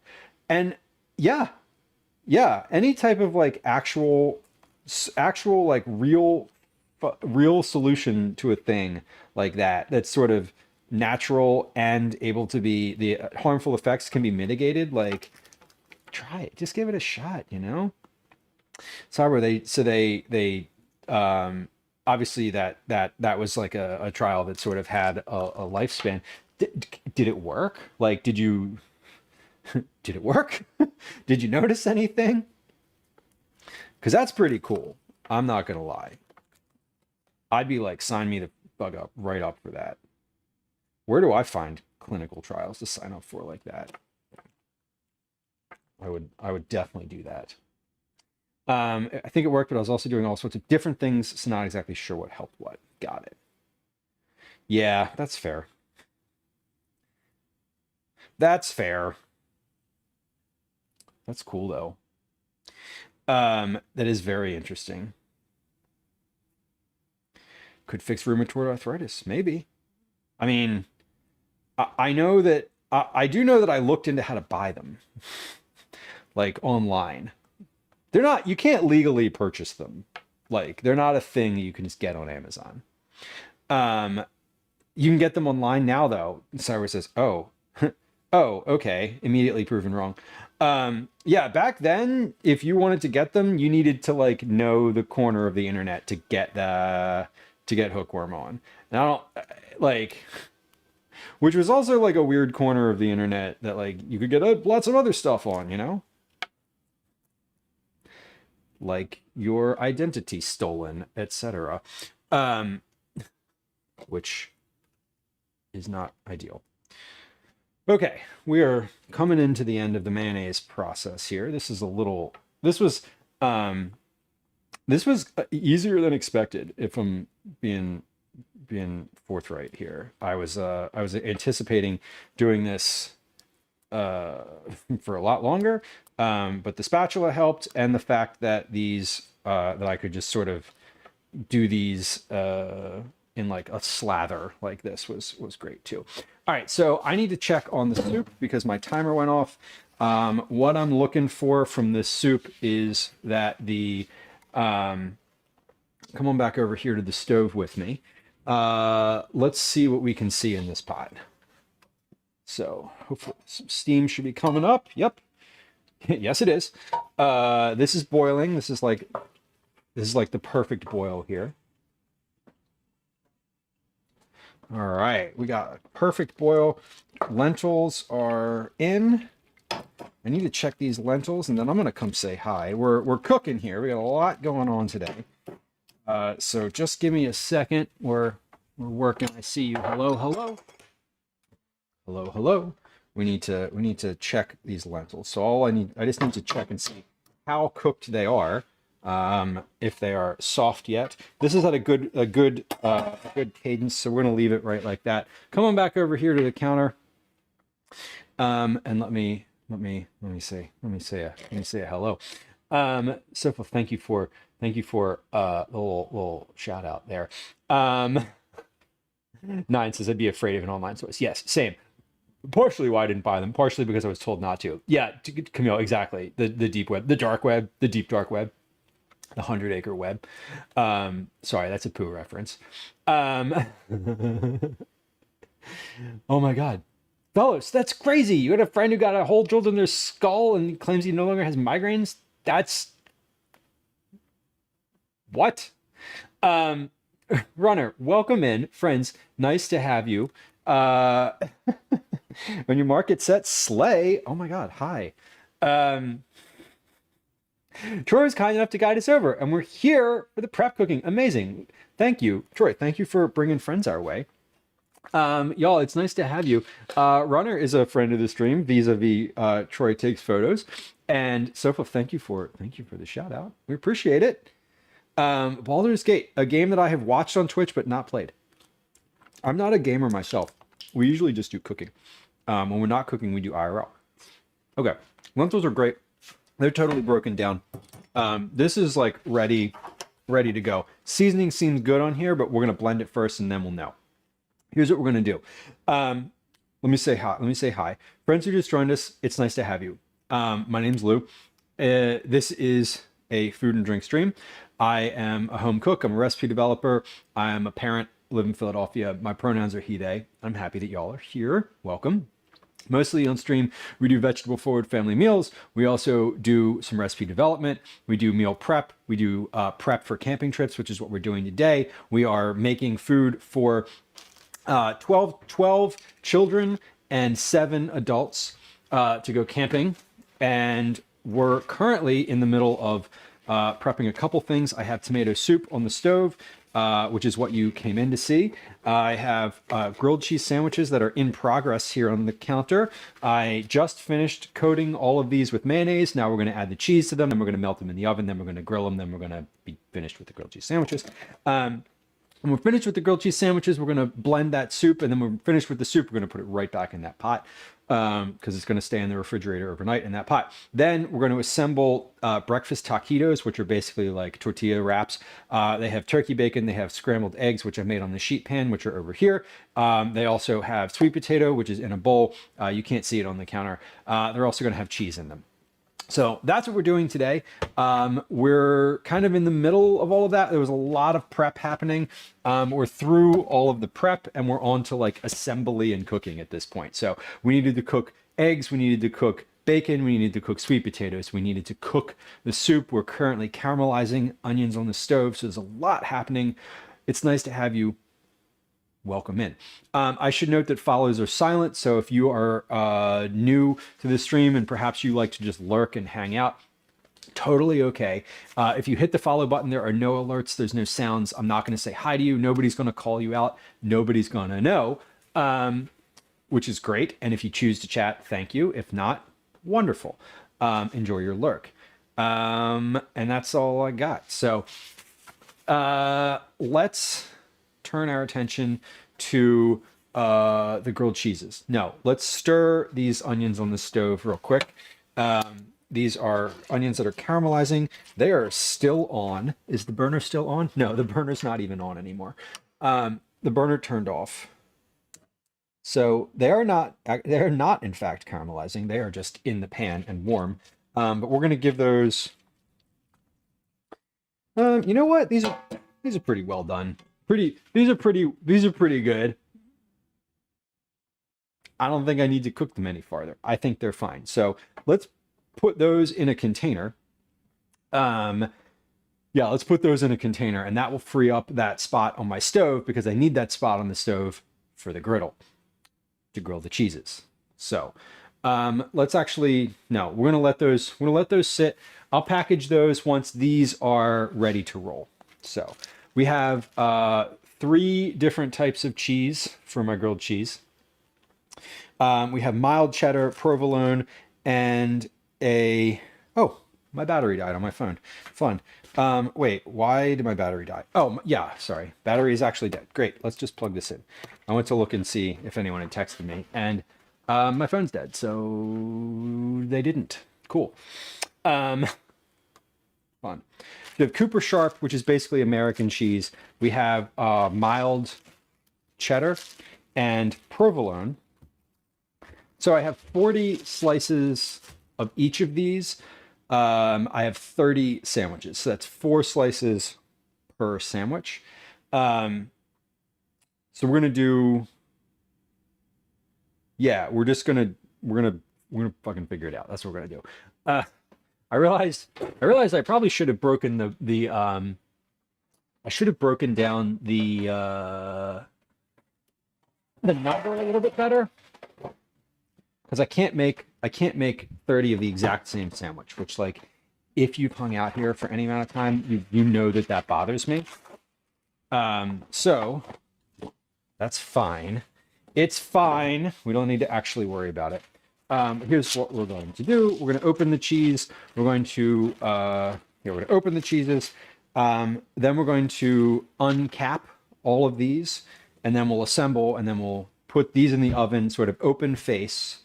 When they're finished melting in the oven, we're going to do we're going to recap. We're going to recap them with the tops, and then we'll grill them. So they're not going to take all that long to grill. And functionally, the grilling process here is not what's melting the cheese. So it's really just giving the outside a little bit of browning.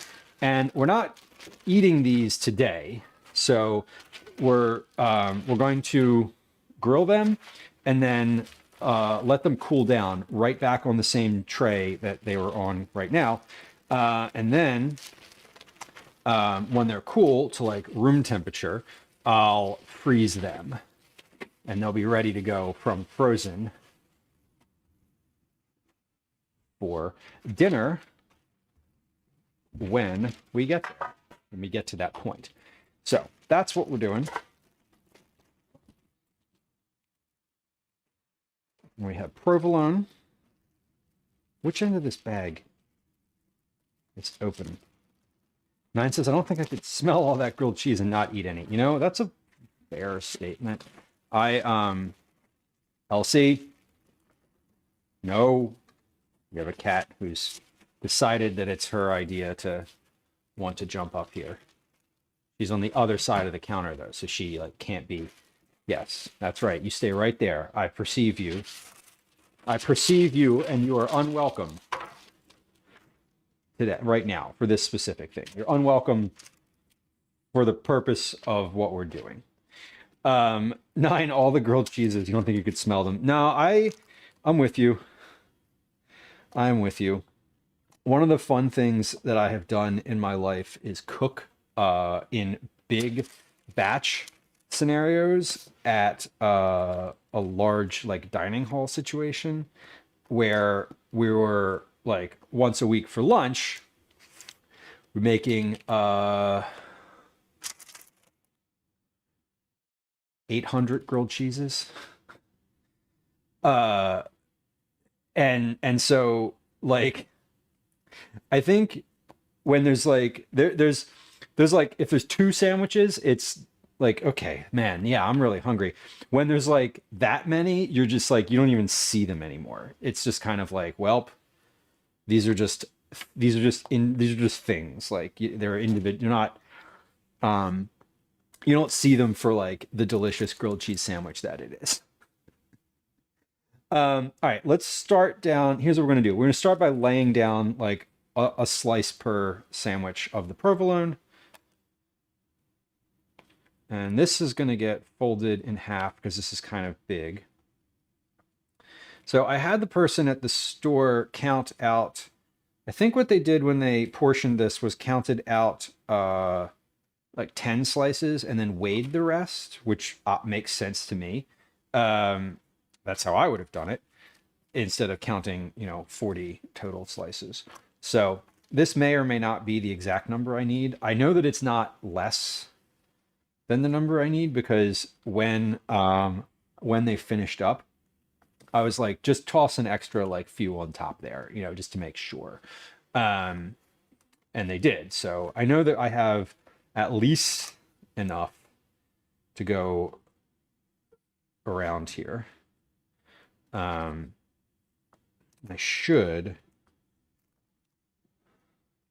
think we're going to lay down, basically we're going to lay down 1 slice of each per sandwich, and then we're going to see what we have left over. Because my goal was to get 4 slices of cheese per sandwich. The provolone is a bit bigger than the bread, so that's why I'm folding it, because I don't want it to melt all over the edge. There's plenty of cheese in here that's going to melt. So I just don't want it to completely melt over the side. That's the goal. So we're folding, we're assembling here. This is the just part of the process of lots of cheese. Lots of cheese. I got the cheese from Real, RIEHL. They are a cheese vendor. It's where I get almost all of the cheese that I use on stream from, actually. They are great. I actually had a recently I was in the market and they were polling like customers, like, what's your favorite cheese? And so I told them, I was like, basically like, what cheese that we sell do you like was the question, And so I told them I really like the Havarti with dill that they sell. And I was just in there, this was last week, but I saw it again yesterday. They have a sign that's like customer favorite cheeses. And it was like Lou. And it was like my name up on the thing. And I was like, oh, that's me. And I was buying the Havarti. I was like buying the cheese. This was for last week. What was I doing with the Havarti dill last week? I forget. It was something on stream. But I was like, hey, that's me. That's the cheese I'm buying right now. And I was like, do I get this for free? And they were like, no, but thank you. So it was super cool. It was fun. I got an Iovine shirt yesterday too when I went. Iovine is the produce vendor that I really love and have shopped at for a really long time there. So I was like, do y'all have t-shirts? Can I like get one of your t-shirts? And they were like, yeah, sure. In a past life / job, I used to work with the guy who owns Iovine, and so it's funny because I've known him for, not known him, but we've known of each other and been friendly for since, I don't even know, 2010 at this point. So it's funny, like that's why I like shopping at Reading Terminal. Like, part of the reason is not just because I like the products and the sort of being at a market versus like a grocery store, but like also it's a community. I appreciate being able to go in and see the same folks like literally year after year. It's not like it's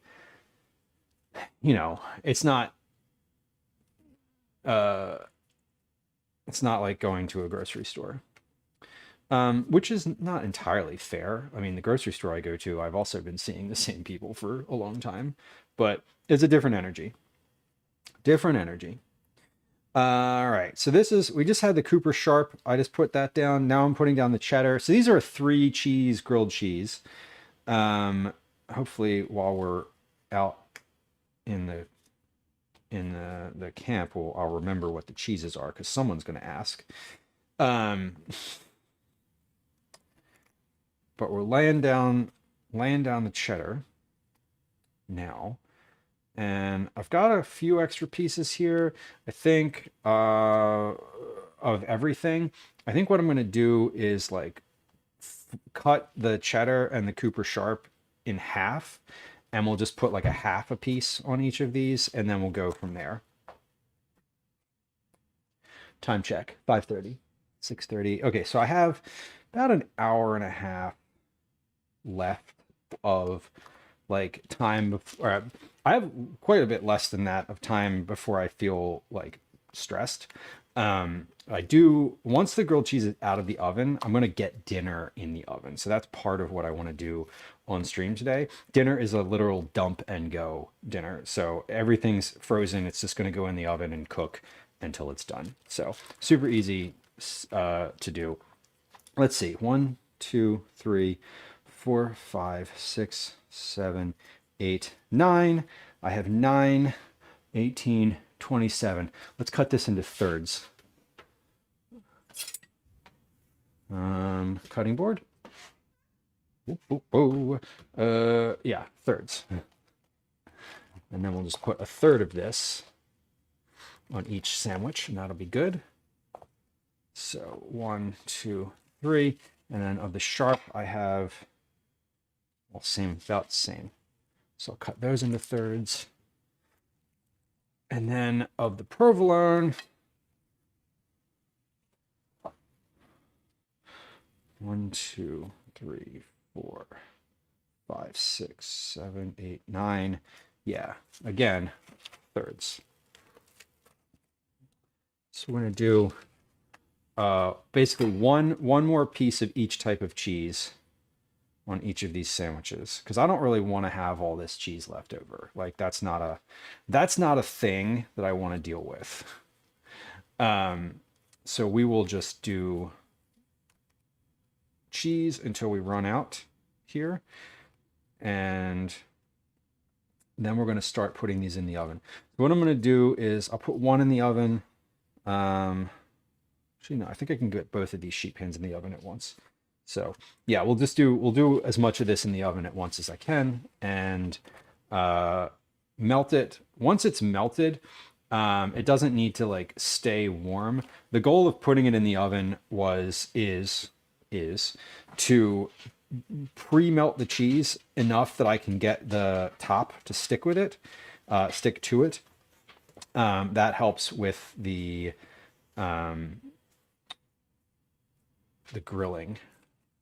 the griddling process. So this is nonsense. Who doesn't want extra cheese? Now that's valid. I think yes, correct. I just don't want to deal with it later. I planned on using all of it, so I'm trying to use all of it. That's where my head's at. I think what I'd rather have is leftover grilled cheese sandwiches than having leftover cheese. So 27 pieces, 28, 29, 30, 3 without. No problem. Matthew, hello. Happy Tuesday. We're just going to start on this end, and we'll do a piece of the Cooper Sharp on each of these. And then last but not least, we will do the cheddar.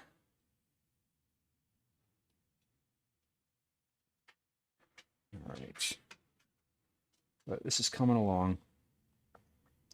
The assembly part of it, this is like, it's funny, like cooking a grilled cheese sandwich. This is a five minute task repeated 30 times.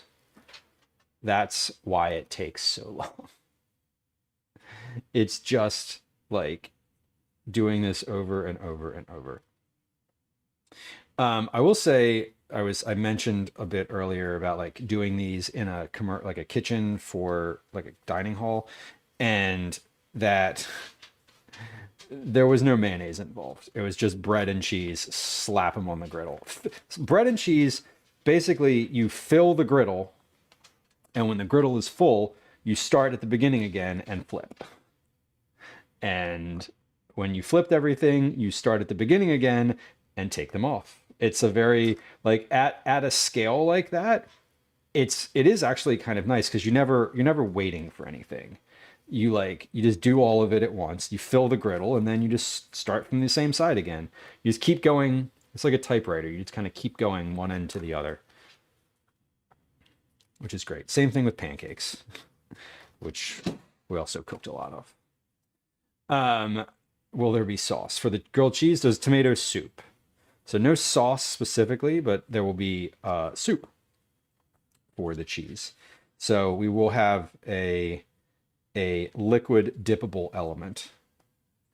And if you've hung out on this stream and seen me make grilled cheese before, you know that these are as basic a grilled cheese as probably you'll ever see me make. A three cheese grilled cheese, right? Is as basic as I'm gonna get here. That's not true. A single cheese grilled cheese would be fine. But if I'm sort of left to my own devices, I'm gonna do a 3 cheese version. Okay, so we have every sandwich has at least one of each cheese on it. That's the goal. So we have achieved that goal. Now we can take and throw all of these out. And let's start getting these in the oven. So I'm going to pop these in the oven. I'm going to pop all of them in the oven. And while they're in the oven, we're going to package up the caramelized onion. When the caramelized onion is packaged, we're going to check on these. They're probably going to be finished. When they come out, we're going to put all of these bread slices back on top, and then we'll start the grilling process. So that's where we're at. So the oven is at 350, pretty standard temperature there. We're going to pop those in. There they go. And we're going to check on these when I'm finished packaging the caramelized onion. I'm not setting a timer.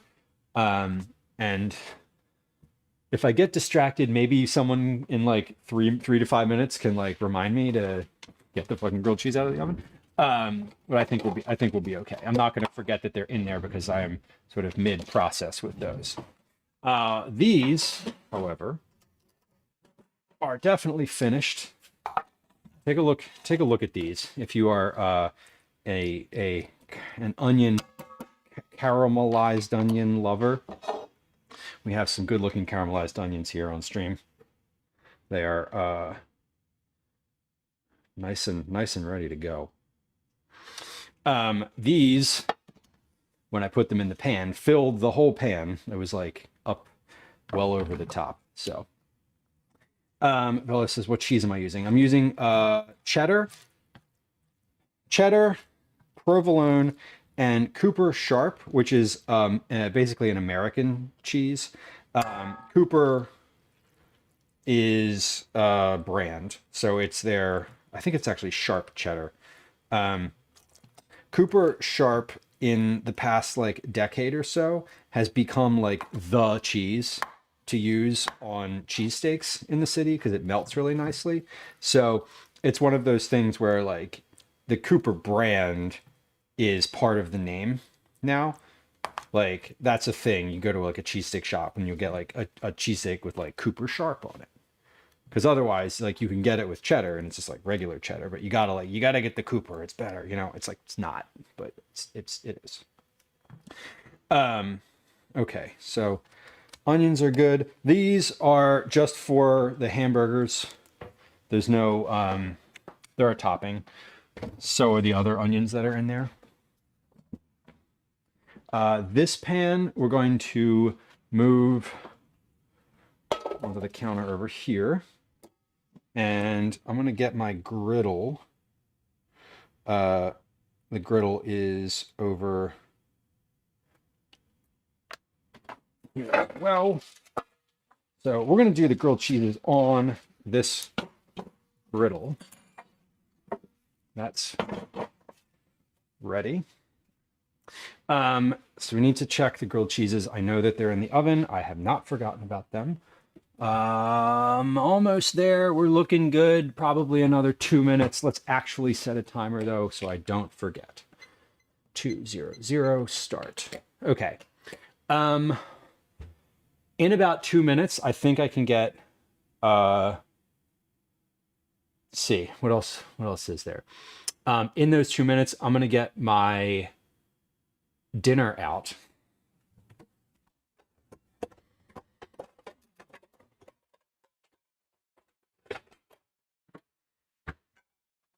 Dinner is fish and vegetables. So we have a couple fillets here. We have 1, 2, 3 fillets. I'm gonna pop those on there. I have a whole bag of mixed vegetables. Let's season, hold on. Let's season these. Salt. Salt, pepper. We'll do a little bit of olive oil at the end. There's a big bag of mixed vegetables. Put those in there. Do I have any potatoes in here? I do not. Do I have any loose vegetables in my crisper? Do not. Anything else I want to bake in there? No. Oh, yes. Are there peas in there? Yeah, there are. Okay. We also have fillets. These are flounder. Oh, these are breaded. Shit. Okay, that's fine. We can still use breaded fillets. We'll just put them on top. It's okay. A little bit of olive oil. A little bit more salt. A little bit more pepper. That's it for the pepper. Give this a little shake. Timer's going off. Cheese looks ready. Here's a bottle. There you go. I'm going to put these breaded fillets on top. 1, 2, 3, and 4. And dinner is ready. Dinner is ready to go in the oven.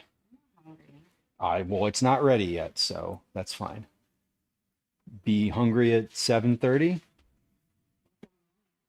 Okay, then don't eat. Good. All right, cheese is nice and melted, so let's get this out. Here, have your water.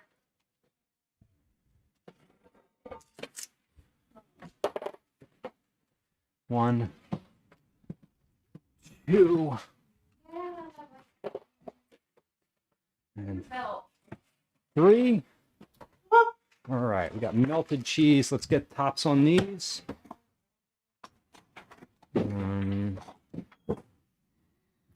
Is it under the blanket? Okay, all these are nice and melted. Fresh Grunger, welcome in. We are making currently 30 grilled cheese sandwiches. Later, we'll be making, well, we're making grilled cheese sandwiches right now. Then we're going to make, we're going to finish processing tomato soup. Then we're going to assemble some taquitos. And then at some point in all of that, we're going to put dinner, our actual dinner for tonight, in the oven. And so we're also going to make dinner. But right now, I have these sandwiches. They are mayonnaised. We definitely use mayonnaise here. Dad, why does it smell like mac and cheese? Because I have 120 slices of melted cheese right here on the counter. Okay. All right. So everything's warm. I'm just going to kind of give this a like pat down. All right. And now we griddle. So these are good to go. Let's turn this griddle on. And these are not going to take too long. So the grilling, yeah, what do you want? The fingers.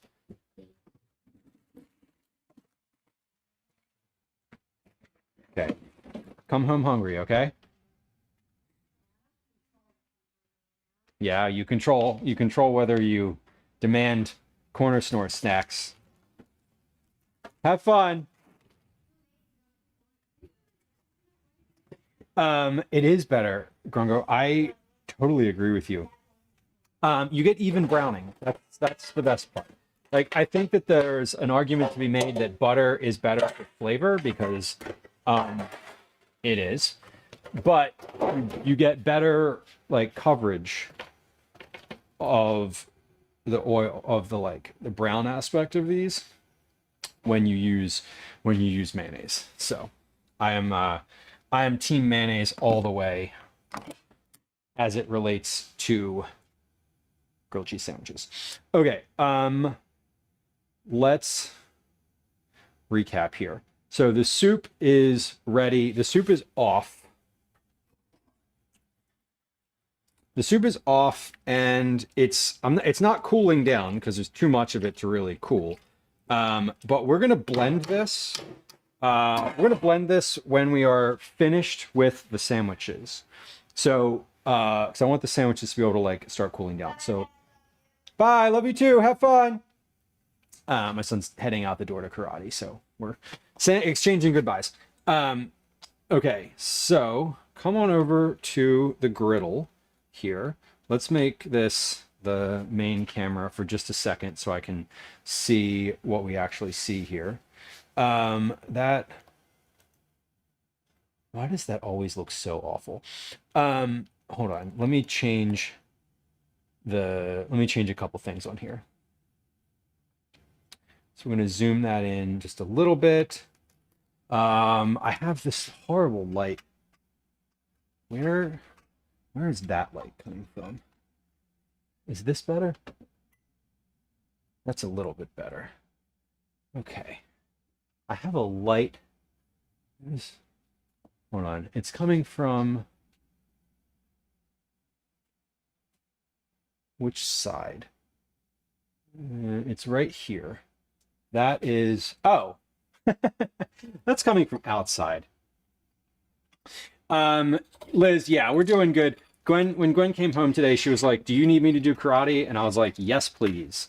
So, we're all set. Yeah, it looks okay. It doesn't, I mean, it's not awful, and it's going to look better, in a few moments when, or maybe not better. I don't even know.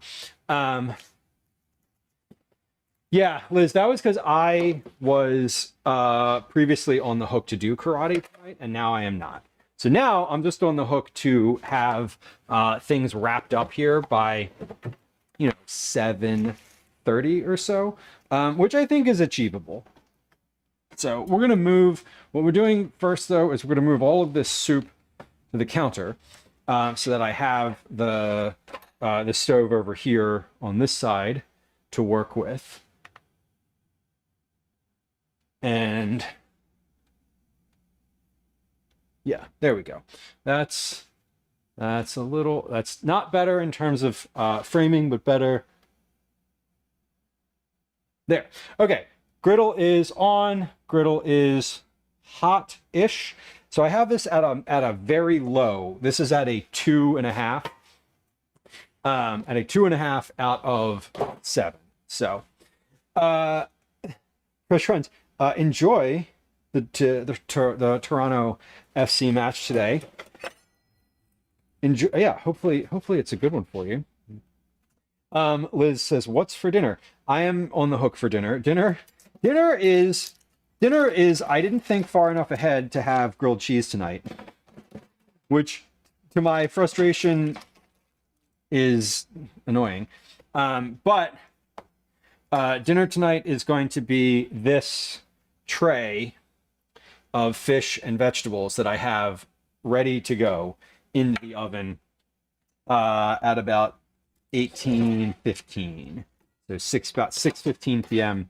I'm gonna put that tray in the oven, and it'll just cook, and we'll have that with a little bit of something else. I don't know what. So we're just getting these sandwiches. I'm packing these onto the tray. So all we're really doing here is getting a little toast on the outside, and that's kind of it. So we're starting at one end, working our way down. The griddle is not super hot. I'm bumping the temp just a little bit here. Up against Ottawa. Well, good luck. I've been actually watching some of the Union games this year. I'm not a sports fan. I live in Philadelphia, so like, why would you be watching the Union games? I was watching the Union games because that's my team from the city I live in. I'm not like a sports fan, but I enjoy, much like I enjoy the metric system, I kind of enjoy watching soccer because it's sort of like an afterthought culturally in America. So for that reason, I do like me a little bit of soccer in that way. So we have grilled cheeses going on. Let's check. No, okay, not at all, and that's okay.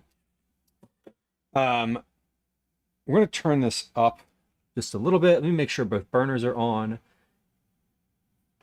Yeah, there we go. So I was at a 2. I'm now at a 4.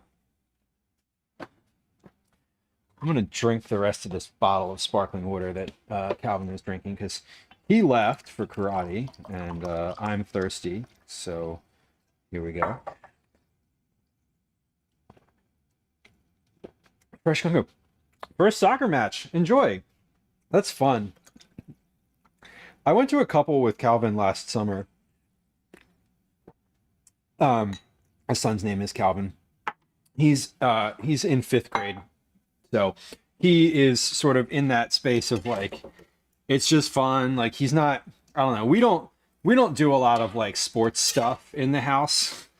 So it's sort of like, I don't know. I've been enjoying going to the games because they're I think they're a different experience to me anyway than the like baseball. Actually, no, that's not true. I was gonna say I've never been to a hockey game, but I went to a hockey game one time in college. Personal fan of baseball. funny. I listen to baseball on the radio, but I don't know any of the players. I don't have any clue who the current like players are. At all. Like literally at all. I know I don't even know if I could name a single Phillies player. Kyle Schwarber. Yeah, there you go. Kyle Schwarber is a Phillies player. Do I get a prize? But the baseball is I enjoy listening to it on the radio because it's just because it is literally sort of predictable and slow, and you tune in for a second or two mentally and then you like tune back out again. All right, so we're looking good. I gave these a first flip just to see where everything was at. They're looking pretty all right, but I'm going to flip them back again because they're not quite where I want them to be. When I flip them the second time, we're going to make sure that these parts that are currently not brown get in the middle, because the middle, so my flames, I have two flames on here. One of them is here, the other one is here.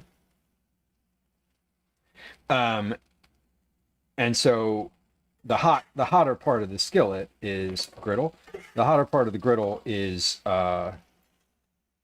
in this sort of central area here. Matthew says you watch chess tournaments online. I do. I watch chess on Twitch, which is always very fascinating. I kind of enjoy the like Twitch chess folks. It is fascinating, and I'm like, all right, hold on. I'm not super great at chess myself, playing it, so I'm always sort of, you watch stuff like that online and you're like, oh yeah, you should have done that, like sort of armchair analysis, which I don't really do. All right, I'm trying to figure out, all right, how do I flip this? There we go. So these are looking all right.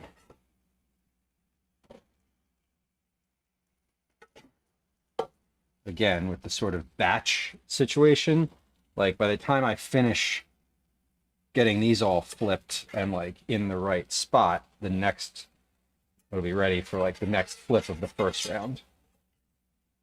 So kind of like pancakes, you gotta have like the first round in the griddle is sort of figuring out your timing and temperature, and then after that it's like, oh, okay, we're good. I know how to do this. But these are looking good. So 2, 4, 6, 8, 16, 8, 16, 24,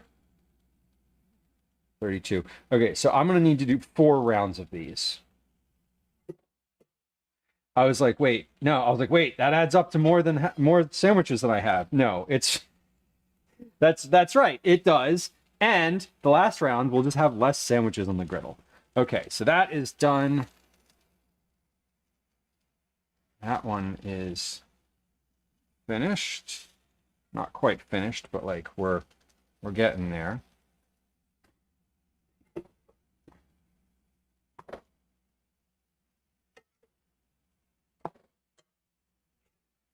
Yeah, there's a reason I don't want to cook these like this at camp.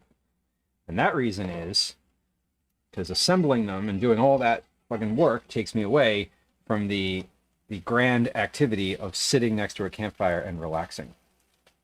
So, we're putting these right back on the tray from whence they came. Actually, no. You know what we're going to do with these? Time out. We're going to set these on... No, we're gonna put them. We're gonna put them on the tray because I don't have enough.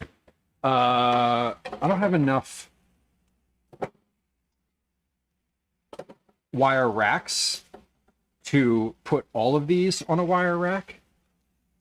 I don't have enough space to put all these on a wire rack. I was thinking, oh, if I put them on a wire rack, they won't be as They won't get like as soggy, etc. But like honestly, they're gonna freeze, and we gotta redo the crispiness when we reheat them anyway. So not an issue. Okay, these next ones will not take as long. We're figuring out the griddle temperature. So one. Whoa, hold on.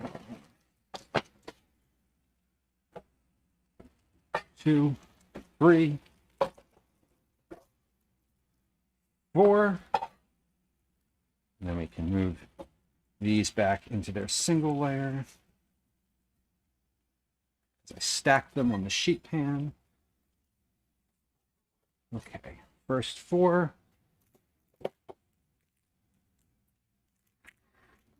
Move this sheet pan back to the counter. This sheet pan over here. 2, 3, 4. I need like a pizza cutter to get in between here, because these are the cheese. They were real close in proximity, but the cheese sort of like melted them together. 5, 6. I don't need a pizza cutter. I'm just using the side of my spatula. 7, 8. Okay, we're good. Beautiful. Beautiful.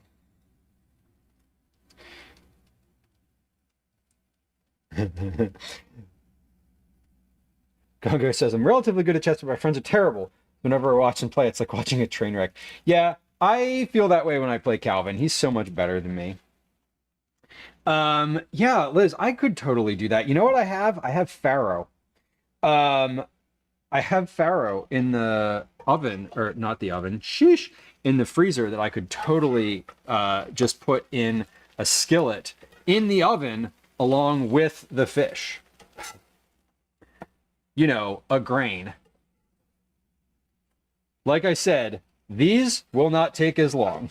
My griddle is like at a good spot here, and we are just sandwiching up. And nice. What kind are you making them yourself? You can go to Taco Bell. Oh, favorite taco stand. Perfect. Listen, it's only 3 p.m. Listen, it's not a bad time for tacos. It just might not be the right time. Itis, welcome in. Hello. Good to see you. Happy Cinco de Taco. Happy Cinco de Taco to you too. Amy, hello. Amy, good to see you too. Welcome in. Yeah, okay. See, so much quicker. These are ready to go. And I'm not worried about whether or not the cheese is like fully and completely melted on the inside of these. It damn well better be for how much heat they've had on them. But when I reheat these, they will be kind of perfect. So there we go. There's a full tray. And then we've got not too many left to go here. Yeah, the farro in the freezer would be a perfect accompaniment to that fish. You are not wrong. You are not wrong, and we all know that my family will appreciate it more if there is a grain. Because they will.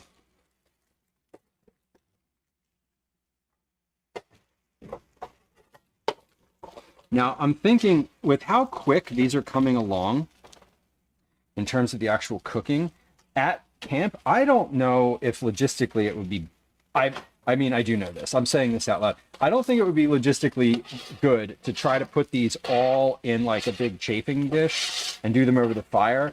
I think I'm just going to do them on the griddle exactly like I'm doing now when we're reheating these. Oh my God, fish tacos would be so good. Do I prefer farro over quinoa? I prefer farro in the moment because it's already cooked and I have less to do to get it together. Functionally, I don't have any quinoa, so there's also that. Do I prefer it? Kind of. It depends on what I'm using it for. I love farro for most things. Quinoa I do like as with something softer like fish. So for this specific dinner, I would prefer quinoa.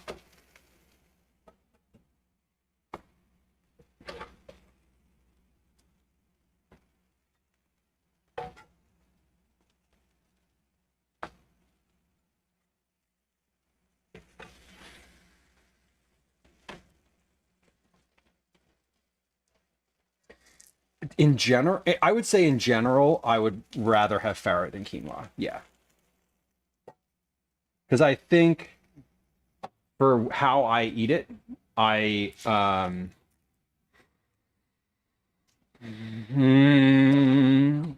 it's also just it's also just like I've used it more, so I'm more familiar with it. There's like that element of the whole thing. Yeah. Beautiful.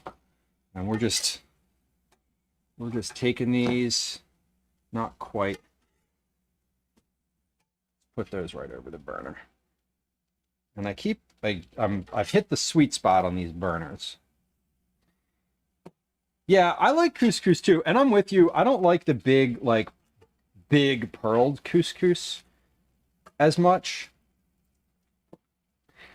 It's like too close to tapioca for me, which I also love, but you made enough for everyone to have about 5 sandwiches. Well, Matthew, we have 19 people going. So I made 30 sandwiches, which is enough that all of the adults can have 2, and all of the kids can have at least 1, and then we have like a few extras. So we have basically 11 extra sandwiches, which is totally fine, because if I end up having leftovers, like, I'll just bring them home again. Totally okay. All right. These look great. We're looking good. We got two trays down. We got 6 left to go. Only six of these sandwiches remain.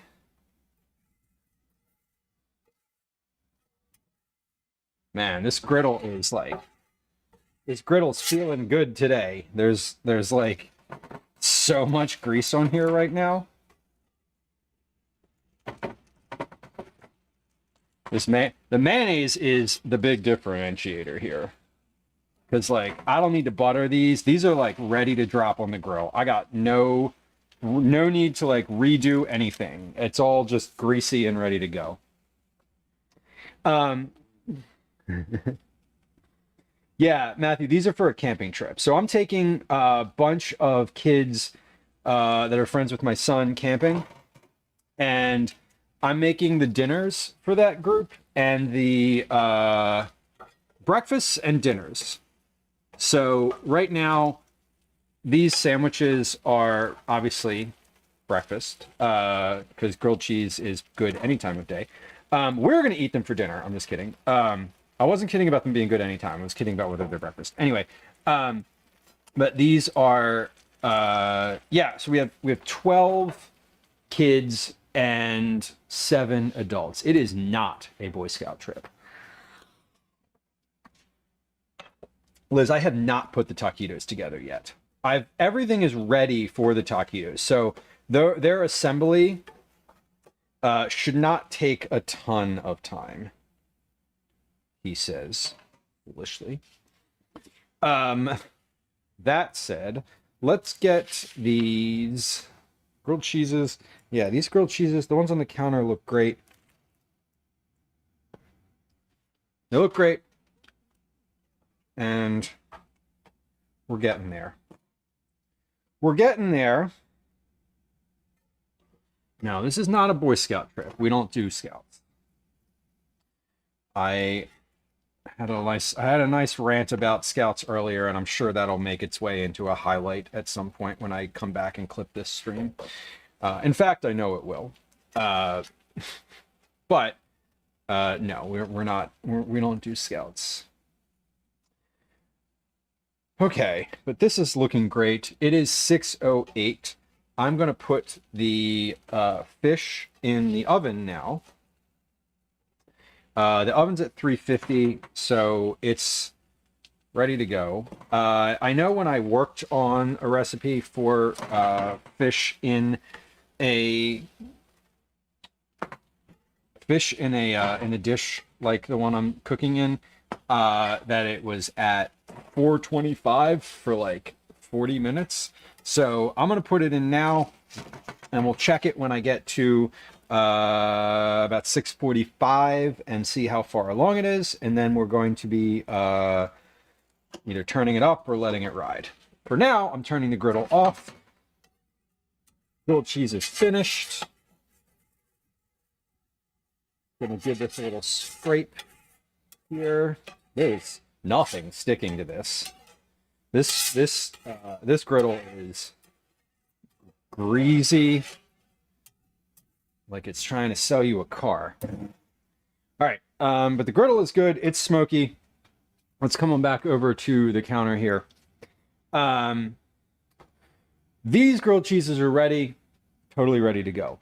We're gonna do the soup next, because this is a big pot of hot soup that is gonna I'm gonna create dishes doing this. So we're gonna do that next because it's because it's less convenient than than assembling the taquitos in. So I'm putting the fish in the oven. Liz, to your point, let's get some farro out. We'll toss that in a Dutch oven. Nope, we'll toss that in a cast iron pan with a little bit of butter, and we'll put that in the oven too. I am going to take this cast iron pan that I did my my caramelized onions in, and I'm just going to use that.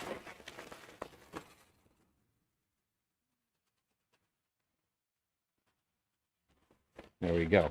Is that enough? Plenty. Okay, good. So that'll pick up some of the onion juice, which will be tasty. I'm going to throw a little bit of butter in here. I'm just going to put this in just like that. I'm not cutting it up because it's all just going in the oven anyway. It'll melt. Good. Dinner's in the oven.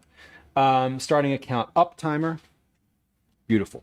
Let's find a place to put these down now before getting too much farther ahead.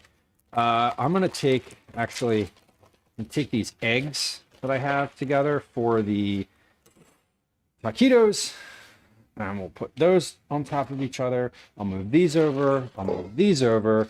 I'll move this over.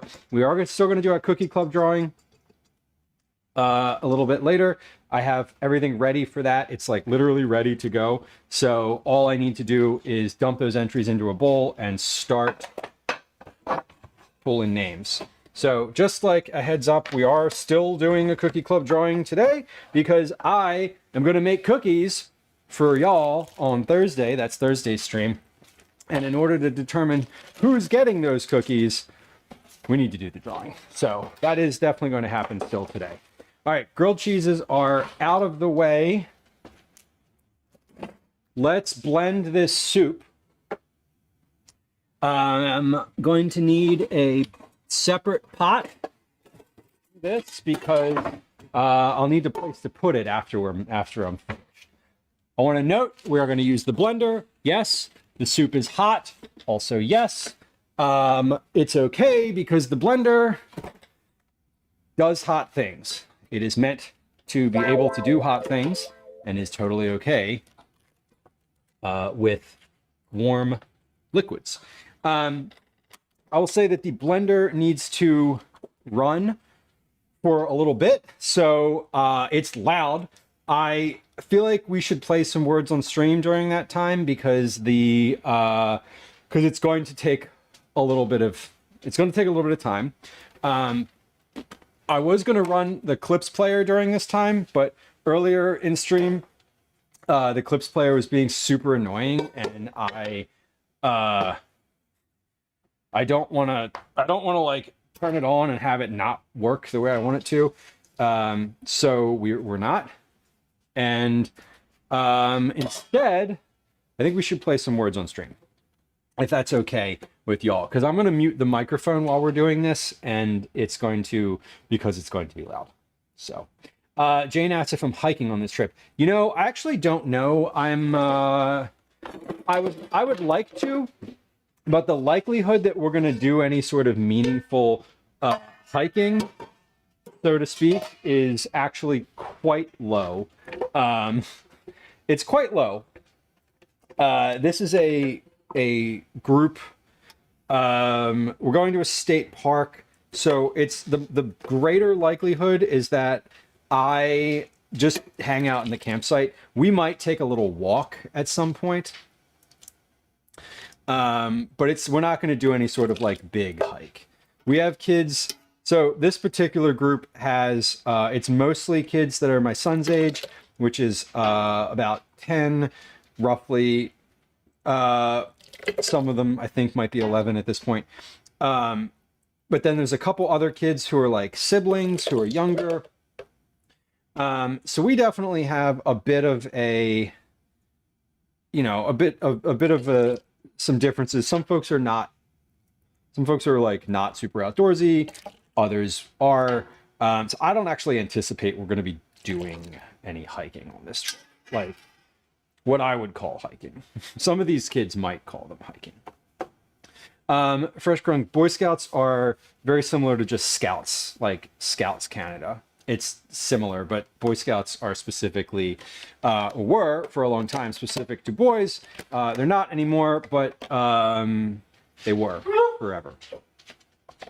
Canada adopted the Boy Scouts before the US did. I did not know that. That's kind of wild. Jane, I did not, in fact, know that. That's really cool. Good for them.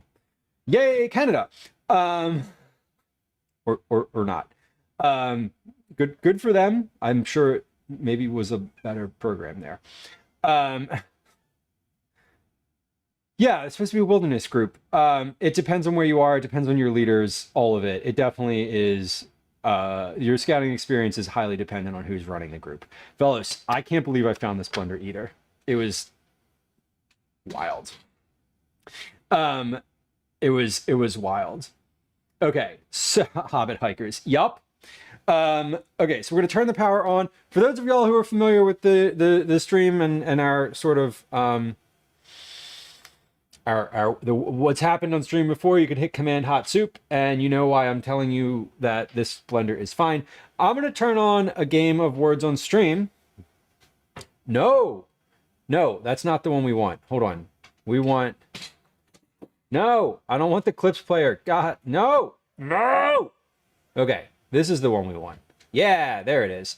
Okay, so we're gonna turn on a game of some Words on Stream while we do some blending here, just for the purposes of like not blowing out your speakers and ears. So, all right, here comes a game of Words on Stream.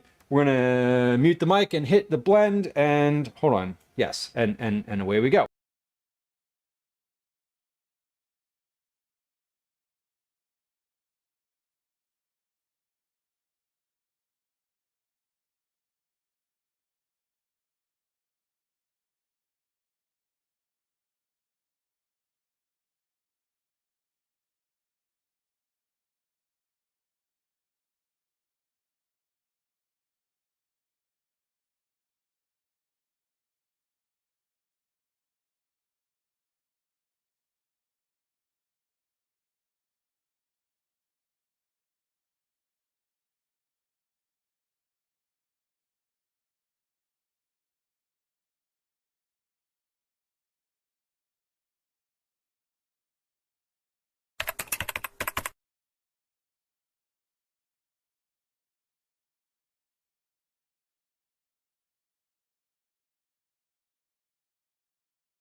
All right, round one soup is finished. We did well. This looks good.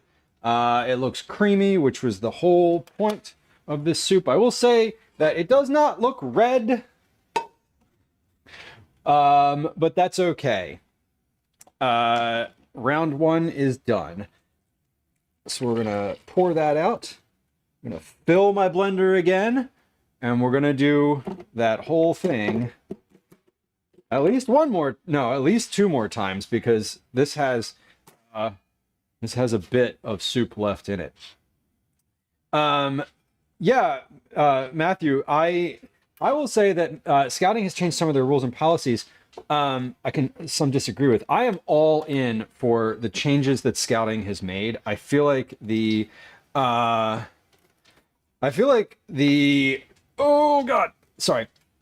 I feel like a lot of it may be a little too late, if I'm being honest. But I appreciate that, I appreciate that they have become fully co-ed at this point. Welcome to like the rest of the world. That's how the rest of the world works. Literally, like, Boy Scouts was the only scouting organization that wasn't co-ed. So we're getting this together. I think while this soup is blending and we're doing some words here, I'm going to start. Let me see. What am I going to do? I'm going to put these grilled cheeses in the. I'm clearing out some space in the freezer. That's what I want to do. So we're going to do this blending at least. There's going to be at least a few more of these because I don't have a big enough. The blender's not big enough. This isn't really meant to do like batch work like this. I don't actually know if the blender will overheat at some point. I assume that it will not because it's a good blender, but it might. And if it does, then we will then we will wait and take a pause. Liz, your friend's daughters in Scouts, and it's actually more girls than boys. Yeah, and that's the thing for Scouts now is, I mean, it is about the leaders. Like if you have a good troop that does that does good stuff and they're recruiting, you can sort of recruit whoever you want to join your troop, which I love, which can be good and can be bad. That's awesome that she's having a good experience. So good to know. Good to know indeed. All right. Blending again, muting the mic.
All right, that one is good. Pour that out and on to the next. This is a slow process. Sorry that we're doing like so much words. I know there's plenty of folks who enjoy the words on stream. I enjoy it. I enjoy playing it when I'm like playing on stream. But this is definitely a like very loud process, and I just don't think it would be great to have it on stream. You know how it goes. Yeah, Matthew, the Mormon Church doesn't support scouting anymore because of some of the good and warranted changes that were made to the organizational structure and rules. So the Mormons were like, we don't want to be able to have, we don't want to have to hold to these rules, so we're out. Which, like, totally their decision. They're a private organization, so they can totally do that. And I don't really have too much more commentary about it because I'm not Mormon and I'm not in Scouts, and I don't want to go down that road of like saying that they should or shouldn't do whatever. But yeah, the Boy Scouts were the official youth organization of the LDS Church for a very long time, and now they're not. And that's because of decisions that the Boy Scouts of America made, and I kind of like those decisions. So anyway, we're going to mute the mic again. BRB.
All right, Camille, I'm with you. I think that churches in general should pay taxes.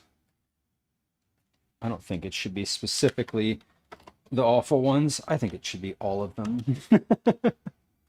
Bread Hell, it's going great. We're doing well. Velos, the Girl Scouts are growing in the US. I know several people who are in Girl Scouts, and I love that. I think that it's great. I'm 100% on board.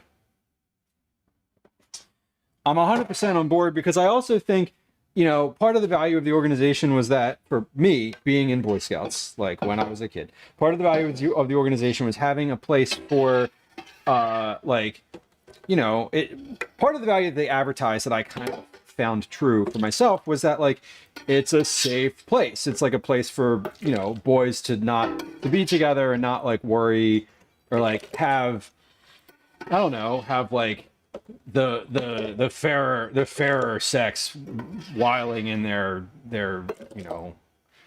thoughts the whole time or some bullshit like that.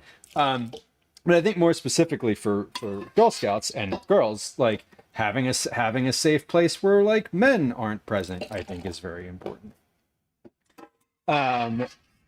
So that is also, both of those things are good. I think having a co-ed organization available if you want it and a organization for girls only is amazing. I like Girl Scout cookies too. If you have a Girl Scout organization near you that's doing any other kind of fundraiser that's not cookies, you should support them doing that, and not just the cookies, because they don't get paid all that much for the cookies. The main charter organization and the Girl Scouts USA takes a lot of that money. Anyway, we're muting and blending again. You have a lovely soul, Jane. She saw right through you too, and was very correct. That's awesome, Jane. I love that. That's super cute. All right, blending again. Muting.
All right, we got one more blending batch to go, and then we're finished blending the soup, y'all.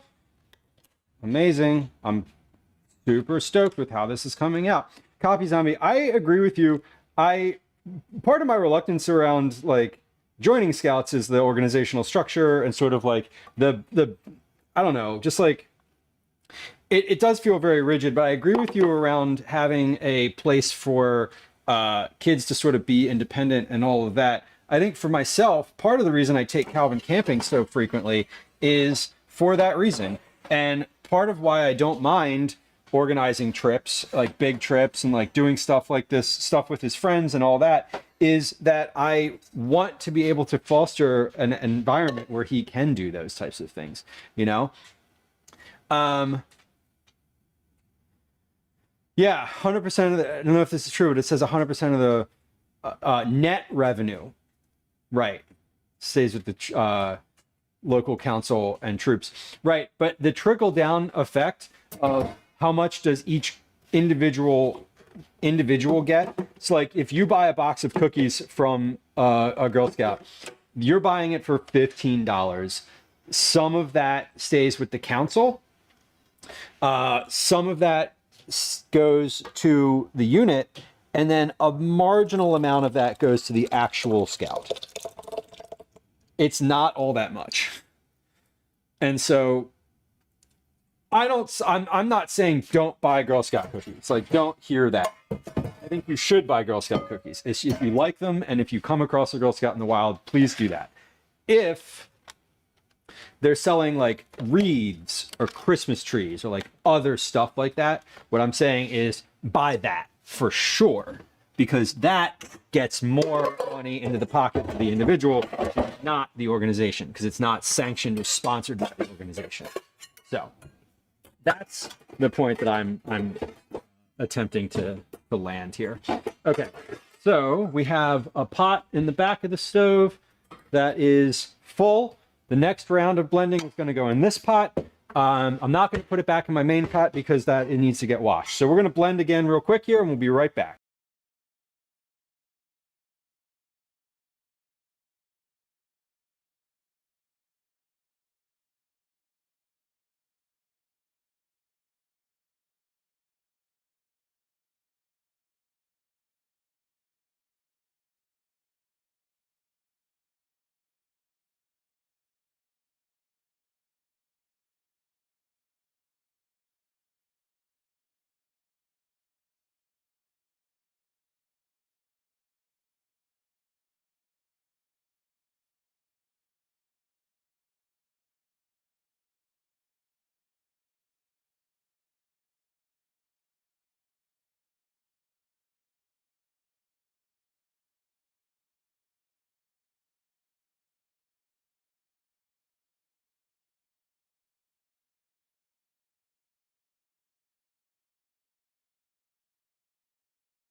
All right, we're finished with the blending.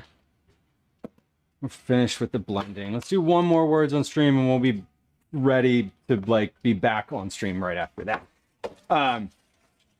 Yes, Cyber. No, and your point is extremely valid about like the sourcing. When you have like a large, you know, they're baking those things at like 2 to 3 central bakeries. Like you don't know. I mean, I don't want to say that you don't personally know, but like there's a lot of mystery surrounding what's actually where the cookies are coming from, right? The CEO of the Girl Scouts of America makes $750,000 a year. I mean, that's not surprising to me, given the size of the organization, the fundraising obligation, sort of. I am aware that that's a lot of money. Like, I don't certainly know anyone that makes that much money. I feel like that's a lot. I don't know what that. Yeah, I don't know. It does feel like a lot. You're right. I know that with the Boy Scouts, certainly that is probably also accurate. Similar amount. Yeah, latchkey kids indeed. I remember coming home from school like all the time when I was in elementary, middle, high school, certainly, and you know, letting myself in, getting a snack, watching Animaniacs. Like there was a lot that I did independently too. Having that layer of like being separate and independent, I think it's important. Like when we go camping, I let Calvin sort of run all around. Like there was one time we were camping, he was like a couple miles away from where I was, and like the park rangers literally stopped him and he was freaked out, but he had a radio with him. Our radio, we have like 2-way radios. And he like called me on the radio and I told the park rangers it was fine. It was because it was. Okay, we are finished with words for now. I don't think we're gonna do. I don't imagine doing another words on stream today, but there's always the possibility. Tomato soup is blended, completely done. It's in these pots on the back of the stove. It's like good. We're finished with the tomato soup. I'm finished with that until packaging. We're going to. Right now, I'm going to take these grilled cheese sandwiches, put them on the trays that fit in the freezer, because the trays that they're on don't fit in the freezer, which is annoying. But we're going to take these and put these on. We're going to retray these, and then we're going to put them in the freezer, and then we're going to assemble our taquitos at long last. So we're just here. What I'm doing right now, I'm kind of making sure that these are separated. Like the cheese has gained independence. I was about to say sentience, but that's not good nor accurate. Tatsu, what's on the tray right here is a two sheet pans worth of scrambled eggs. So we have a bunch of scrambled eggs that I just literally poured onto a sheet pan. They are, I baked them and now they are chilling. They're chilling. They're not chilling. They were cooling down. In just a few moments, we're going to cut those into 40 pieces, and we're going to assemble some taquitos from them, which is breakfast tacos. So I guess when we get right down to it, we are doing tacos today. Just not the ones that anyone thinks of when you think of Taco Tuesday. Egg tacos with turkey bacon, not the vibe. Not for like a good Taco Tuesday experience anyway. So we're gonna freeze these. I'm just putting these on a sheet pan. The reason I'm using this sheet pan, despite the fact that it doesn't fit that many sandwiches, is that it does fit in the freezer. Which is kind of the point. Otherwise, I wouldn't be able to freeze these. But our grilled cheeses are finished. I'm doing this right now to clear some counter space, so that I can use this last tray, also this one, to roll the taquitos onto, because that will go in the freezer as well a little later. Here's a giant stack of grilled cheese. Here's a giant stack of 30 pre-made grilled cheese sandwiches. Please enjoy. While we were doing our blending, I also went in and arranged some things in the freezer so that I could put these in the freezer, that there was enough space for them. And now I'm like, oh shit, are these gonna fall out? No, because I'm gonna stick this bag of farro underneath and even that tray out. Good.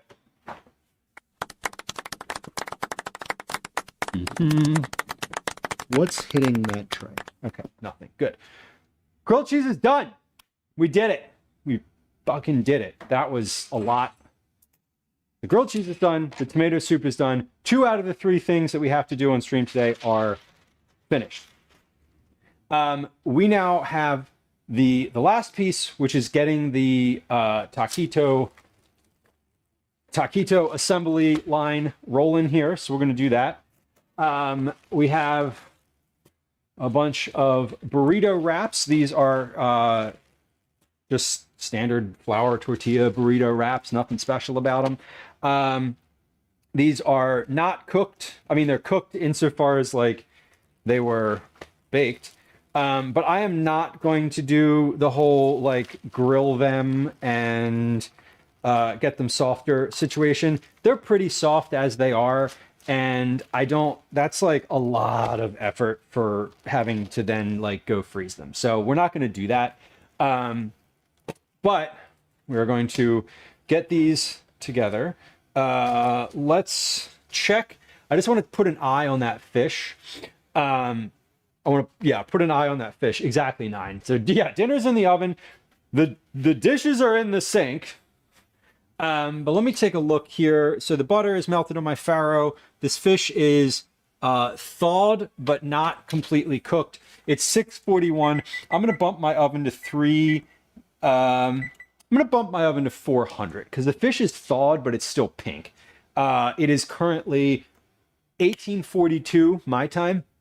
If this cooks and it's fully done before we're ready to eat dinner, not a problem. We'll just turn the oven off and it'll stay in there and be fine. The butter has melted. The farro is just coming along. The farro is already cooked, so it's good. Like we're rolling. We're on the way here.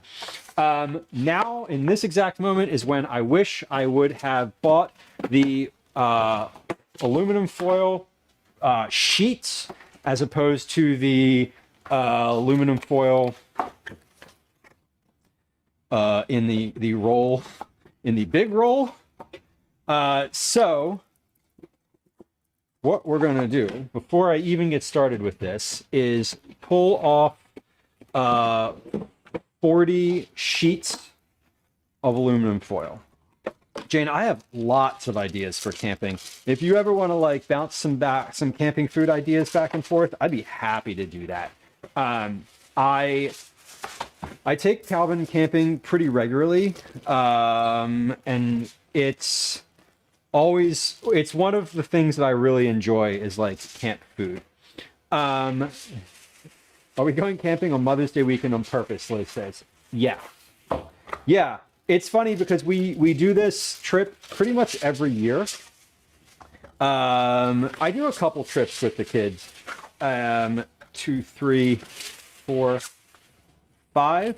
So we do a Mother's Day weekend one pretty regularly. I think this will be year 3 for Mother's Day weekend. Jane, what did you come up with last time? 3, 4, 5. It's 10, 11, 12, 13, 14, 15, 16, 17, 18, 19, 20. Halfway. 21. Well, it's like, no, we're not going to let you. 9, the Ziploc omelet bar. I wrote that down after you mentioned it, after it was mentioned in chat last time, because it's one of those things where like you can't unhear it, right? Stop! Stop it! It's got these little tabs. I forgot to push the little tabs in. Hold on. You'll ever do that on the sides of these boxes, the tabs that are meant to keep the roll in? I don't. Obviously. 2, 3, 4, 5. Did you know that there were tabs there? 6, 7, 8, 9, 10.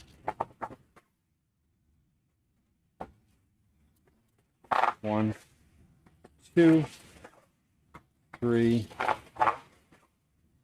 4, 5, 6, 7, 8, 9, 10. All right.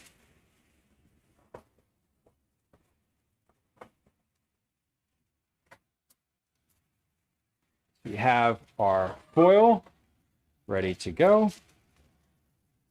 These eventually are going to end up on this tray. So let's just put a little foil down on the tray too, in case there's leaks or whatever. Okay, that's where they're ending up at the end. Now, we have our eggs. We have our sweet potato. Sweet potato, I am going to use the scale because I have exactly 884 grams of sweet potato. So we're going to do 884 divided by 40 is 22 grams per thing. So that's super easy. It's 22 point something, so that's totally fine. We have eggs. We have bacon. Before I get started here, we're going to count how many pieces of bacon I have and make sure I have 40. It should be good. I'm also going to take them off of the paper towels here. And then we have cheese, which I'm going to get out of the fridge.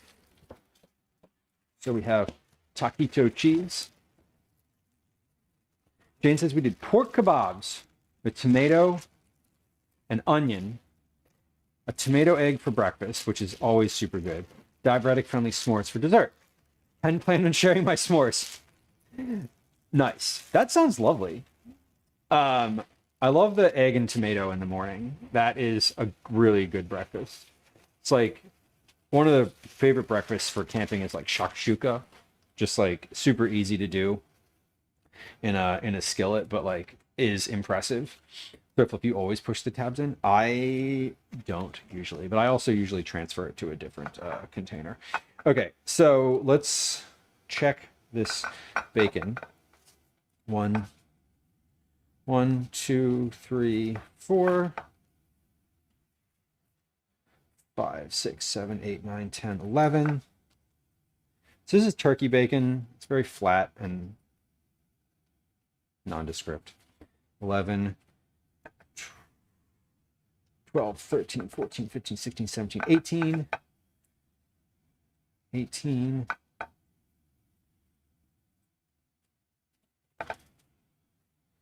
19, 20, 21, 22, 23, 24, 25. Okay. I'm feeling good. This should be just enough. 26, 27, 28, 32.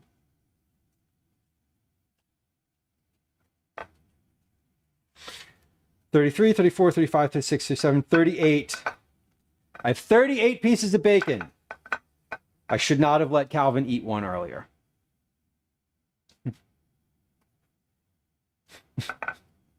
I had exactly the amount of bacon that I needed. No, I should not say that I shouldn't let a Calvin eat one. What I should say is I should have bought a few extra pieces, as I did, as I really should have, and I didn't, and that's okay. We'll just have two without bacon, and those will be the last two, and I just won't bring them with me, and that'll be fine because I'm not going to mark them separate. These are turkey bacon too, so they are like perfectly acceptable for anybody unless you have like a turkey allergy. Okay, last thing that I need to do, so cheese is ready, sweet potatoes ready, tortillas are ready, bacon is ready, eggs. So I need to cut each of these into 20 pieces. Let's go with the, let's see, we've got, yeah, like that. So we'll do one down the middle and then 10 on each side. That seems reasonable. Can I fit these all in one? Close enough. Close enough. We'll stack them up. There we go. Okay. Let's go with the middle here. And I'm just going to cut these with a pizza cutter because that's pretty easy. These are eggs. These are scrambled eggs, but they're in like a big sheet. They seem to have turned out just fine. So let's see. I want to do 10 pieces per. So we'll cut each of these in half. So that's 5.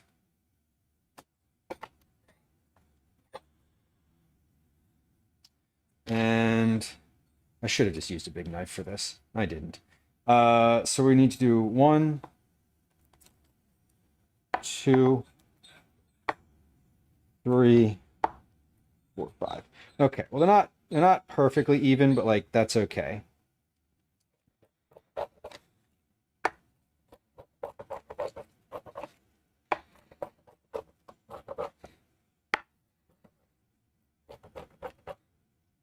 All right, and we're just going to stack these exactly like on one of these sheets, just exactly like everything else. Hold on. Let's move this to one of the racks here, so I'm not sitting it directly on the counter. There we go, and repeat. Repeat. We're just going to fold this one in. Whoop. Are we? Yeah, we are. That was kind of fun.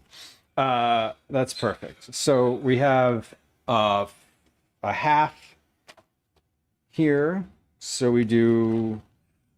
Oh, shit. I cut it in half the other way last time, didn't I? Yeah, I did. Or, yeah. Yeah, I did. Okay. So let's do this.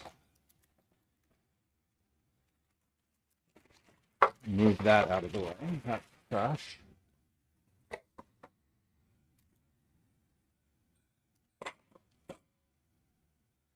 Okay, so previously we had cut this vertically. Let's do that. And then we have 5 from each of these pieces. So 1, 2, 1, 2, 2.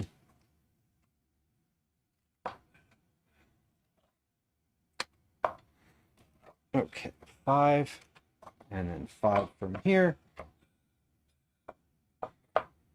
I want these to be in strips because they'll roll up easier. Like basically the bacon, the cheese, the bacon and the cheese are just like one strip, and then you'll roll that up. So we're good. We're finished cutting.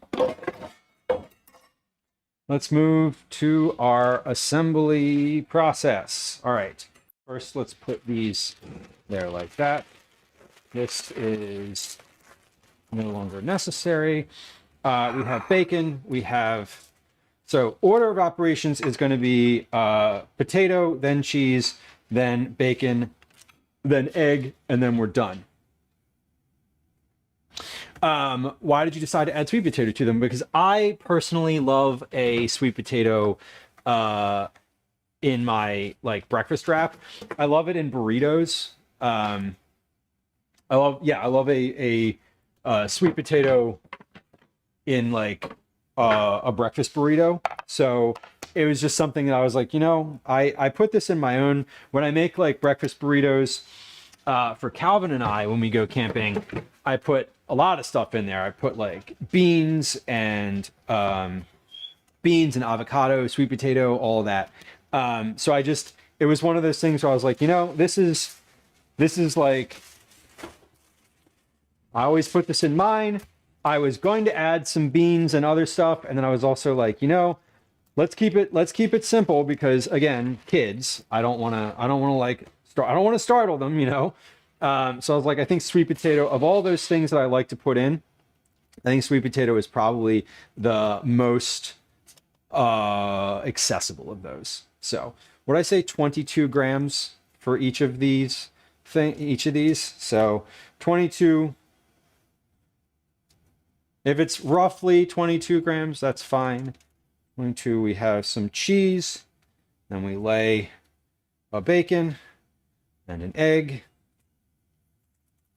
And we remember that when you're doing things like this, you start them all on one side and you kind of pull them. For these, I want them to fold in on one end. And there you go. There is one breakfast wrap. That's it. Easy. We roll that up.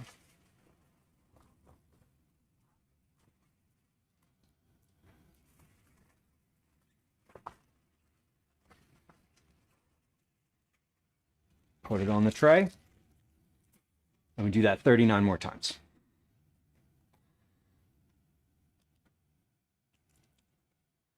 So easy enough. Just a little bit of potato, piece of cheese. I am going to try to do both. I want to try to put both ends folded in.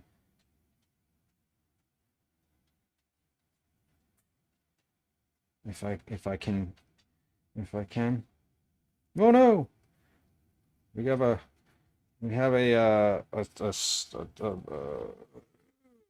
what do you call that? A blowout. We have a blowout. I squeezed too tightly. That's okay.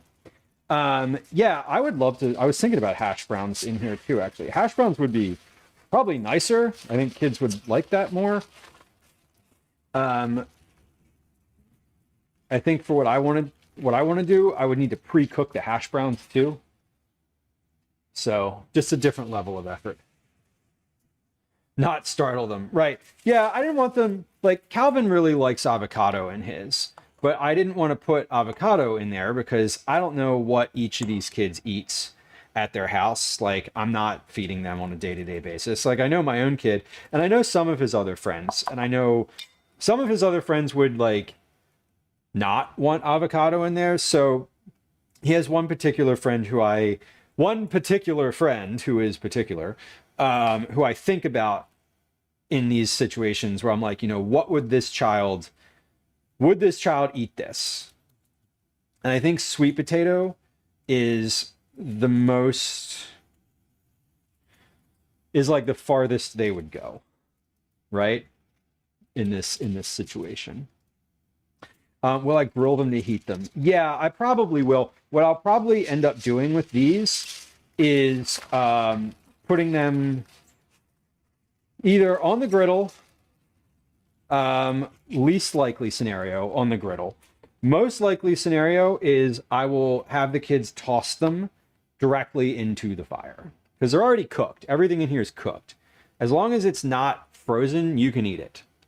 So, Liz, that would totally work. Those pre-made patties are great for this type of thing. Those would be wonderful. Agreed. I think I'm gonna put maybe I'll put the sweet potato on top of the cheese. But I'm also making these all exactly the same so that there's no optionality here. I'm sort of like, this is breakfast. If you don't want it, then talk to your parents and you can maybe have some chips or something. What kind of cheese? This is pepper jack. It's not spicy. It's just like got some peppers in it.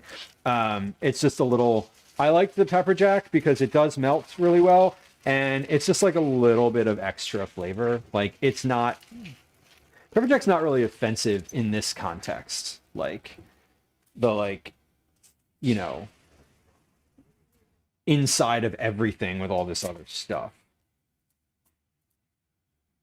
I'm going to try something else here. I'm going to put the cheese down first, and then we're going to take the potato and put the potato on top of the cheese and see if that... and then I'm going to give it a little squeeze, because I think the potato being on this inside, or the outside, and the way that I'm sort of rolling these and squeezing these, I can't quite... It's like coming... It's ripping open. It's not really a problem. I should just roll them a little less tight. That's all. Mail me some. I would love to. I don't think these would keep in the mail unless they were like freeze-dried. Liz, did you ever order your pie? I know you were talking about the pie. Did you end up ordering that?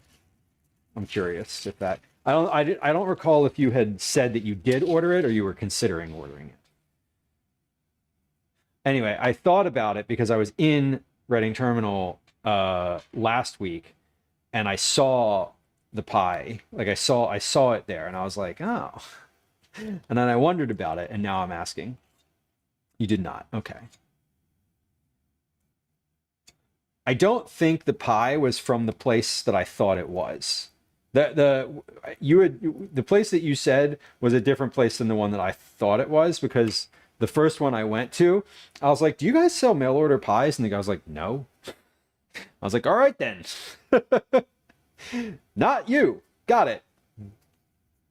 Anyway, there's several vendors there. So, and there's also the chance that maybe that person didn't know what they were talking about, which is also true. But I did see their pies there, and they look really good. Yeah, I love those hash browns. The ones you can just put in like a toaster, like the countertop, like push it down toaster. They're so good. They're perfect for. They're just perfect.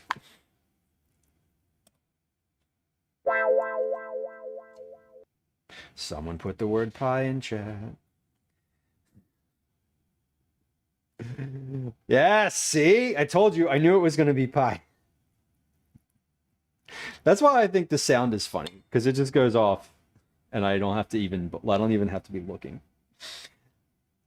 Strawberry rhubarb. 'Tis the season. Are we in strawberry season yet? We're almost... I don't know if we're there yet. Oh, okay, Liz, got it. Okay, so yes, that makes sense why the person at Byler's didn't know, because they were not the ones fulfilling or even taking that order. Okay, that is reasonable. The PA General Store is a separate stall within Reading Terminal. And I did not know that I think to be fair, you probably said that when you said it before. I just didn't pick up on the specific vendor. I picked up on the Byler's part of it, not the PA General Store is selling it part of it. Got it. Well, that's cool. PA General Store is good too. They sell all sorts of like touristy stuff too, so it makes sense that they're the ones who have the setup to like actually mail things. When I say touristy stuff, I mean like t-shirts and all the things at the market. They sell that you can buy your Liberty Bell magnets there at the PA General Store. Shirts that say Phillies on them, that type of thing, you know. 9.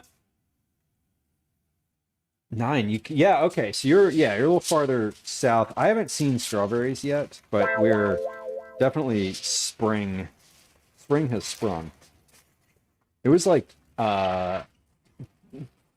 29, 30 degrees here today. It was hot. Yeah, I'm sure they ship it themselves. Like the PA General Store stall, I mean, they're all in the same market. So I'm sure they like order a bunch of them, you know, they just walk over to Byler's and, you know, get the thing and then package it. That's definitely, I would imagine that's definitely what's happening. Sure, welcome in. Greetings from Finland. I am happy to have you. Welcome. We're greetings from Philadelphia. We're doing a bunch of meal prep right now. This is a big like prep situation. Pretty well finished here. We did the tomato soup, we did the grilled cheese. The only thing that I have left that I need to prep is dry pancake mix, and I'm probably not going to do that on stream today. We're probably going to finish up with these things and then call it, because we're also going to eat dinner. So yes, when do I have to check the fish again? When I'm finished rolling these. The fish is really forgiving. If it's not, I will probably look at it when Gwen and Calvin walk in the house here in a few minutes. They're on their way back from karate, I'm sure, and I know that it's probably not finished yet, so I'm not gonna open the oven just to look at it right now. I'm gonna open the oven when they need to know when is dinner. That way I'll be able to give them a definitive answer, and the fish can continue cooking until then. So we're gonna check it at some point, but not in this immediate moment. 6 packs of whoopie pies. Hell yeah. The whoopie pies are great. They're really good. I asked about the pie because I was excited. I'm excited for you to like get it. Because I upped the heat. Yeah, it's the thing with the fish is it was frozen too. And it is pretty forgiving. If it overcooks, it's just gonna dry. Like it's not gonna it'll just dry out a little bit, which is fine. We're not in it for the gourmet today. That's all. Liz, I did put the farro in. Yeah, the farro's in next to I just popped the farro in a cast iron pan and put it in with like a knob of butter in the pan. I didn't even spread the butter around. I just put the butter in the pan. I did not stir it. I'll stir it in when I don't know. I'll stir it in at some point, or I won't, and that's fine too. We're just doing a real straightforward dinner tonight. This is a like dump dinner while I do other things. So we just finished our 10th taquito, so we are 1/4 of the way finished rolling these. They are getting slightly easier as I'm going. I should say that they are still slow, but that's okay. I was going to roll these in packs of twos, but I'm doing these individually because I want to be able to heat them up individually. And also, if we don't eat all of them, I don't want to have like everyone grabs a pack of 2 and then they're open again. I'd rather you heat one, and then if you want another one, like just heat another one. They will take 5 minutes to heat up if you toss them in the fire. Like not a problem. So I'm spending some time doing a little bit of extra work so that if there are extras, I don't have to get rid of them. I can keep them for myself. Right? Moon pies. Yeah. No, they definitely still make those. I see them at the corner store. Unless I'm mistaken. Unless there's something else. 9 says, I broil tilapia with sun-dried tomato pesto.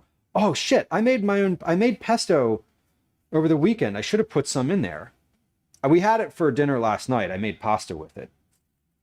Last night's dinner was pasta with the leftover chicken, the whole chicken from last week, and the last like 5 frozen shrimp from the bag, in addition to the pesto. It's definitely a dump and go. It was definitely a dump and go dinner. We did do that. Megan says, my favorite pie is the autumn harvest pie from Ashat's. It's a mix of pumpkin and pecan. Oh, yeah. That sounds great. I fucking love both of those pies. Those are my two favorite pies, pumpkin and pecan. So, like, I'm all about whatever it is you're describing there. That sounds lovely. Jamie likes chocolate pecan pie. I don't think I've ever actually had a chocolate pecan pie. I've had pecan pie and I've had chocolate pie, but I've never had the two of them, like, combined. Bellis, they do make them, including the double. You can buy them from the Moon Pie Amazon shop. Not that somehow I'm not even surprised at that. Dried sweet corn and tasty cakes. Anything you put the word corn in, I'm all about that one too. I love a corn dessert. One of my memories, oh man, we just unlocked a memory. I remember being a kid and going to my grandparents' house, and my grandfather always ate corn pops, like the dried cereal. And I haven't thought about corn pops in a long time, but I am now like, I want some corn pops. Like, I'm about to go to the corner store after stream today and get corn pops for dinner. Not for dinner, sorry, snack. They're open till 8 p.m. We are doing real well with our process here. I'm just like, I'm moving along. Liz, you can order Scrapple? Do it. You'll like it, I promise. I don't promise that. Don't look at it, just eat it.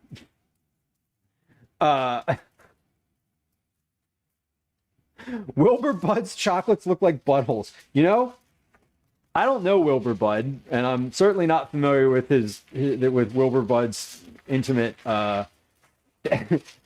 asshole appearing chocolates, but that statement is kind of amazing. I'm not familiar with any of those words strung together in that order.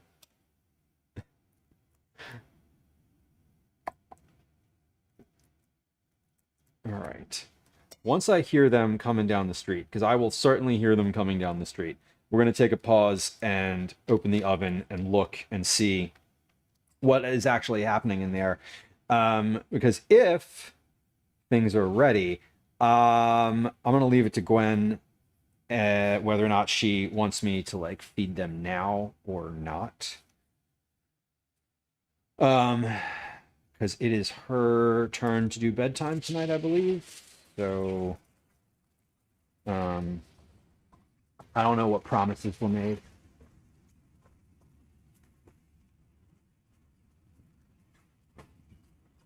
Center City or Philly Pretzel Factory? Philly Pretzel Factory for me, but they're really the same.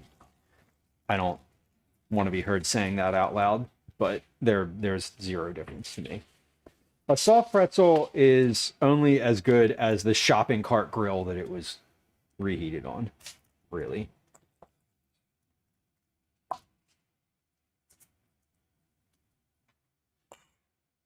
I don't know how many slices of cheese I have. I hope there's enough. It looks like enough. It should be. Mr. H.O. Wilbur of Philadelphia revolutionized chocolate making by creating a process to deposit his rich signature chocolate into a distinctive flower bud shape. These iconic treats, now known as Wilbur Buds, quickly became a beloved classic, and they remain a timeless favorite to this day. And now the internet thinks they look like assholes. Do you think Wilbur Bud had a sense of like awareness? Do you think Wilbur Bud was like, hey, what do you think this looks like? And one of Wilbur Bud's employees was like, flowers, sir? And Wilbur Bud was like, you're damn right. And that was in 1893. And then that employee went home to talk to their family and was like, let me tell you about the crazy shit that my boss showed me this afternoon. Anyway.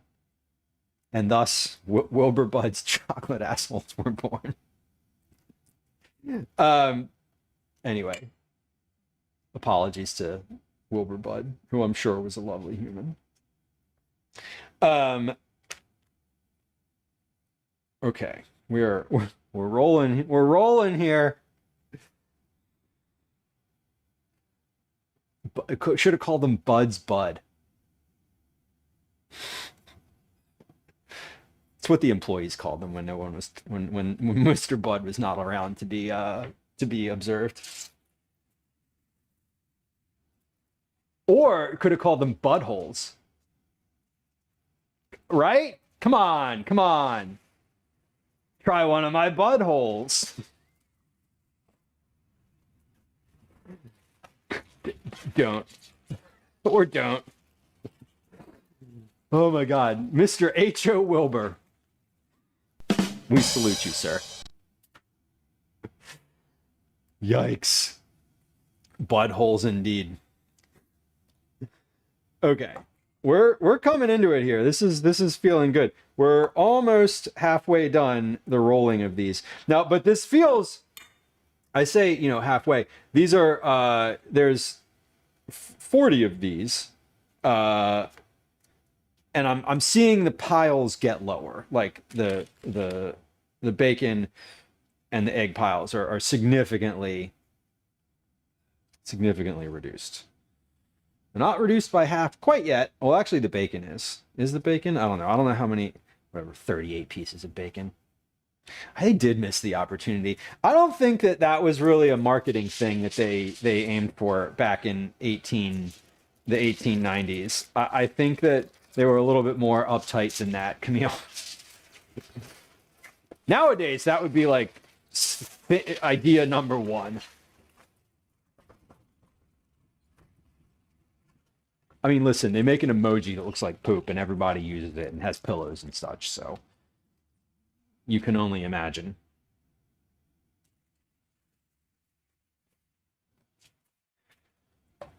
All right.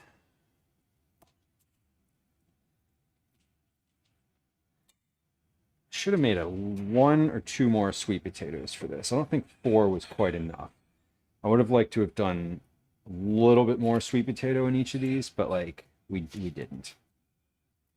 They had tighter buttholes back then.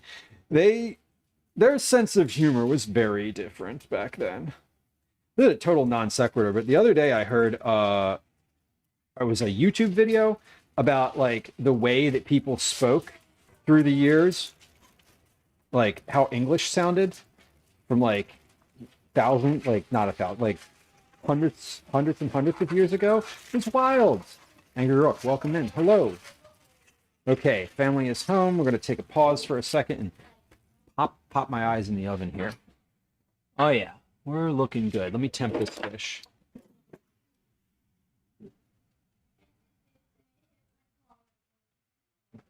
$150. 57. I'm right here. Okay. Fish is good. We are ready. I'm not ready to eat dinner yet, y'all, but dinner is ready if you want to eat it. If you don't, I'm going to leave that to the decision to Gwen.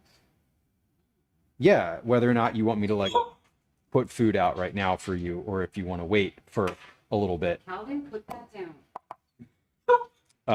Because it's Hungry now, Calvin, or no? It depends. Let's get. dinner is fish and vegetables and farro. Yeah, I'm hungry now. You're hungry now? Yeah. Okay. In that case, can you give me 10 minutes? Okay. Or maybe a little bit more. Because I want to, I'm like in the middle of rolling a bunch of these and I've got a few left and then I'll give you some dinner. Okay. Okay. Yeah. But is stream ending after that? I am going to. So here's the run for all of y'all listening too. We're going to finish rolling these, and then we're going to pull names for Cookie Club, and then we're going to find some way to raid. So, yeah, I've got, and I'm moving along at these. They're. Because me and Mom wanted to watch a video. What? I don't think we're gonna be. Okay. He's on to me. When? Oh, okay. I mean, I'm not gonna be too much longer. Like, it's 7:20 right now. Do we? How long is the video that you're? Like 20 to 30. Okay. Okay. I was leaving. Oh my God, Daisy. I'm leaving dinner up to you, Gwen, because I think it's your bedtime, right? So that's why I was kind of like, whatever the timing is, when I finish this, I'm open to whatever. Okay? Okay. Okay. I don't, they have some video of me that they want to watch. No, Oh, he twice a week. Could you not Okay. Video of you. okay. I was like, who wants to watch a 20-minute video of me? No, it's a video of pickpockets. A video of pickpockets. Great. But it's about now he doesn't watch It's it. probably some AI nonsense. It's not. Oh, they both said it's not, which means that it might be some AI nonsense. Oh my god, it's not. It's like a fucking Hindenburg I'm documentary. getting yelled at. Fucking people. I'm getting yelled at. How dare you? How dare I proffer an So are opinion? you gonna watch it with us? Or I want to finish what I'm doing first. Yeah. Or if I, if, whose birthday is it? If you don't need me to watch it with you, I don't need to watch a video about pickpockets. Rita. Trust me that I have watched enough YouTube videos about pickpockets that I'm pretty sure I know what you're doing. I have. It's one of my favorite genres. Whatever. We're gonna wait. I don't think this one's about TikTok. Okay.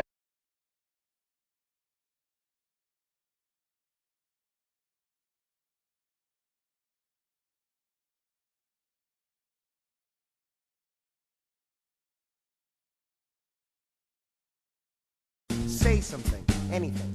Test 1, 2, 3. Anything but that.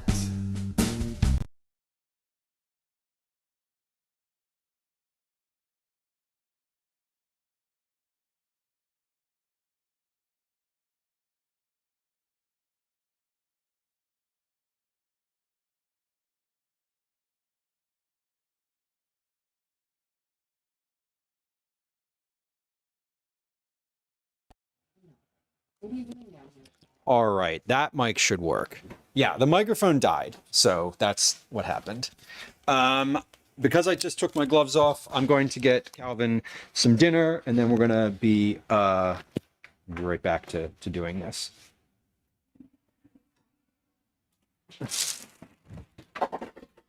That way, dinner can proceed. They can eat. Okay, let's hold on. Let me move this out of the way real quick. All right, Indigo, welcome. Hello. Thank you for the notice about the mic. I appreciate it. All right, so farro is good.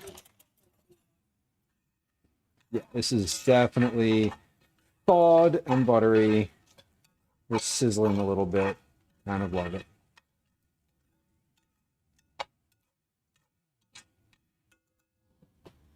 And we're just, actually, let me put this on the stove back here. That'll be better than putting it in the area where I'm currently working. Okay, fish is good. Can turn the oven off now. I'm just gonna put all of this in a bowl, y'all, okay? Okay. All right, so Gwen, do you want a bowl? Yeah, okay. So we got, here's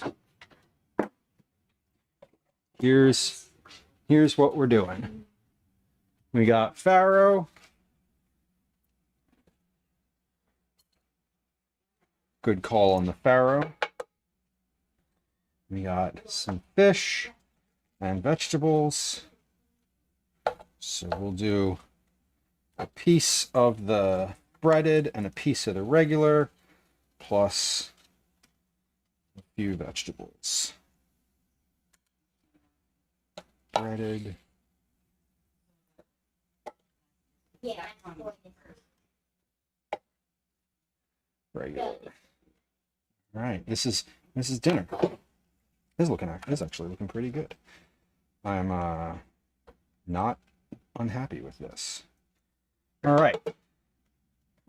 Good.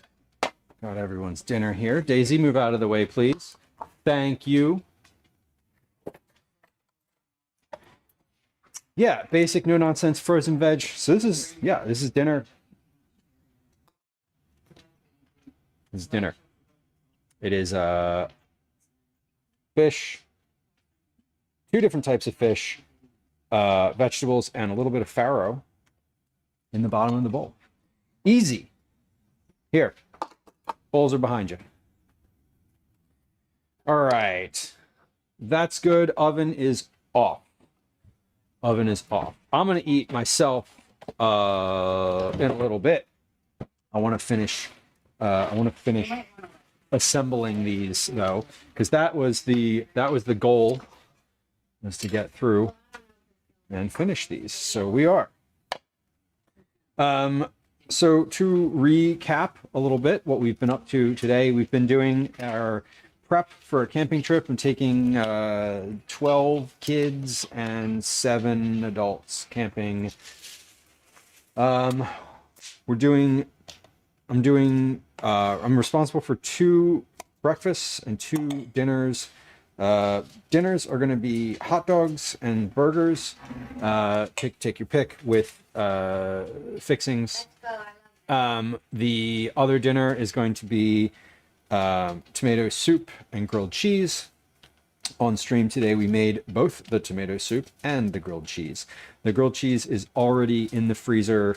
It was cooked, it was assembled and cooked, cooled down on the counter, and now it's in the freezer tomorrow at some point in the afternoon. I'm going to stick all of those into a big plastic bag, and we'll pop those in the cooler.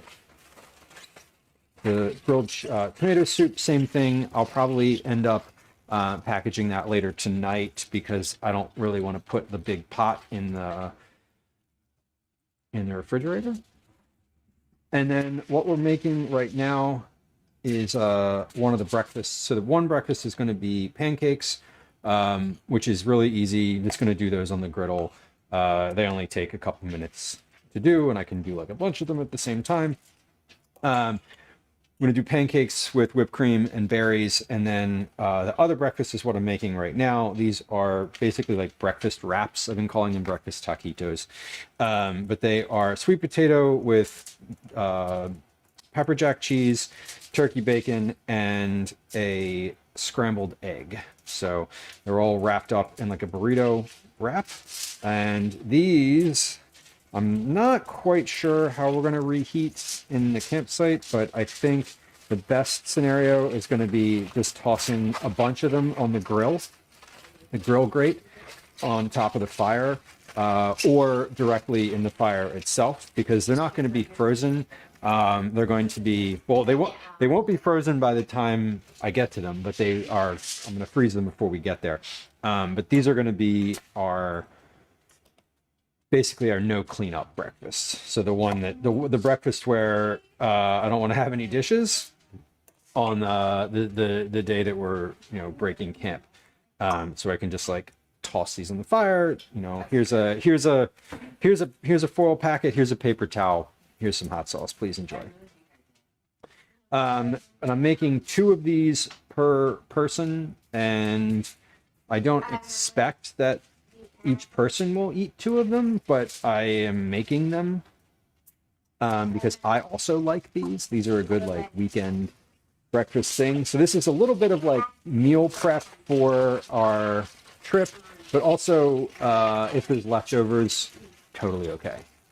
Same thing with the grilled cheese sandwiches. So I'm making not extras, but I'm making what I feel like is probably a little too many for our group, but we'll see how it goes. So this is coming along. We have making 40 of these roll-ups, and we're almost through almost through. We've got. It's actually your bedtime, by the way, but I'll do it. Okay, I don't care whose bedtime it is. That's fine. I will do it. If it's mine, it's mine. It doesn't matter. I don't. Yeah, that's probably a good call. Gwen says she'd rather do bedtime than all the dishes, so she's taking a calculated / very situationally aware position here. Send it back to the shack. Okay. There's no bones in there. He says there's bones in the fish. I got them out of a plastic bag. They're not fillets that I purchased. They were deboned. They were not my problem if they have bones in them. I'm sorry. Would you get like a little? I'm not doing anything. If you need something, come. I am. Relax. It's my phone to relax. Yeah, being told to relax is always so calming. Right? Chill out, darling. Call back. Call back. We're almost here. There we go. Yeah. Oh my God. Fucking darling. Sorry. Yeah, anyway. Babe, we don't even have any. Let's do. Want some dog balls? I opened one earlier. I drank the rest of it. Yes, Liz, thank you. Thank you for putting the butthole chocolates in Discord. I look forward to viewing those. Genuinely. Yeah, just calm down. Calm down, sweetheart. Yeah. Yeah, darling. Oh my God. What a nerd. I'm really happy with how easy these are to put together. Like there happens to be quite a few of them, but they are not difficult. And doing the eggs in this format was like the right move.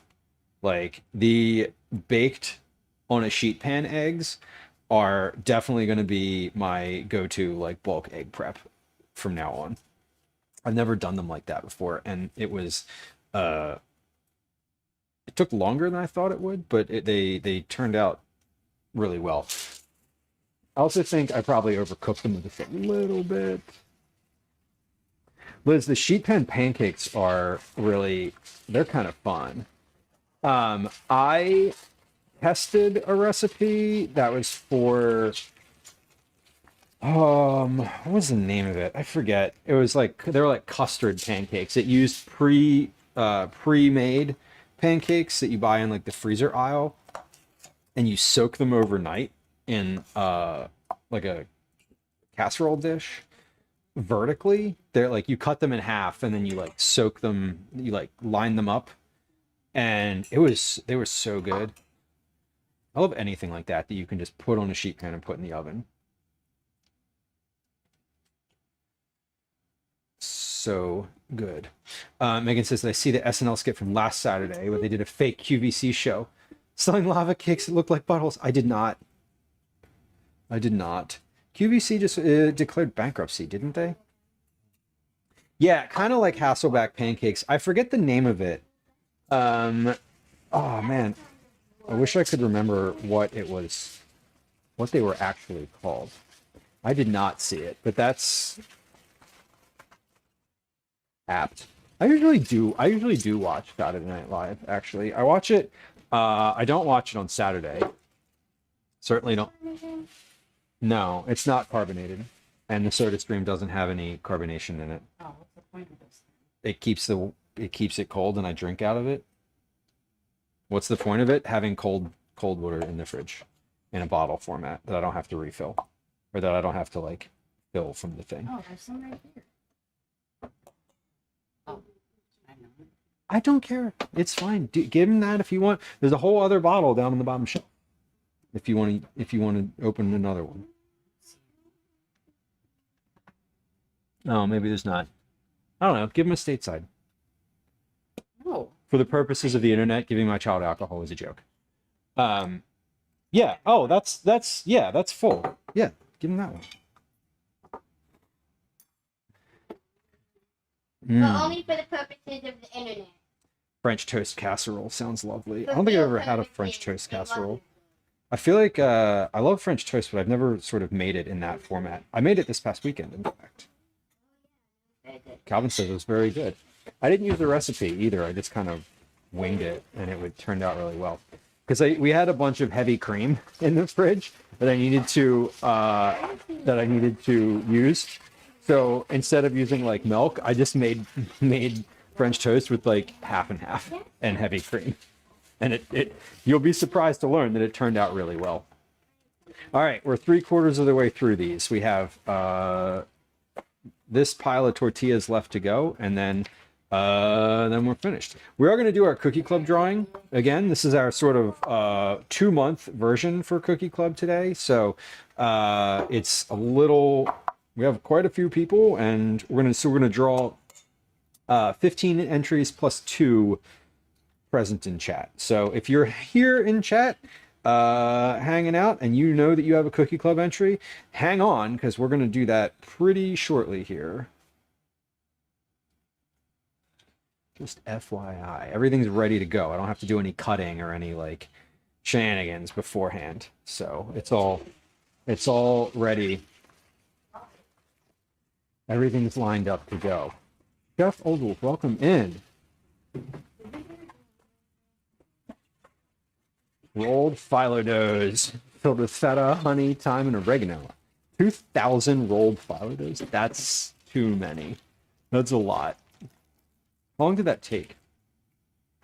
What was the like timing on that? That feels like you just get in a rhythm and then time sort of passes. What do you do when you're rolling 2,000 of something like that by hand? Other than disassociate. Yeah, I mean, I would probably just listen to something. You couldn't really watch anything because you still have to like maintain the thing that you're doing. Even if you're doing something by touch, like, and you have it down by touch, it's still like you need a little some visual cues. Most people do anyway.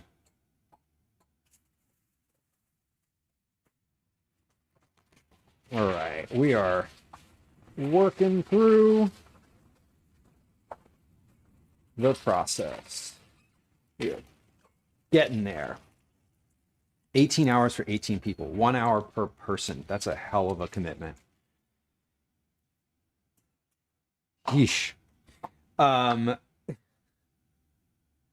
assuming you're talking about like little roll-ups. Liz, yeah, I had that thought too. I was like, why do you have to have 2,000 of something? That does feel like an exorbitant number for that many for that size group. Cozy Bean, welcome in. Love the Rules and Chain of Vibe. Great, love it. I am happy to have you. Enjoy your lurk. Thanks for being here. Thanks for coming through and saying hi. Thanks for saying hi. If you are lurking, the follow button is silent. There's no alerts or sounds. There's no chat messages. I'm not going to say hi to you unless you like chat first. Please feel free to hit the follow button if you as well are lurking. It is lovely to have you, regardless of whether you say hi or not.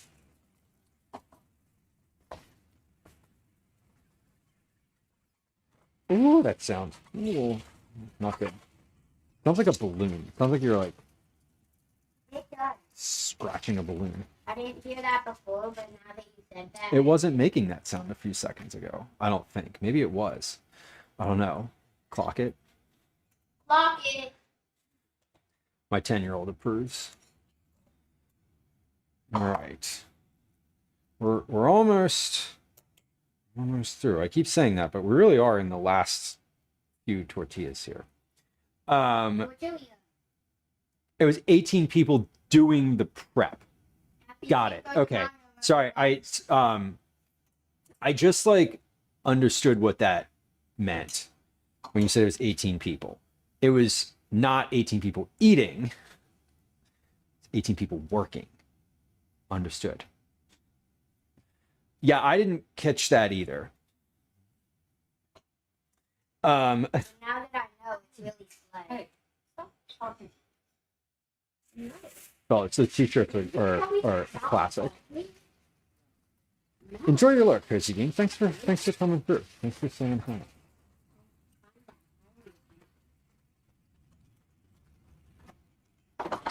Almost a few more. I'm gonna run out of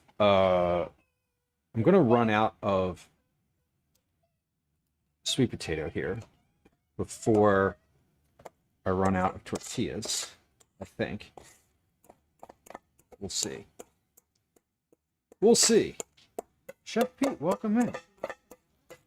Howdy. Chef Pete Snape, the fellow food and drink channel, fellow food and drink community member. Thanks for bringing friends through. We're doing a big bit of meal prep today. What did y'all get up to on stream? What was in the kitchen today? We've been doing a bunch.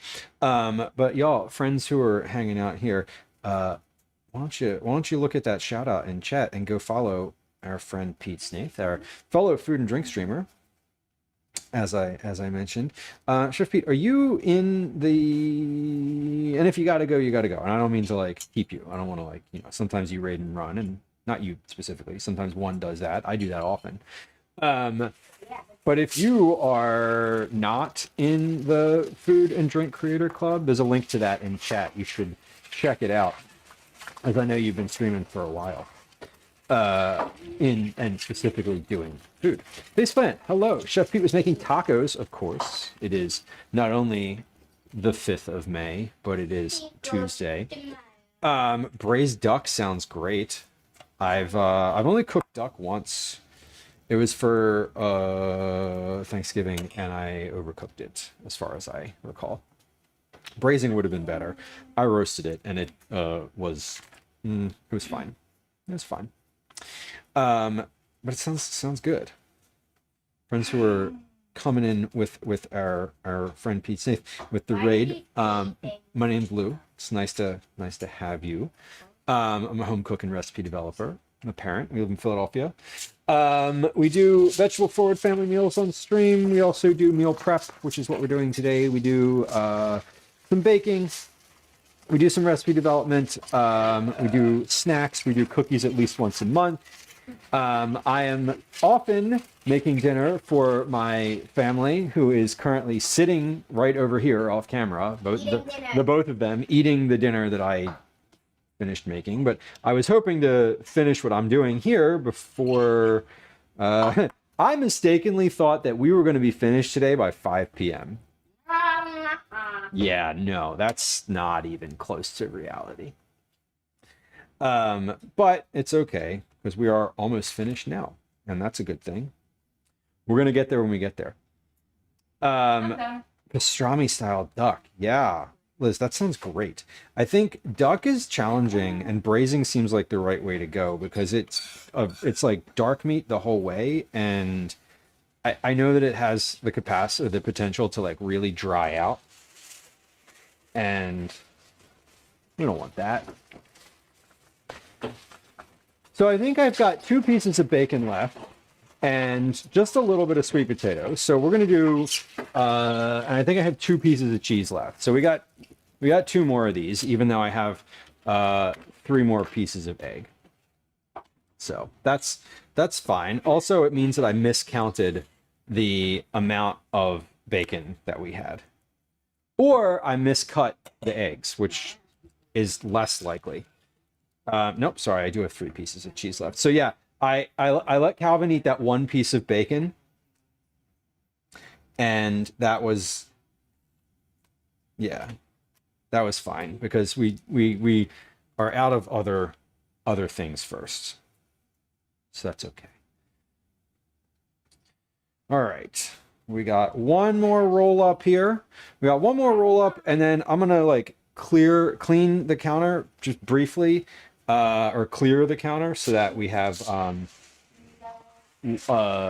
it's not filled with stuff. Yeah. And then we'll do our cookie club drawing. So cookie club drawing is coming up in 10 minutes, maybe slightly less. Just FYI, keeping y'all informed, keeping y'all abreast, a duck breast of the situation. All right, this is looking good. Finished with our sweet potatoes.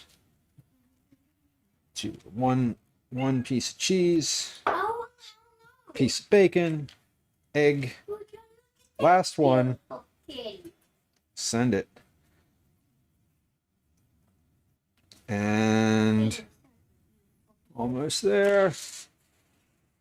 Almost there. How many tortillas do I have left? I think that was 38.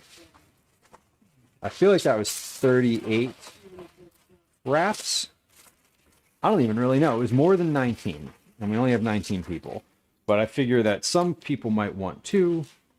All right, I've got 1, 2, 3 wraps left. So assuming there were actually 10 wraps in each of these packages, that's 37 roll-ups. Beautiful. They are not fruit roll-ups. No, that is inaccurate. That's okay. We got just a couple burrito wraps left. I'm going to pop those in the freezer. Am I going to pop those in the freezer? No, I'm sure not, because they're not going to fit. We're going to put those in the fridge, and then once the grilled cheeses are frozen, I will shuffle some things around. But for now we're going to pop the egg and turkey bacon and all that wraps. These right here in the fridge. So bear with me for just a second as I get my other things handled so I can stack these up. Now I put these on the sheet pan like this, but I can't fit the sheet pan in the fridge. So we're going to put these individually like this into the refrigerator. So they're all piled nicely right now, and I would have loved to have just popped these directly in the freezer, but grilled cheese is still freezing, so we need to let that go for just a few more minutes. Well, if it's freezing, why not put it? So these are, we got a big old pile of these things. This is kind of wild. This is the most people we've ever had on a group camping trip. Is it? So it is more food than I've ever done for one of these trips. It's actually probably the most prep, it's probably the largest like number of people I've prepped for on stream before. I think. I'm pretty sure that that's accurate because the other groups that I've prepped for have been like, I don't think the year that we cooked for 15 people on my friend's trip, I was not streaming at that point in life. So we did not do that on the thing. Okay. We're going to clear off the counter for just a moment here, and then we're going to do our drawing. I'm just putting things away because there's too much visual clutter. Oven is off, stove is off. Perfect. Yes. Stove is completely off. Everything is good. We have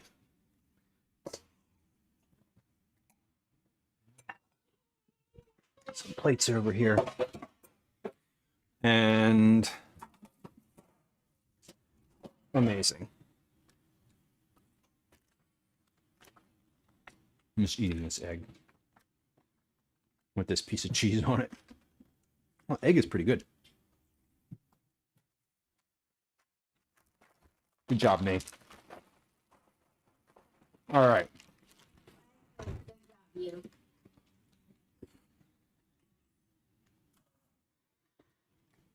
I'm not going to clean this counter right now, but I am going to wipe it so that it has no debris on it. we go. Oop, just threw my towel in the trash can. Okay. Well, this counter looks clear. The rest of this place is a disaster. And that's okay. All right. We have reached... We've reached the point in stream where it is important that we do our cookie club drawing. So, what does that mean? Well, cookie club is, excuse me. Let me finish chewing first. Because I don't think we're going to get to the corn pops tonight unless I go somewhere. Because the corner store closes in 10 minutes. But I could go. I don't need you to go. We'll get corn pops tomorrow. It's okay. Calvin very sincerely said that he would go to the corner store for me. Is the light in the oven normal? I have the light. I usually turn the light on when I'm on stream and the oven's on because it's like a visual reminder to me that it's on. I turned the oven off. I never turned the light off. I'm going to use it again today, so we'll leave it on for now. It's not automatic. It's a manual switch.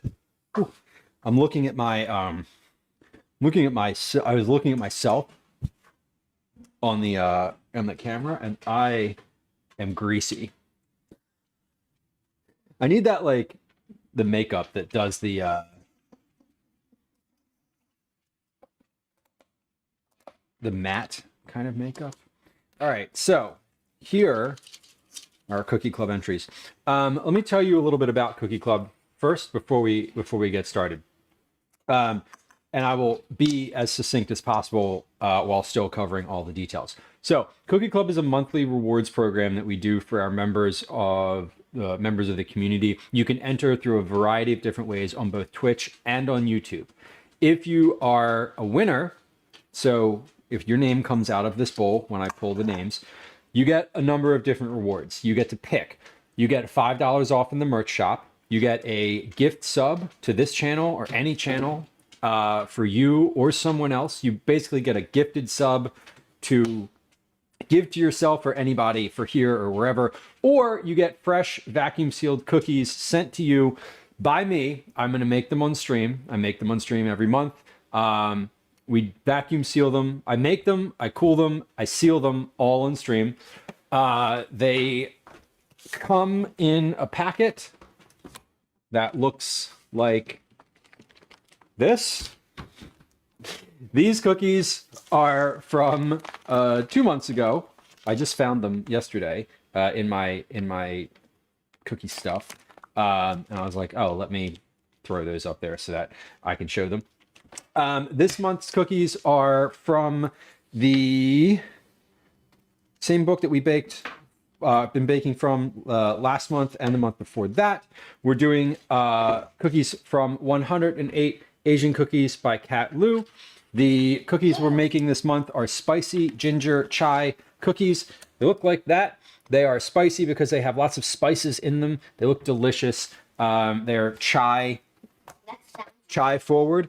They're also a little, from what the description, they're a little small. So we're going to do 3 of them per packet this time. So you can win cookies. How do you enter? You can get entries for free to Cookie Club. So how does your name get in this little cup?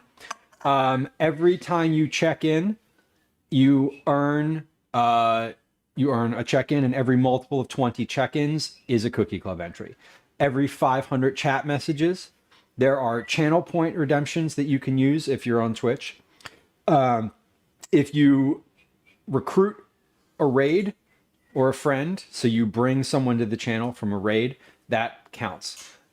If you create a clip from the stream, literally, if you clip something funny that you enjoyed, a part of the stream, that's a Cookie Club entry.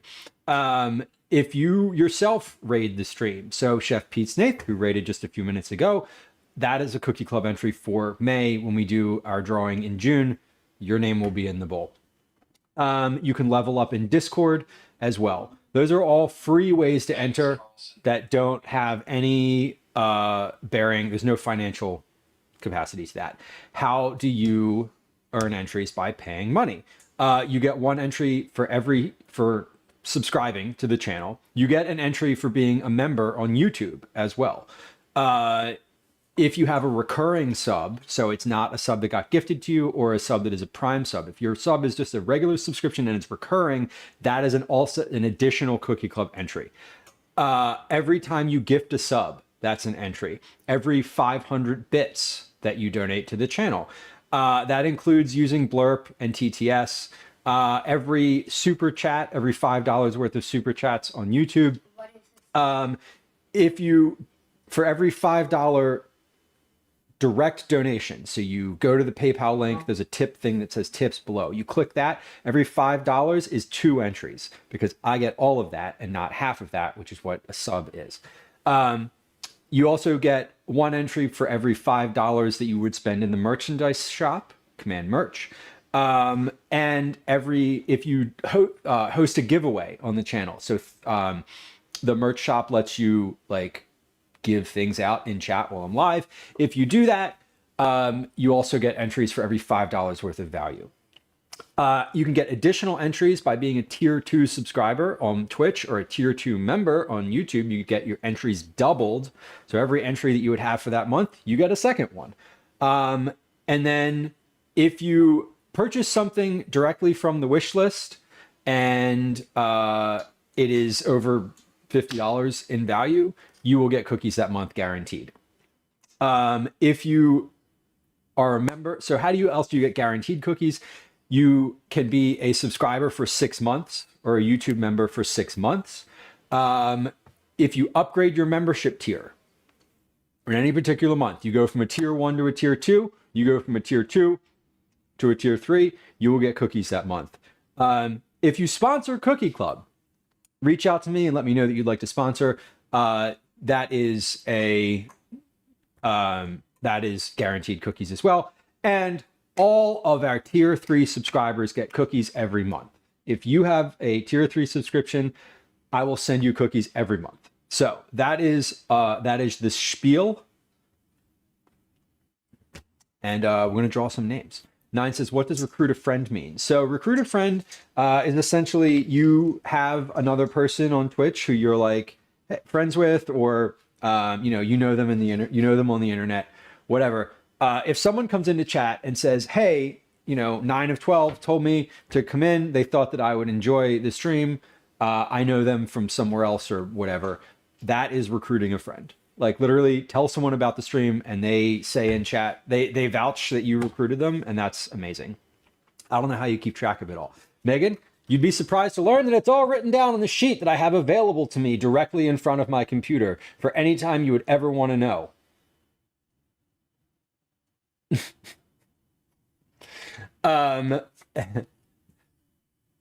Trade secret. I also have the things that I say when people raid written down, as well as some general notes that I like to keep track of during stream.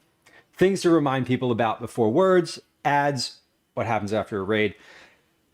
Stuff I just want to keep in mind because there's no fucking way I'll remember all of it anyway. Okay, so this month we had over 200 entries. Now these are entries from both April and May. So if you were a subscriber in April and a subscriber in May, March and April. If you were a subscriber in March and April, you have a March entry and an April entry in here. If you're a recurring subscriber in both of those months, you also have a recurring entry in here. If you're a tier 2 subscriber and you had a recurring entry in those months, how many entries do you have? 1, 2, 3, 4, 8. Yes. No, regular. So March, April, recurring, doubled. 8. Okay, so here's what we're going to do. We're going to draw names out of here. We're going to draw 15 names. Usually we do 10, but we're going to do 15 today because we didn't make cookies at the beginning of April because I was almost dead. So we skipped like the first 2 weeks of streaming in April. I decided not to make cookies because the house was terrible and a mess and like I didn't feel like it.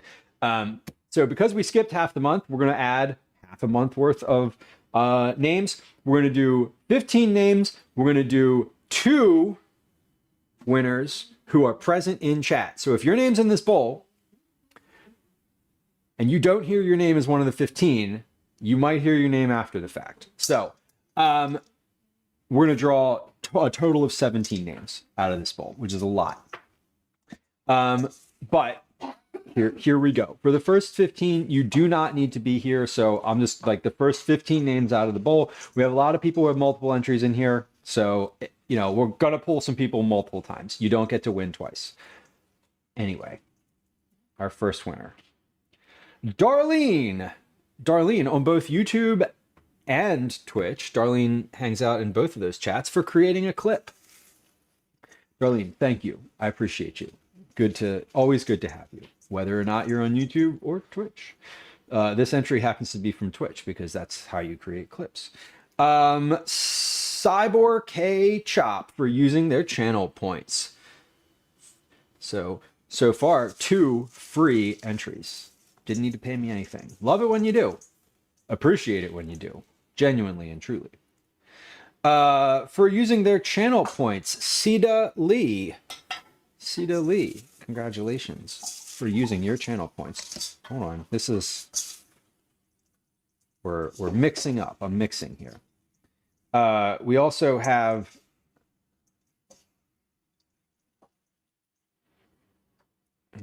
yeah, here we go. For being a subscriber in the month of April. So I wrote down which month. Megan 8. Megan, congratulations. Megan 8.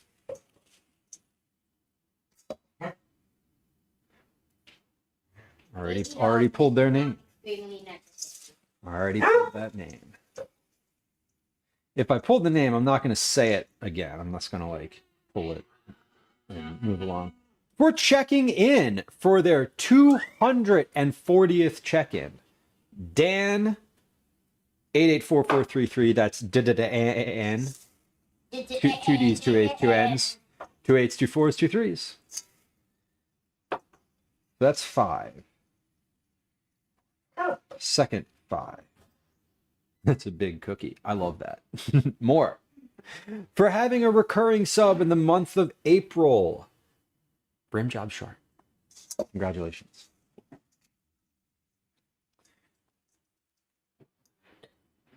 For checking in for their 200th check-in, Microwave Fudge Darling.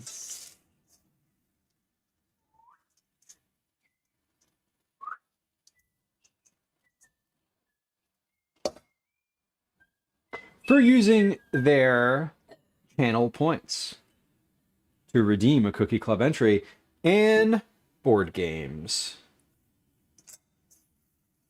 Congratulations.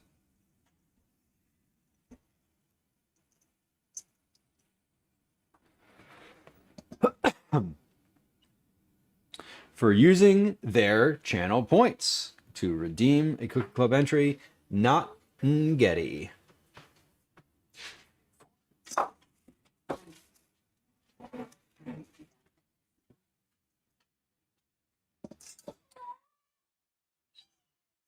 Hold that name.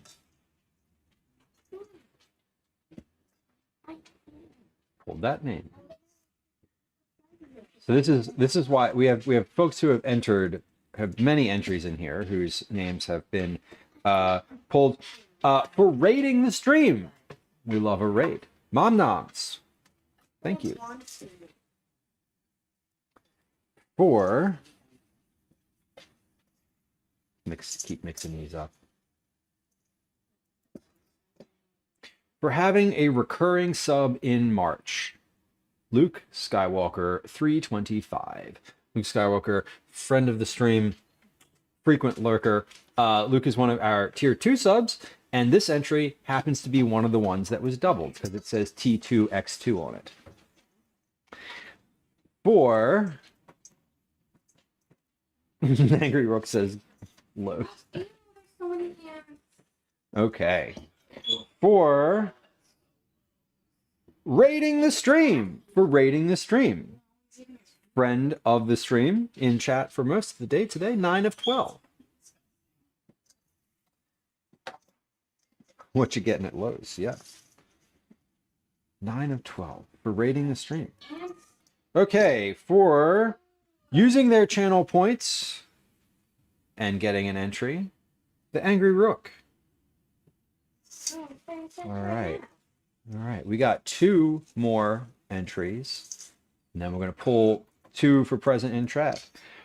For being a March subscriber, hello, Itis Meal Prep. Itis was also in chat today. Yes, we had a very brief Clifford cameo.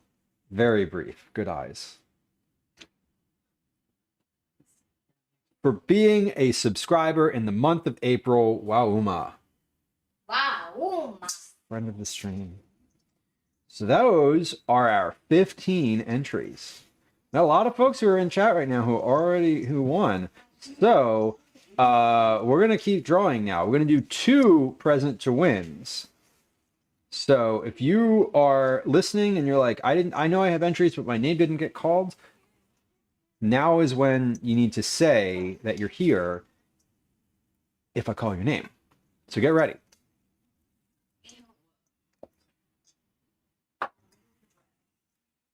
We're going to, if the name is already pulled, I'm just moving along. Zachary Mike, the Zachary Mike for rating the stream. Zach, are you here? Zach, are you hanging out in chat? I don't know. Zach might still be live. For, nope. Oh. No. Because He wants to mix them up. I don't. Zach's probably offline. Yeah. Zach probably finished stream and was like, bye, and is out walking the dog. For being a subscriber in March, Rob with 2 B's. Rob with 2 B's, are you hanging out in chat? Clifford has grown up a ton. For having an April recurring sub, Savory Sailor, are you hanging out in chat? Savory Sailor is occasionally here, although not usually late. Although Savory Sailor's time lines up. For having 340 check-ins, Lord Velos, are you hanging out in chat still? We're moving through these names quickly because several people. All right, we got 1. Lord Velos. Very good. For rating the stream. Nope, we did that one already.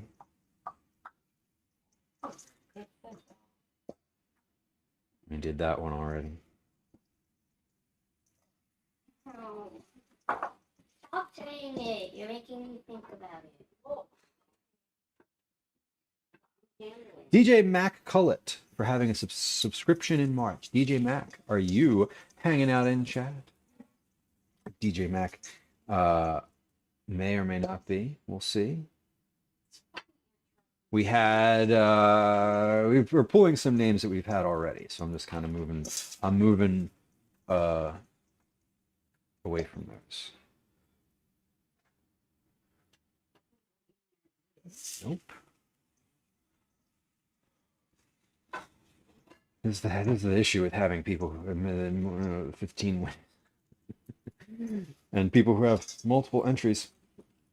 I should also note just Jamie for having for using channel points and being a tier 2 subscriber. It says T2X2 on here. So that means that was one of the doubles. All right. We have our winners. We have our winners. Friends who are hanging out here, our winners this month. And here's one of the things that has been true every month for Cookie Club is that we've had a new winner who's never won before every single month we've done this drawing, which I really love. I'd like to thank Zach for being offline. We'll be sure to let them know. We also have some guaranteed cookies this month. So if your name is on this sheet of paper, that means that you are guaranteed cookies for having an anniversary. So for 12 months, we have Rusty Rhymes. For 12 months, we have Head of Broccoli. For 12 months, we have Tatsu 80. And for 24 months, we have Handlebar II. So friends of the stream, thank you for being subscribers for 12 and 24 months respectively. Friends who were hanging out today, I appreciate your presence. We're gonna raid. We're gonna keep it in the food and drink category today. Let's hit the refresh button on that and see who is live in food and drink. I think Mishmish is live. They were hanging out in chat earlier today, and we are going to take our party over to their stream. Mishmish is a fellow food and drink streamer. Today they are making, it says on this episode of the stream, it is rimming a good thing. Stay tuned. Shart, I feel like this is up your alley. Maybe you can hang out for a second. Worma, did I miss it? You did, but you won. You won one of the ones that you don't need to be present to win, so congrats. Checking, confirming. Yes, you did. Okay, we're going to start the raid.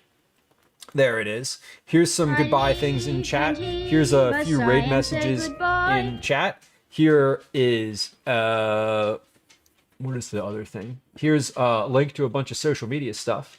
You can follow elsewhere on the internet. Thanks for hanging out today, y'all. If you're still hanging out and you're lurking, hit the follow button. I would appreciate it. We're going to raid over to Mishmish, and we'll be live again on Thursday making cookies at noon.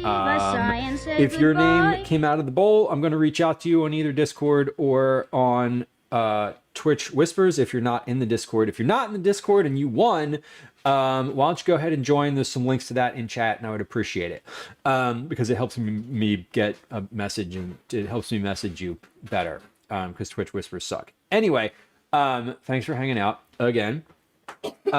Cookies on Thursday. We're going to be making them, packing them, and I'll let you know how they go because we're going to taste them too. And that's it. That's all I got today. We did a lot of good prep. We prepped grilled cheese. We prepped tomato soup. We prepped taquitos. And here's a tiny kitten. Goodbye. Goodbye. Goodbye. Thank you for hanging out today. Say bye, Clifford.